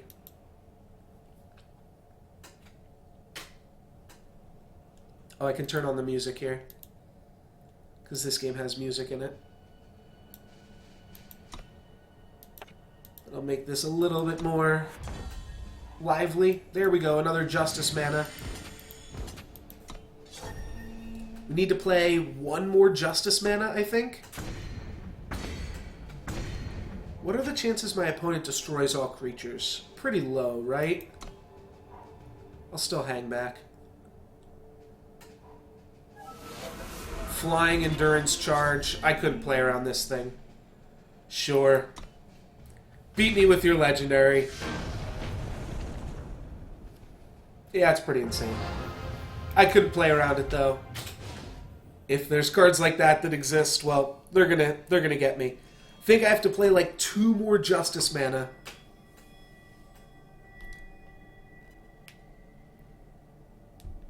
And then I can finish this up. I don't really want to start a draft because I think I'm ending the stream in about 20 minutes now. And if I start a draft, we're not going to be able to finish it off till Wednesday. But I do really, really want to do some Eternal drafts soon. Let's keep this hand because it's got an Oni Ronin in it. And Oni Ronin is the best one-drop in the game, I think at least. There is also a one-drop that I think gives all of your one-drops haste. That might be better than Oni Ronin. Do they have the bird? Transform a unit into a random one that costs 1 more. Well, that's how good Oni Ronin is. My opponent would have rather me have a random, more expensive unit. Best is when they do that and you just get, like, the 2-2 charge. Or not the 2-2 charge. The 2-2 First Strike Warcry. Or, like, just something that's just better than what you were already working with. Alright. Power cards have Echo. I can beat that. Let's go for this here and smash in for 4. I don't think my opponent's going to chump block just yet. Which means we get in for a cool 4 damages.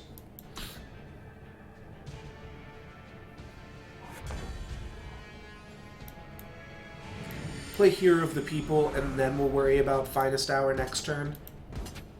I'll trade my Swordsmith for this 2-1, though. Ooh. They're going to silence Hero of the People, and then attempt to block this. How do I feel about that?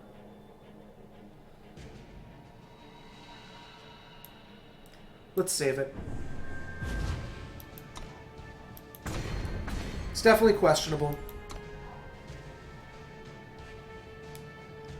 But my opponent doesn't really have that much mana either. I think they might just be conceding. They just know they're not going to block with it. Right, you definitely don't want to block with this guy, so attacking with that actually makes a lot of sense. That's a good play from my opponent. Though they could have also just prevented 1 damage. Oh, they do've got a blocker. They do've got a blocker. Definitely got punished again for running out my creature pre-combat. I should probably stop doing that. I'm just trying to play a little bit faster, but yeah, I'm getting punished for sure. Oh, that's really bad for my opponent. That's really terrible. Now they're just going to trade it off with the 2-1. Yeah. That's pretty miserable. And we're going to see a concession soon from them. This attack is going to put them down to 1. If I can draw another Justice mana, then we just have lethal, though, as well. Alright, Temple Scribe. Not quite. Not quite lethal.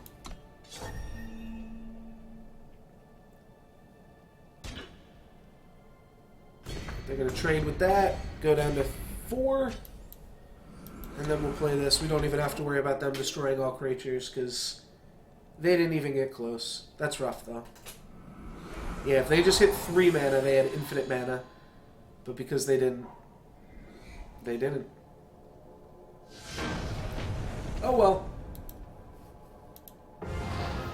And that's going to complete our quest for us there. We'll get 1 red chest. And 2 silver chests. Cool. Cool. Alright, so I think I am just going to play now with my decks that are a little bit more interesting on the ladder, but still just going to play...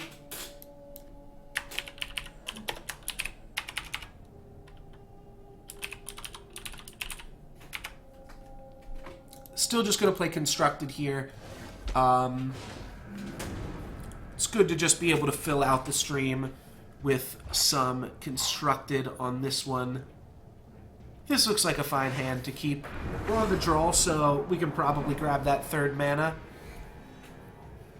And when we eventually do, we'll be able to draw our 4th mana as well. A Beetle's a little bit annoying. I guess I'll play a Pyro Knight to try to trade with the Beetle. We don't really want this card to be a 2/2 flyer, though. I guess if it's a 2/2 flyer, it still trades with Pyro Knight. So it's not a huge deal. Alright, my opponent is red-black aggro. There's their Oni Ronin. There's their other shit. So now we're going to play our own Oni Ronin, and our assembly line should be able to stall us out into the late game here. So my deck is like kind of an aggro deck, but it also has a pretty good mid-range fallback. And part of the reason, I think just as far as like the commons go, when you first start playing the game, I think assembly line and I'm going to trade with both of these things, I think. Definitely want to trade with Oni Ronin. Do I want to keep my own? I could see keeping my own, to be honest. Next turn I play assembly line, smash with my Oni.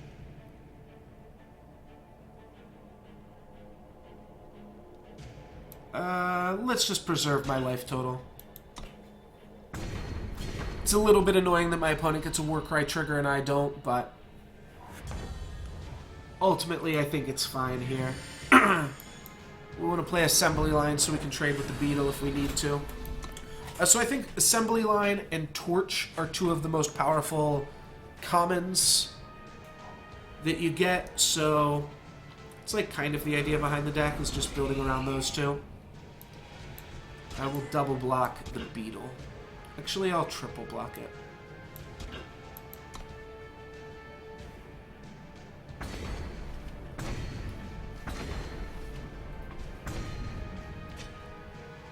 Cool.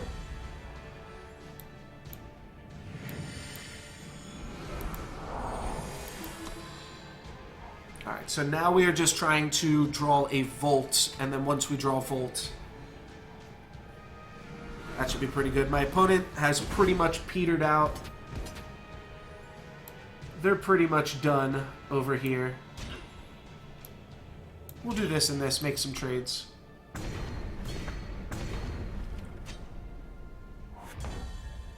Alright, another assembly line. Not going to complain. Now we can trade with our opponent's whole board. The last assembly line I'd really like to save. We're at a pretty comfortable 21 here.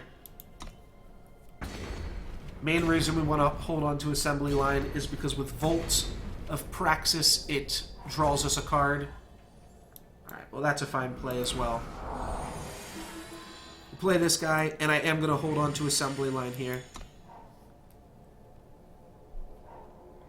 Just hanging on to it for one more turn could be super beneficial. Now we could just start beating down. I don't think that's the route I'm going to take, though. Not yet.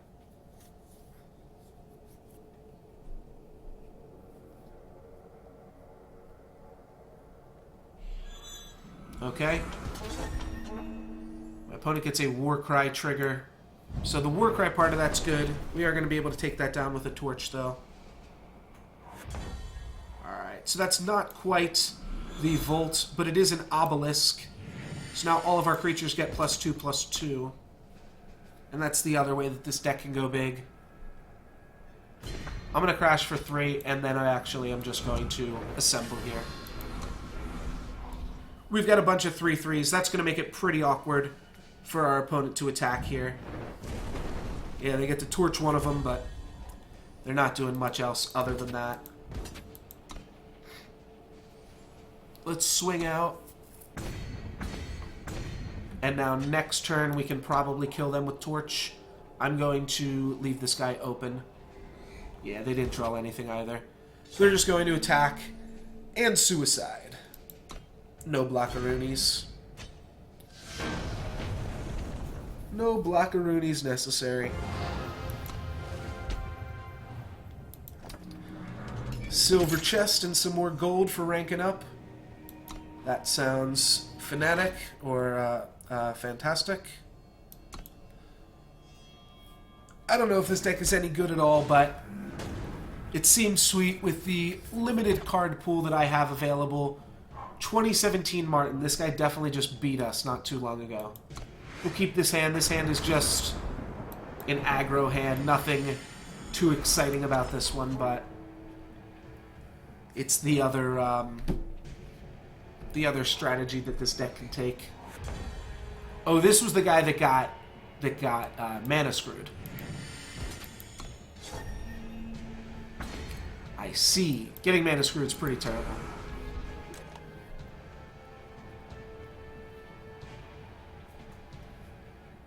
So now we get a rematch. We'll get to play a real game. I'm coming out a lot stronger here, though, so I don't know if he can handle it. Oh, wait, this wasn't the guy that got mana screwed. This was the guy that we played a really long game, and it was actually a pretty sweet game against. I'll play the Forge Wolf, kind of for the same reason. If we draw a Volt of Praxis, it's worth having held on to all of these creatures here. Enemy units get -1/-1. No! No! Oh, that's bad. But let's play a 4/4. It's probably just going to get silenced. Alright, we're in for a long one here now. Overwhelm on his dude. We could go for Unlock Potential now and bash in for 5. Sure. I don't hate it.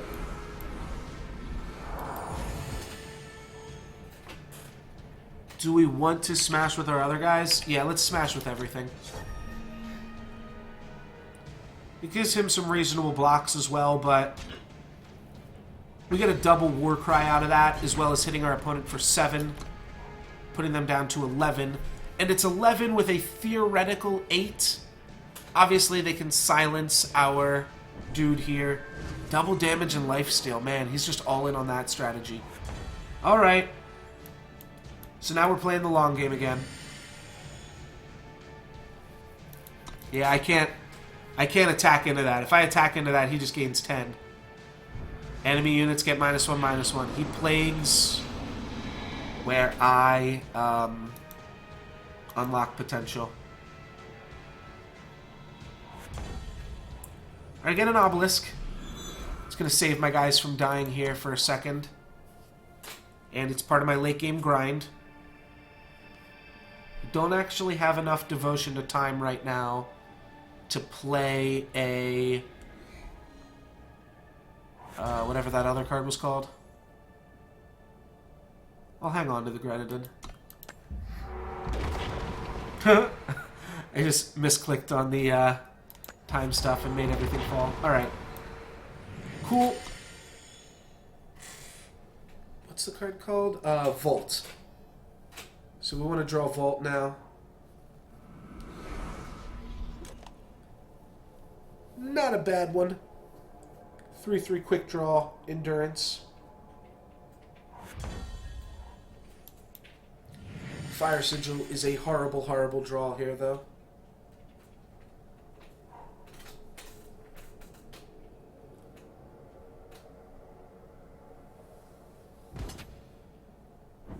They crash in for the 3-3. It becomes a 4-4. Well, don't love this.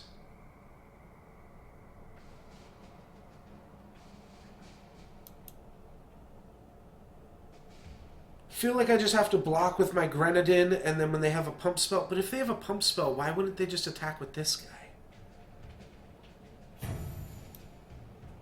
I don't get it. I'm not gonna lie, I don't get it.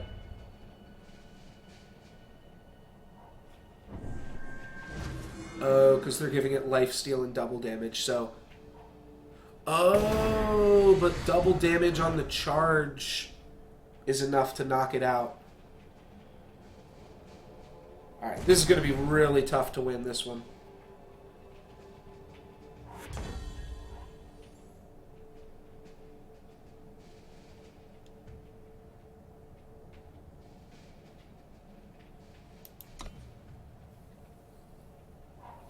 I think part of winning this one is...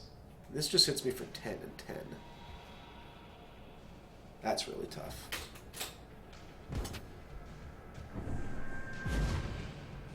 Yeah. It's just chump blocking. Need to draw Volt of Paraxis. Jeez. Not Time Sigil. Time Sigil does give all of our dudes +1/+1. Double damage. So 6 to clears out this. I guess we can block this if we just dump our hand.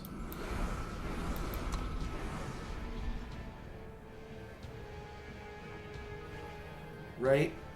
Because double damage at 6 means it'll kill off both of these, and then these two can trade with it. Then I just have no way to deal with Crown Watch Paladin, but... Draw a unit or weapon of your choice from your deck. It gets +2 attack. That's pretty cool.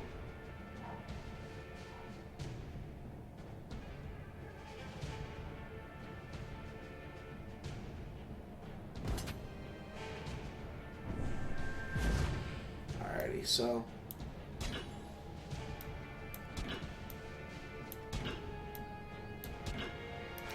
And if he kills this, then I guess I get to not lose any of my other dudes.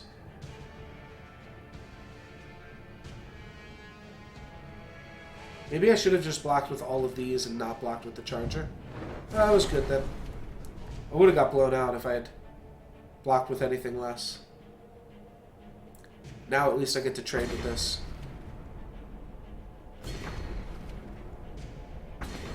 What?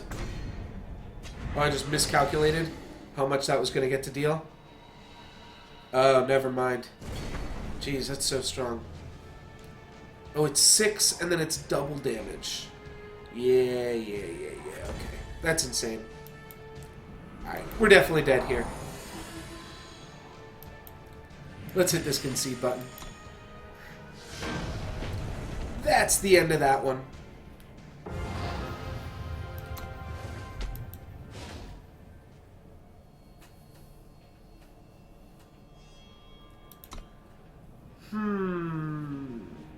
Alright, so I've got about 15 minutes left. I guess I'll just run through a gauntlet real quick. That's kind of fun. And I'll show off this deck. I think this is my best deck. This is probably the one that I should be ranking with. And playing the other ones in the other mode. This hand's fine. It doesn't have double black, which is kind of needed in the deck. But hand is still pretty good. And we can get the double black eventually.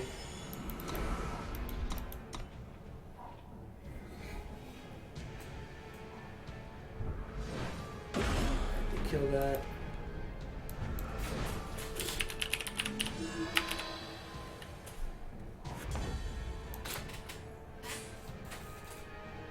Let's play out the assembly line this turn, and then next turn if we draw a land, we can go double Dark Wisp.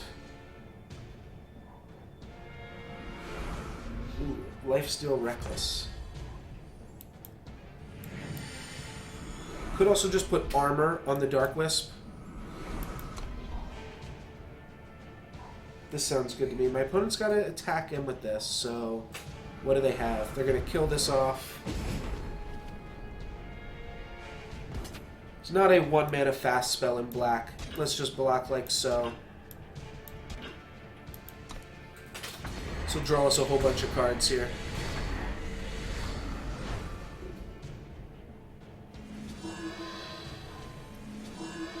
And our draw for turn. No, not yet. They're going to get back their 4/4. Okay, I can deal with that. Devour. It's pretty good. Let's Devour first. Just to see what we draw. We can just play out these 3 cards here. Drew another Devour and an Oblivion Spike. I think I want to play this other Devour here next. My opponent's going to play a 4/4. I can worry about this Obsidian Armor later. Actually, you know what? Yeah, I'll worry about the Obsidian. No. I'm back on it. Let's do this.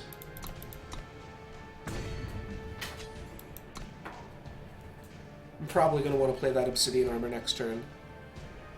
Opponent plays a depleted manland there.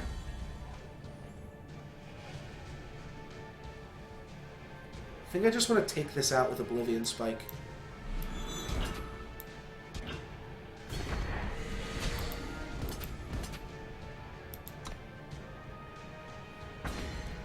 That seems good to me. As long as he doesn't give all of my creatures -1/-1. No, Direwood Rampager, that will also die to Oblivion Spike here. You know what? Let's draw cards first. We drew at least 1 land. We drew a torch.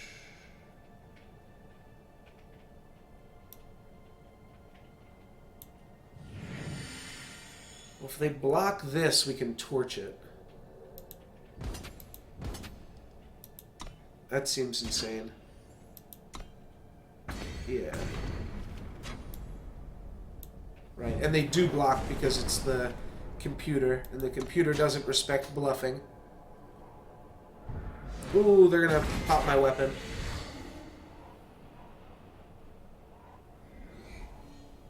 That's pretty good.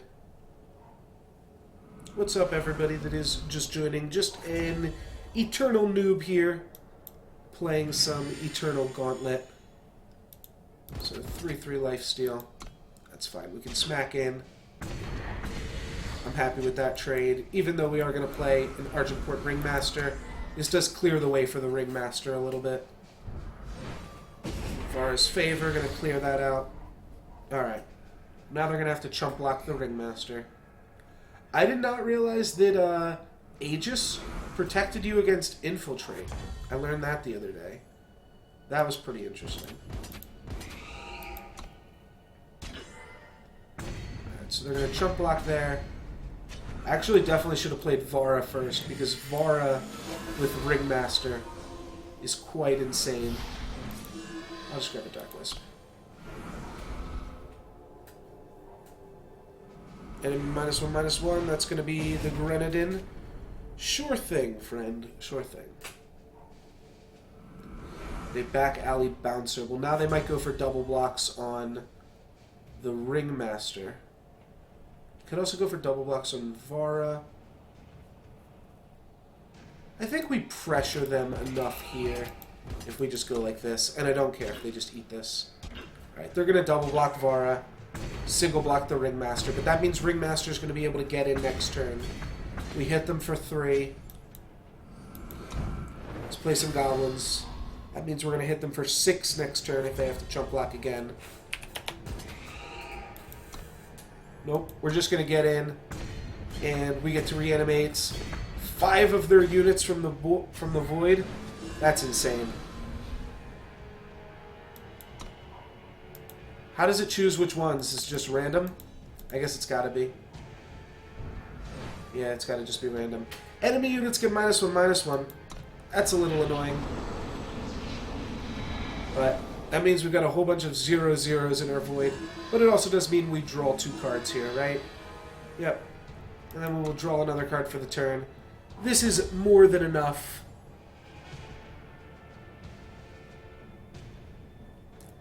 This is more than enough to win it. I can show you my decks here. I was just kind of showing off my decks right now. And I forget, Bacon Poet, do you play this game, like, somewhat? Like, do you know a little bit about what's going on in this game?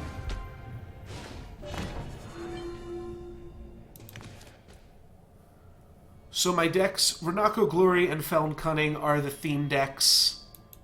This I should probably just delete because I'm never going to play it again. Delete the basic primal deck.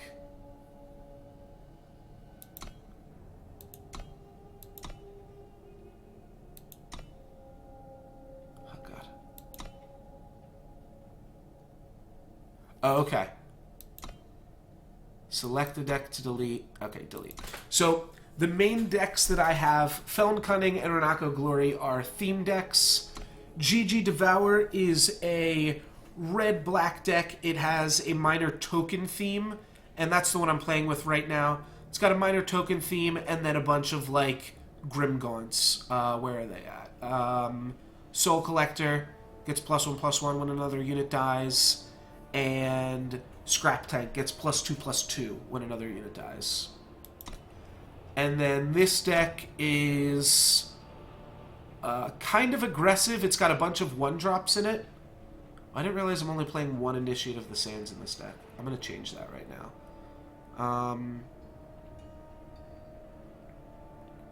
2/1, 2/1. Look at Forge Wolf.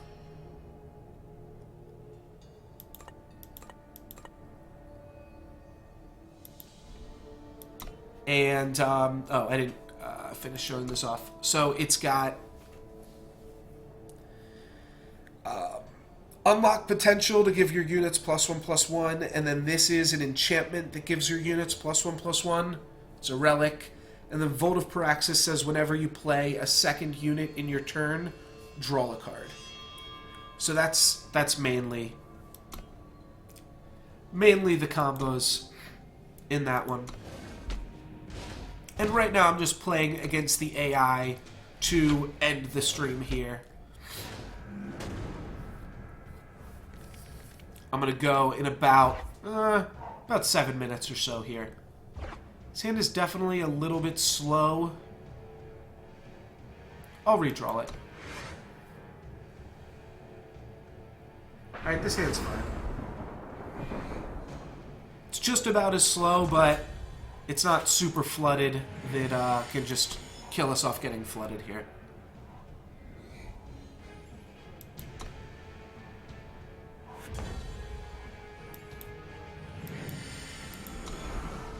So there's a lot of creatures with Death Rattle in this deck. This guy says you can sacrifice another unit to give him +2/+2. So that's the basic stuff we got going on. Sure.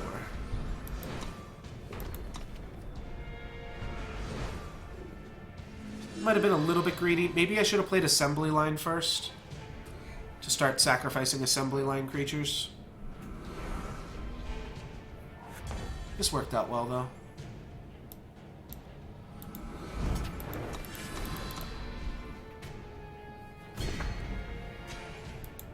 Just wanted to start beating down with this 5/5. My opponent is also going to beat down with their 5/5. And they're going to play a 6/5 as well. Well, I can double torch something to kill it. Which isn't that unreasonable when I also have Obsidian Armor. However, I can just play Obsidian Armor and then I have a 7/7. That seems okay enough as well. So I'm going to ignore this Terrazon, I think. And I'd like to combust my opponent's 6/6. I'll say no blocks on this one.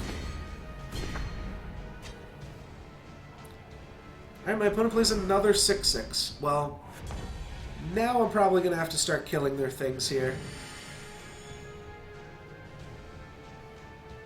Oh wait, no I don't. I can just attack. My opponent's not going to block.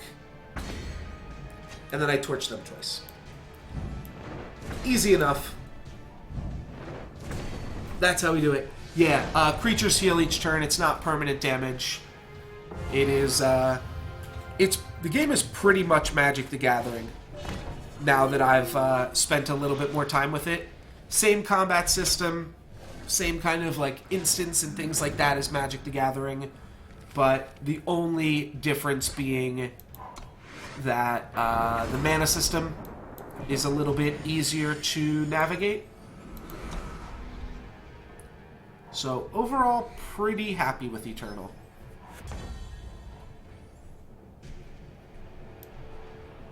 Alright, let's just play Dark Wisp. Next turn I can play Seek Power into Devour or Obsidian Golem.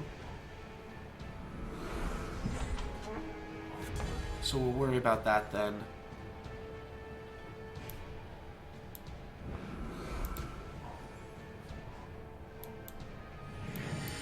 Let's just lay out an Obsidian Golem here.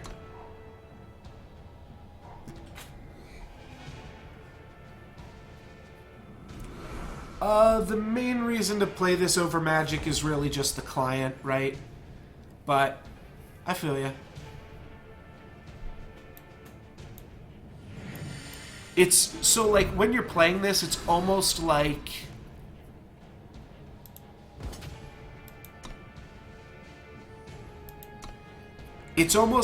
a new Magic set has come out, and like maybe this game is even worse than something like Duels or something like that, but not sure. Because it's I kind of pretend it's like a new Magic game came out, right? And you can play Limited, and that's just like playing Limited with the new set. And when you play Constructed in this, that's like playing Standard. But yeah, Faeria is also pretty cool. I don't blame you.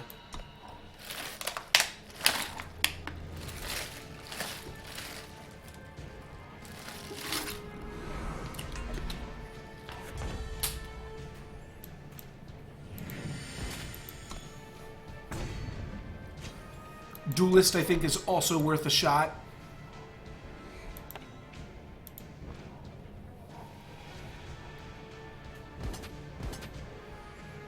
Yeah, it's definitely, it gives off a little bit of the vibe of Magic Light as well. I do agree with that.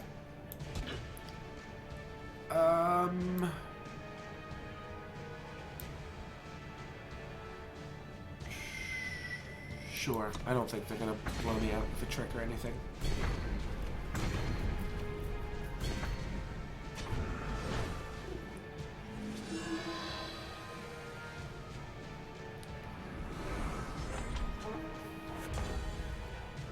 Another Devour is pretty good. Let's lead off with Devour. Draw 3 cards. I still have not streamed Duelist. Duelist is at a weird point for me where I am not, like, a noob at it, but I still am not good at all. So, that's a pretty tricky balance.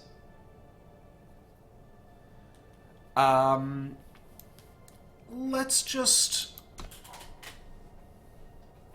wait it out here.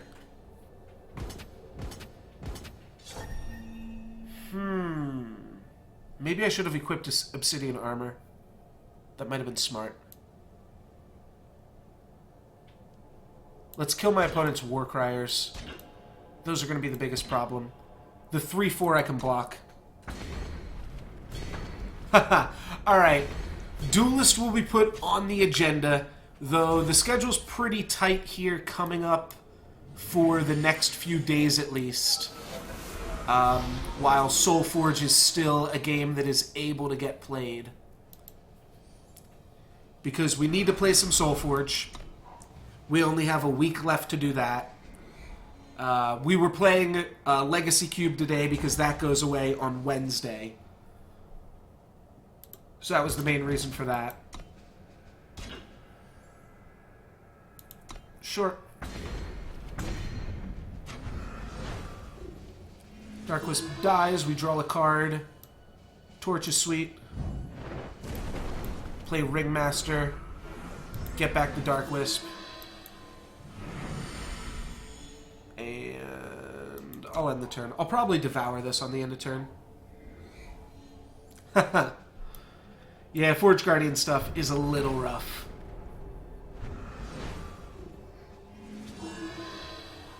Thorn Beast is a pretty sweet combo. Soul Collector is a pretty insane card. Alright, well, we're not going to win this turn, right? Oh, wait, maybe we could have won. 1, 2, 5, 6, 7, 8, 9. Ah, shit, I missed lethal.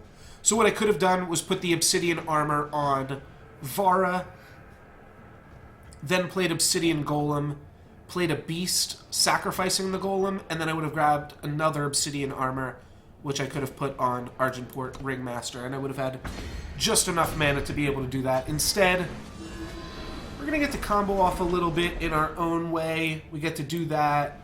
We'll Soul Collector, get back a Slumbering Stone, then play a Thorn Beast, sacrificing Slumbering Stone, getting back Gargoyle and Slumbering Stone.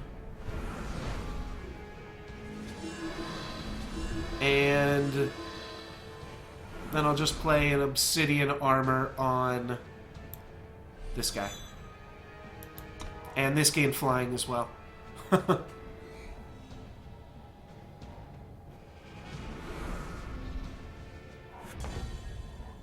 Yeah, with the way that removal works in the game, I'm sure that made things more difficult as well.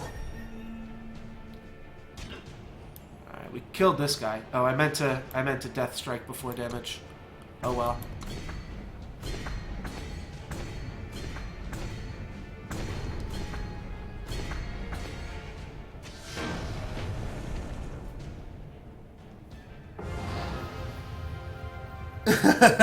Yeah, this is the backup play when you weren't able to spot the lethal. Give me 1 second, guys.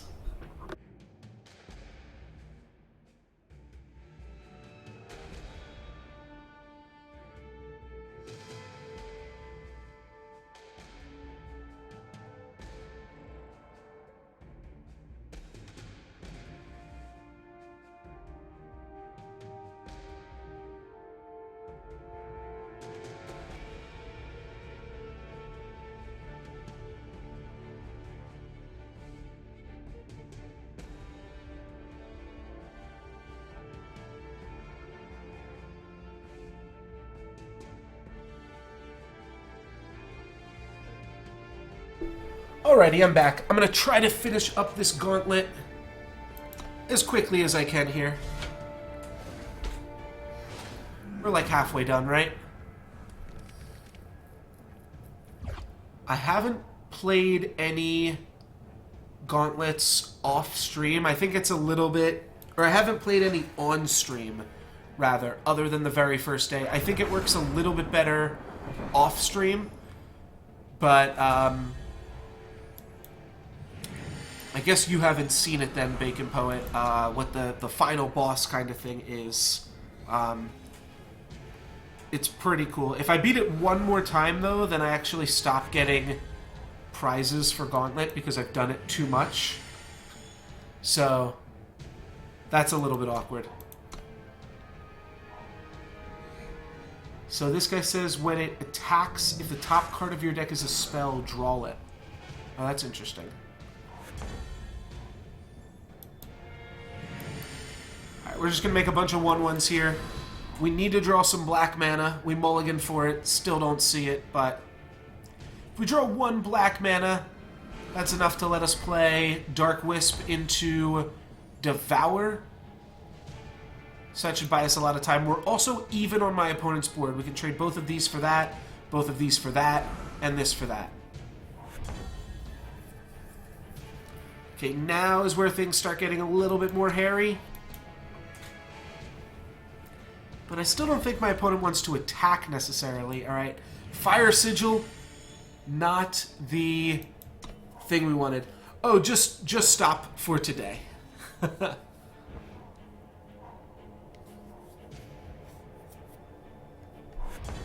There is the Shadow Sigil that we know and love. So we can go Slumbering Stone into Devour and Dark Wisp. Oh, we can also just play Scrap Tank. Okay, well this card's insane. We have to play this. So this gives me 2 more Grenadin, and now whenever a unit dies, this guy gets +2/+2.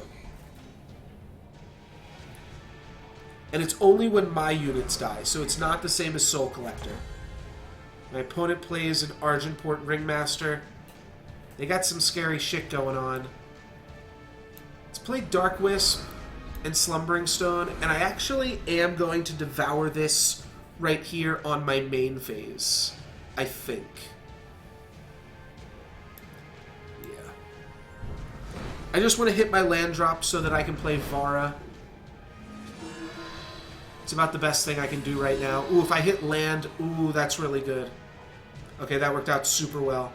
Now I can go land, and I can actually combust to kill my opponent's Ringmaster? Which is a bigger threat here? So both of my opponent's cards here have pretty good infiltrates. I'm going to kill the one that I can't Lightning Bolt. That leaves me with a 7/7. My opponent could trade their entire board to block this 7/7. I'm going to let them do that. They decide not to. Makes sense. If they did that, I would just be Dark Returning it back next turn. So, or Varing it back in 2 turns. So, both of those would have worked out pretty well for me. Alright, what does this say? Oh, summon, you play a 6/6 that dies when this dies. Alright, we can kill this then pretty easily. Let's Devour this first, just to see where that gets us. That's also going to give us a 9/9. Alright, that gave us enough lands. Now we're going to be able to play Vara next turn. So I want to get in with Scrappy here. And they are going to go for a triple block. So I'm going to Death Strike this. It's going to make the 6/6 die. And then I will be able to positive battle both of these 2/2s here. Easy enough. And I'll just save the Dark Return to get back Vara. Oh, they turned it into a pig. Brutal. I hate when they do that. It's a pretty good kill spell because then you don't get to reclaim it back. Alrighty, what can we do here? We can swing with this thing. That's good enough, I suppose. 4 damage to an attacking enemy. Okay. Alright, Vara, what can you bring us? You can give us a Slumbering Stone or a Dark Wisp. Let's just go for Dark Wisp right now. I think we've pretty much won this game, but the one way that they get out is turning this into a pig. Alright, they tried to dig for a spell here. Let's block like this. Okay. They thought I might block. I did not.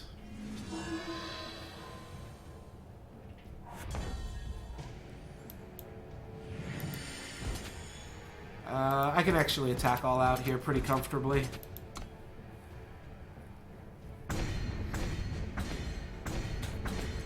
This will put my opponent pretty low. Dark Wisp will let me get back another Dark Wisp. And Ringmaster. I'll just grab the Gargoyle.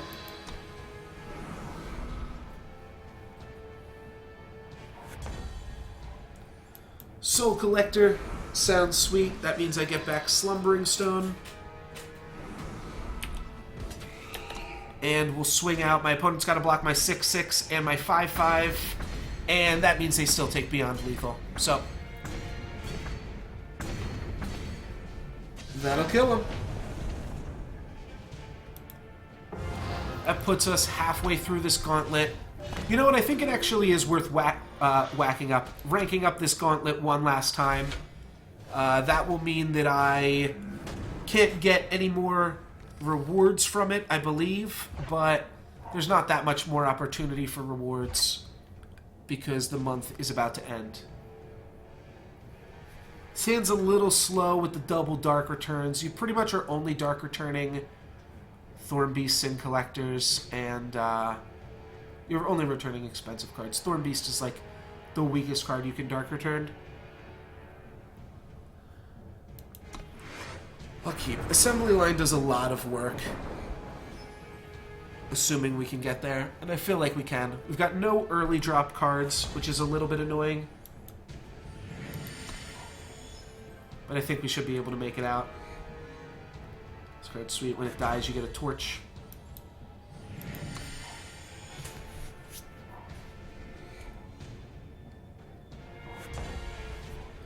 Alrighty, we didn't quite get there. But there's still some time. Opponent didn't give us anything to torch. We did get an Obsidian Golem, though. That one's sweet.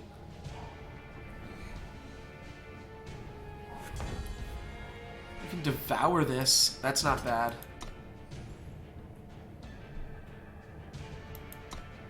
One, two, three, four, five, six, seven, eight, nine.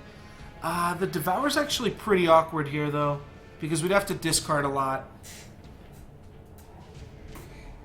Maybe we'll devour end of turn, even though that puts us off of our land drops.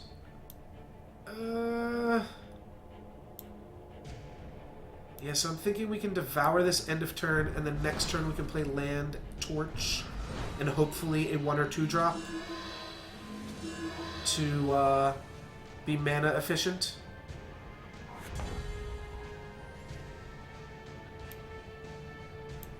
Alright, so we grab this. We can do this, or we can torch 1, 2, 3, 4, 5, 6, 7, 8, 9, 10, 11. So we are going to have to discard a card here.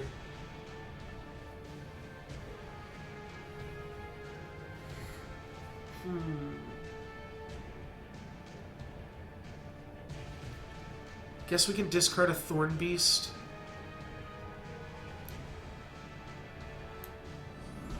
But also discard Devour. I kind of like Devour. Maybe we just discard Steward of the Past. No, but Steward of the Past is our only removal spell right now. 1, 2, 3, 4, 5, 6, 7, 8, 9, 10.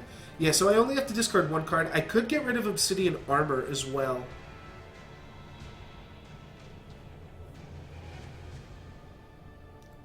Yeah, let's get rid of Obsidian Armor, actually, now that I think about it. As long as they don't pump this up here. Though if they do pump it up... Right, that's not the worst. Because he can't attack now, right? Oh, he is going to attack. Is he going to play back another blocker? Oh, wow. He just let us kill his weapon for free. Oh, wait. This thing's got endurance. Alright, let's clear this first.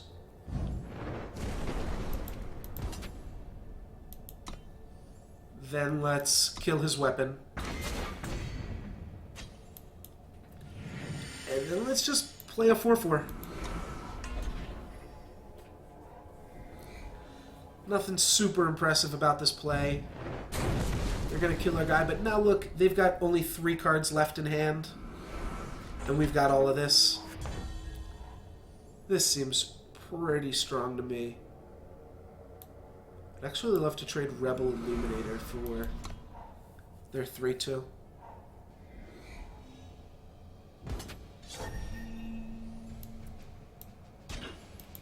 This also means I don't get blown out by like Finest Hour here because I'm only losing a Rebel Illuminator.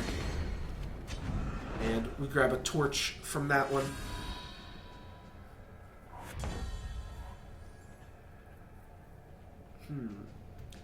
Love to sack the Dark Wisp, but I don't think we can here. Let's just attack with these. Now all we have to do is not blow it.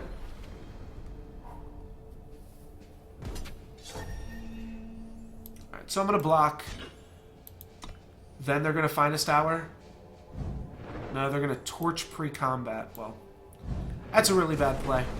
But unfortunately, that's what you get playing against the AI. Sometimes they Torch pre-combat.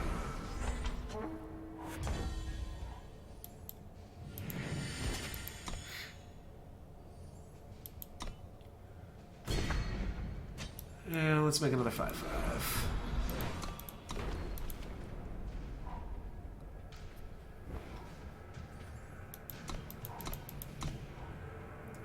Have our opponent dead pretty quickly here.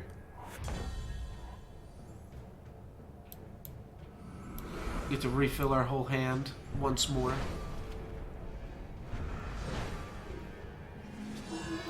Draw 3 cards. Gain a whole bunch more life points. I'll let my opponent attack with their 3/3 if they want to. We've got 2 lethal attacking creatures, so my opponent needs to chump block next turn. So we don't care that we are giving up some board position here. Yeah, they're just going to chump block one of them and die to the other ones. Easy enough. Yeah, just beating up the AI. Showing him who's boss. Can do the gauntlets one more time before I get to, before it's like master rank or whatever. So, just doing that at the end of the stream here. Not much else to do with little time. This hand looks really good though.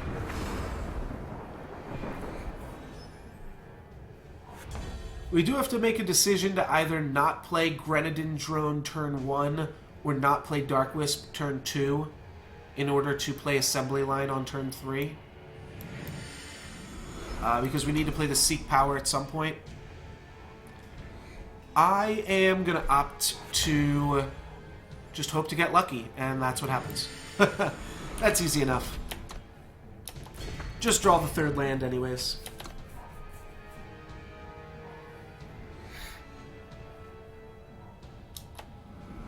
Bright Mace Paladin, that means we're playing defense. Ooh, sweet. That was a good draw, too. So yeah, we're just playing defense here. Hopefully my opponent doesn't attack, because that means we have to, like, 6-tuple block and lose our whole board.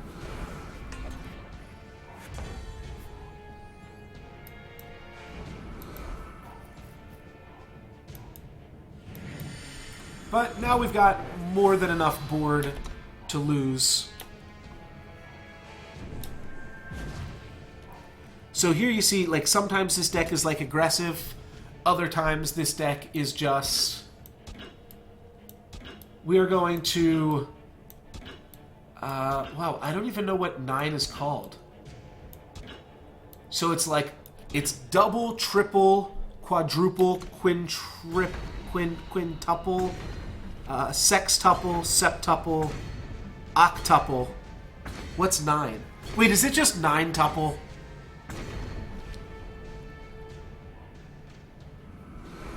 Is it just 9-tuple block? Is that what we just did?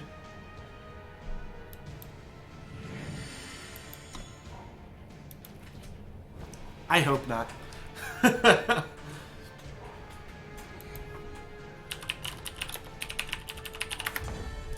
Somebody in chat's got to know that one, right?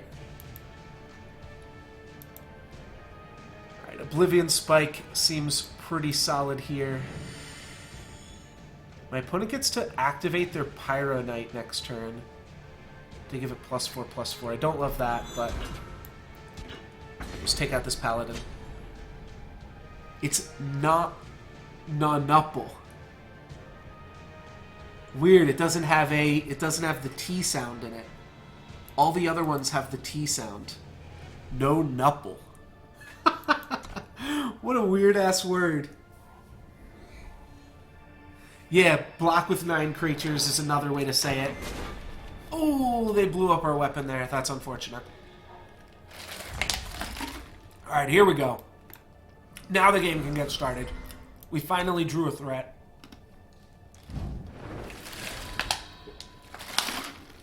They're going to pump that guy up. And we're going to trade our Ringmaster for it. And then we're going to buy back our Ringmaster. I think that's the plan.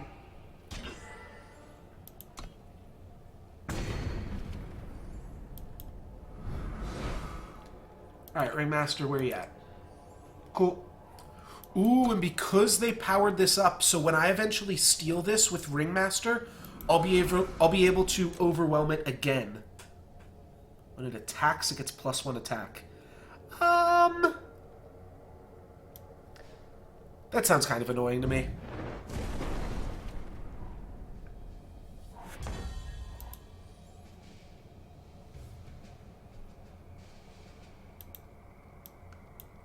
I just Googled it myself, but no Nupple is weird. It makes me... Does that make anybody else feel uncomfortable? No Nupple? Maybe I'm saying it wrong. Oh, it's not Nupple because there's only one P. It's... No... I have no fucking idea. I have no Nupple idea, man. Alright, what did this get? It got Mark of Shamed. Well, if this is shamed, I guess we can just play Steward of the Past. We'll also draw a card.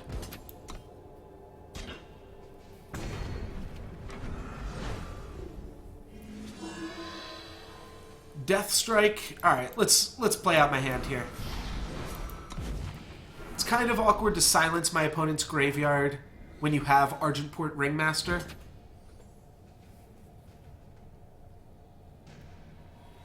Yeah, it just makes me feel weird. Alrighty. Opponent's attacking with that. Let's just let them break this open. I don't know what their plan is here.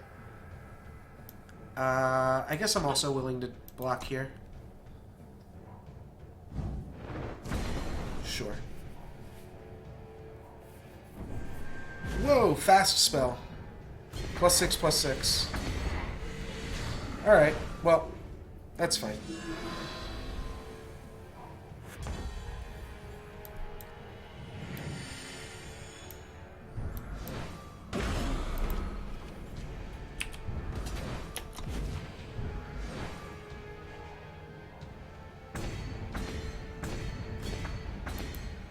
Dictionary.com. Oh, I could also just non-Yupal. Oh, interesting. It also has the phonetic spelling there. Non-Yupal. Non-Yupal. I guess the accent or the stress is still on the first syllable. Non-Yupal. Weird. Was anybody expecting that one?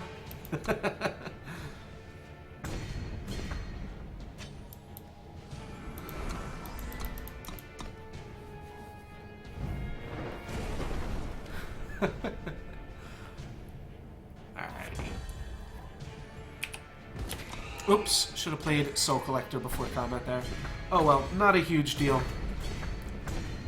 Just winds up with us still winning the game next turn, but still a mistake nonetheless. 1, 2, 3, 4, yeah. And then we get to reanimate all their creatures. Will that happen, or will we just... No, the game just ends. I don't get to reanimate all their creatures. Womp womp womp.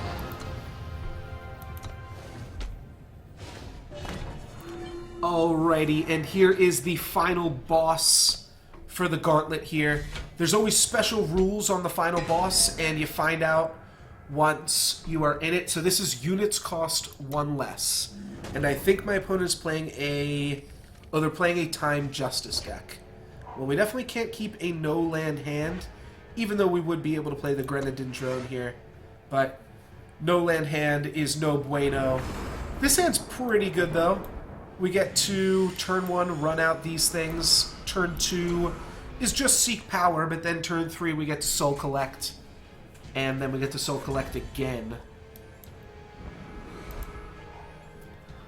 So, I would say we are in a pretty reasonable spot here for playing up against the final boss. I think this deck is also kind of well positioned with its synergies to take advantage of most different final boss triggers. I don't think they're all perfect with it, but they're mostly pretty good. I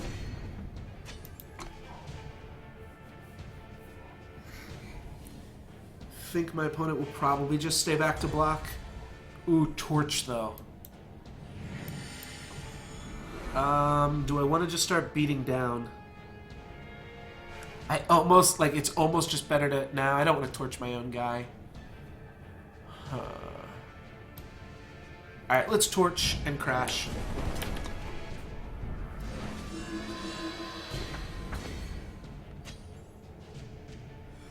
So the different things that I've seen on the boss are... units cost 1 less. The crazy one that I've seen is whenever a creature enters play, it comes in with a random weapon attached to it. That one's pretty crazy. I think there's one where you draw more cards, potentially, too. Well, it's pretty awkward that my opponent is mana screwed on the one where your units cost 1 less. I think I'm going to torch this guy. Oh, never mind. Holy shit. Wait, if this guy costs 1 less, that means this guy costs 4 normally? Sandstorm Titan is a 4-mana card? Or am I missing something here? That seems insane.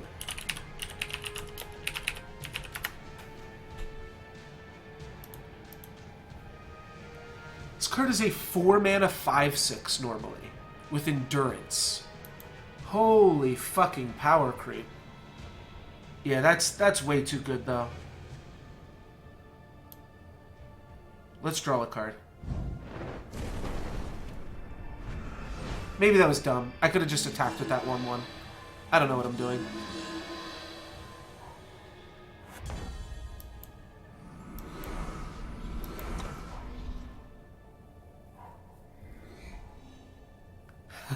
I don't mean power creep, I mean like this card, like it's legendary, so it's just insane. Alright, this guy I've seen before. I know this card's really good. Yeah, just seems super strong. I guess it's like also technically a drawback. Damn, there goes my Ringmaster. Well, now my opponent's just going to get to dump their hand. This is going to be a long game if I'm able to win this. These are going to be tough to beat, too. And a deadly guy. Okay. Don't exactly know how we're beating this, but it probably doesn't involve lightning bolting your own guy. And losing your own guy for free. Yeah, I don't think I'm going to block that card ever. I could sacrifice 1 Slumbering Stone here to do it, though. Yeah, power creep wasn't the right word, but it's still certainly something, that's for sure. Alright, so this guy's got Deadly, too. That's good. Another Sandstorm Titan. Which means, like, I can't even, like, win. I can't even, like, if this was a normal game, I'd be flying over for 4 each turn. And eventually winning because of that. I'm going to have to win with Vara here somehow, though. And I can eventually make, like, a huge creature here. Let's draw a card. Yeah, this game's winnable. Another Dark Wisp. Meanwhile, this thing's just getting bigger and bigger. My opponent is in Time and Justice, so they might not be able to just kill us. That turns on my guy, so now I've got a Deadly Overwhelmer. Huh, what can I do with a Deadly Overwhelm, dude? I think I can swing with a Deadly Overwhelm guy. What do they trade it with? This thing's insane.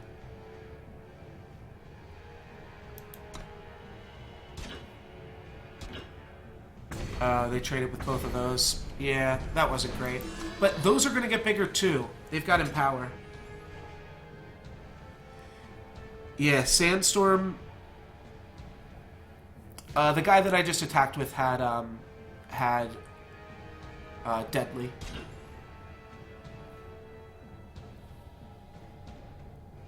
Alright, let's draw another card here. Now I've got a 9-9. Or a 10-10 even. So I can start attacking with Soul Collector now. Ah, fucking Defender.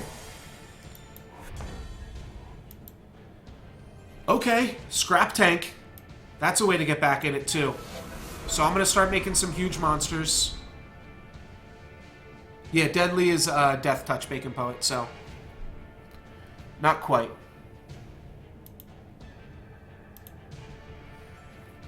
Oh god, these things are annoying. I can attack with Soul Collector. I think I want to not attack yet.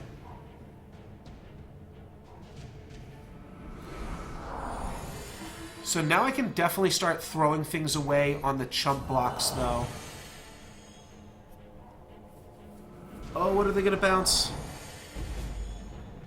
Yikes. Well, that means that this isn't getting triggers this turn.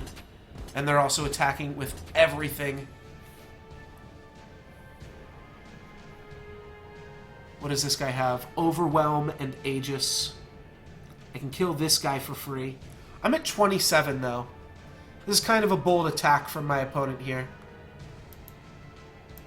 That prevents a lot of damage. I think I want to eat up this guy. I think I'm going to ignore the Titans.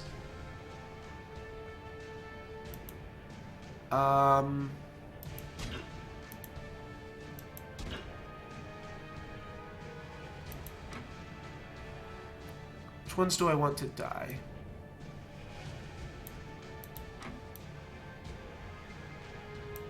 The only awkward part about this block here is that my Soul Collector's not getting any of this juicy pump up right now. And Scrap Tank is not blocking. Everything else is going to die, so Scrap Tank's going to be huge here, though, too. Yeah, definitely wanted to kill Seraph. My opponent's 2 mana off from making that go. So my opponent gets an 11 damage from this attack, but I feel like I made out on that, for sure, right? This guy's going to get, like, what, +10/+10 right now? +13/+13. Drew a Devour. That's really good as well. Alright, I'm going to main phase this Devour. No, I shouldn't have. Oh well. Already did it. Can I draw some removal spells? Not yet. But now we can play Vara, if we draw Vara. And my opponent only attacked with one of these guys. I'm also not even close to dying. Like, I can gain 11 health whenever I need to. Oh, no! Oh, no!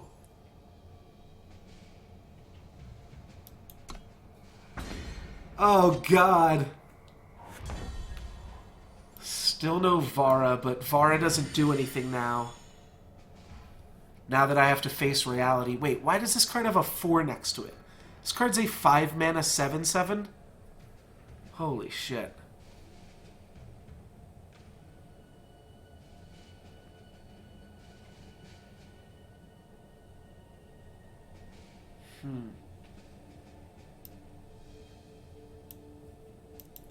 All right. And now they're going to silence Scrap Tank. Damn. And they're going to give extra health to the Praxis Flyer. All right. I can eventually get out of this. I'll draw a kill spell for this. And then I'll draw a Vara, and then we'll start comboing off. Okay. They think that they know something I don't know. I feel like we've got pretty solid blocks here, though, still. Right? How much damage do we take out of this? This is... lethal, I guess.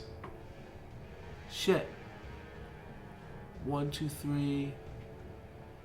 Oh, wow, it's lethal. So I have to chump block with my 2-2. And then I take 1, 2, 3, 4, 5. I go down to 2.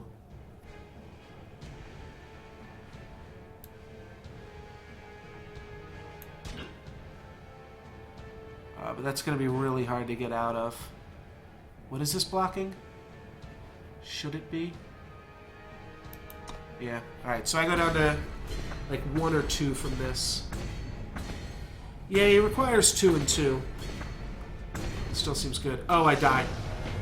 Well, I can't math. Oh, I didn't see this guy was attacking. I thought I was going down to 2. For some reason, I didn't add 2 to it. Alright, so... we didn't get there. That was pretty close. But, yeah, that was a pretty crazy game. My opponent had, oh, shit. I could have won if I had double chump blocked and then swung back. Oh my god.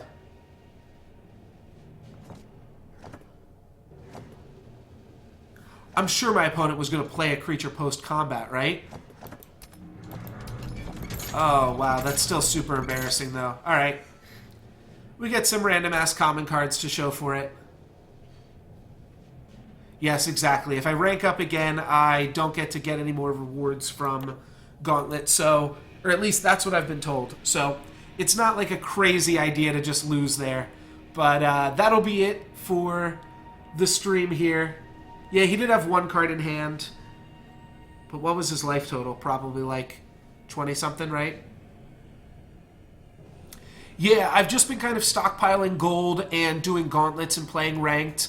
I definitely want to play some draft for this game, but I'm going to wait to play draft till probably after Soulforge is done on Wednesday, Thursday, Friday, and then probably also Monday and Tuesday. I want to try to go out on a bang with Soulforge. There might be some Eternal Duelist and Faria interspersed in between there just to mix it up a little bit, but want to get some Soulforge content while we still have the game in its current form. Reforged, we have no idea what that's going to be when it does eventually come out, so let's get some content to remember Soulforge as we had it. Everybody else, thank you very much for watching. If you are not already following the stream, go ahead and hit that follow button to be notified when I go live. I play a lot of different digital card games, so if you are interested in those, please check me out. I also have a YouTube channel, which you can find a link for in the panels below the stream, and there I post full stream VODs as well as some highlights of sweet games and things like that. That is pretty much all I can think of. Thank you guys very much for watching, and have a great day. Peace.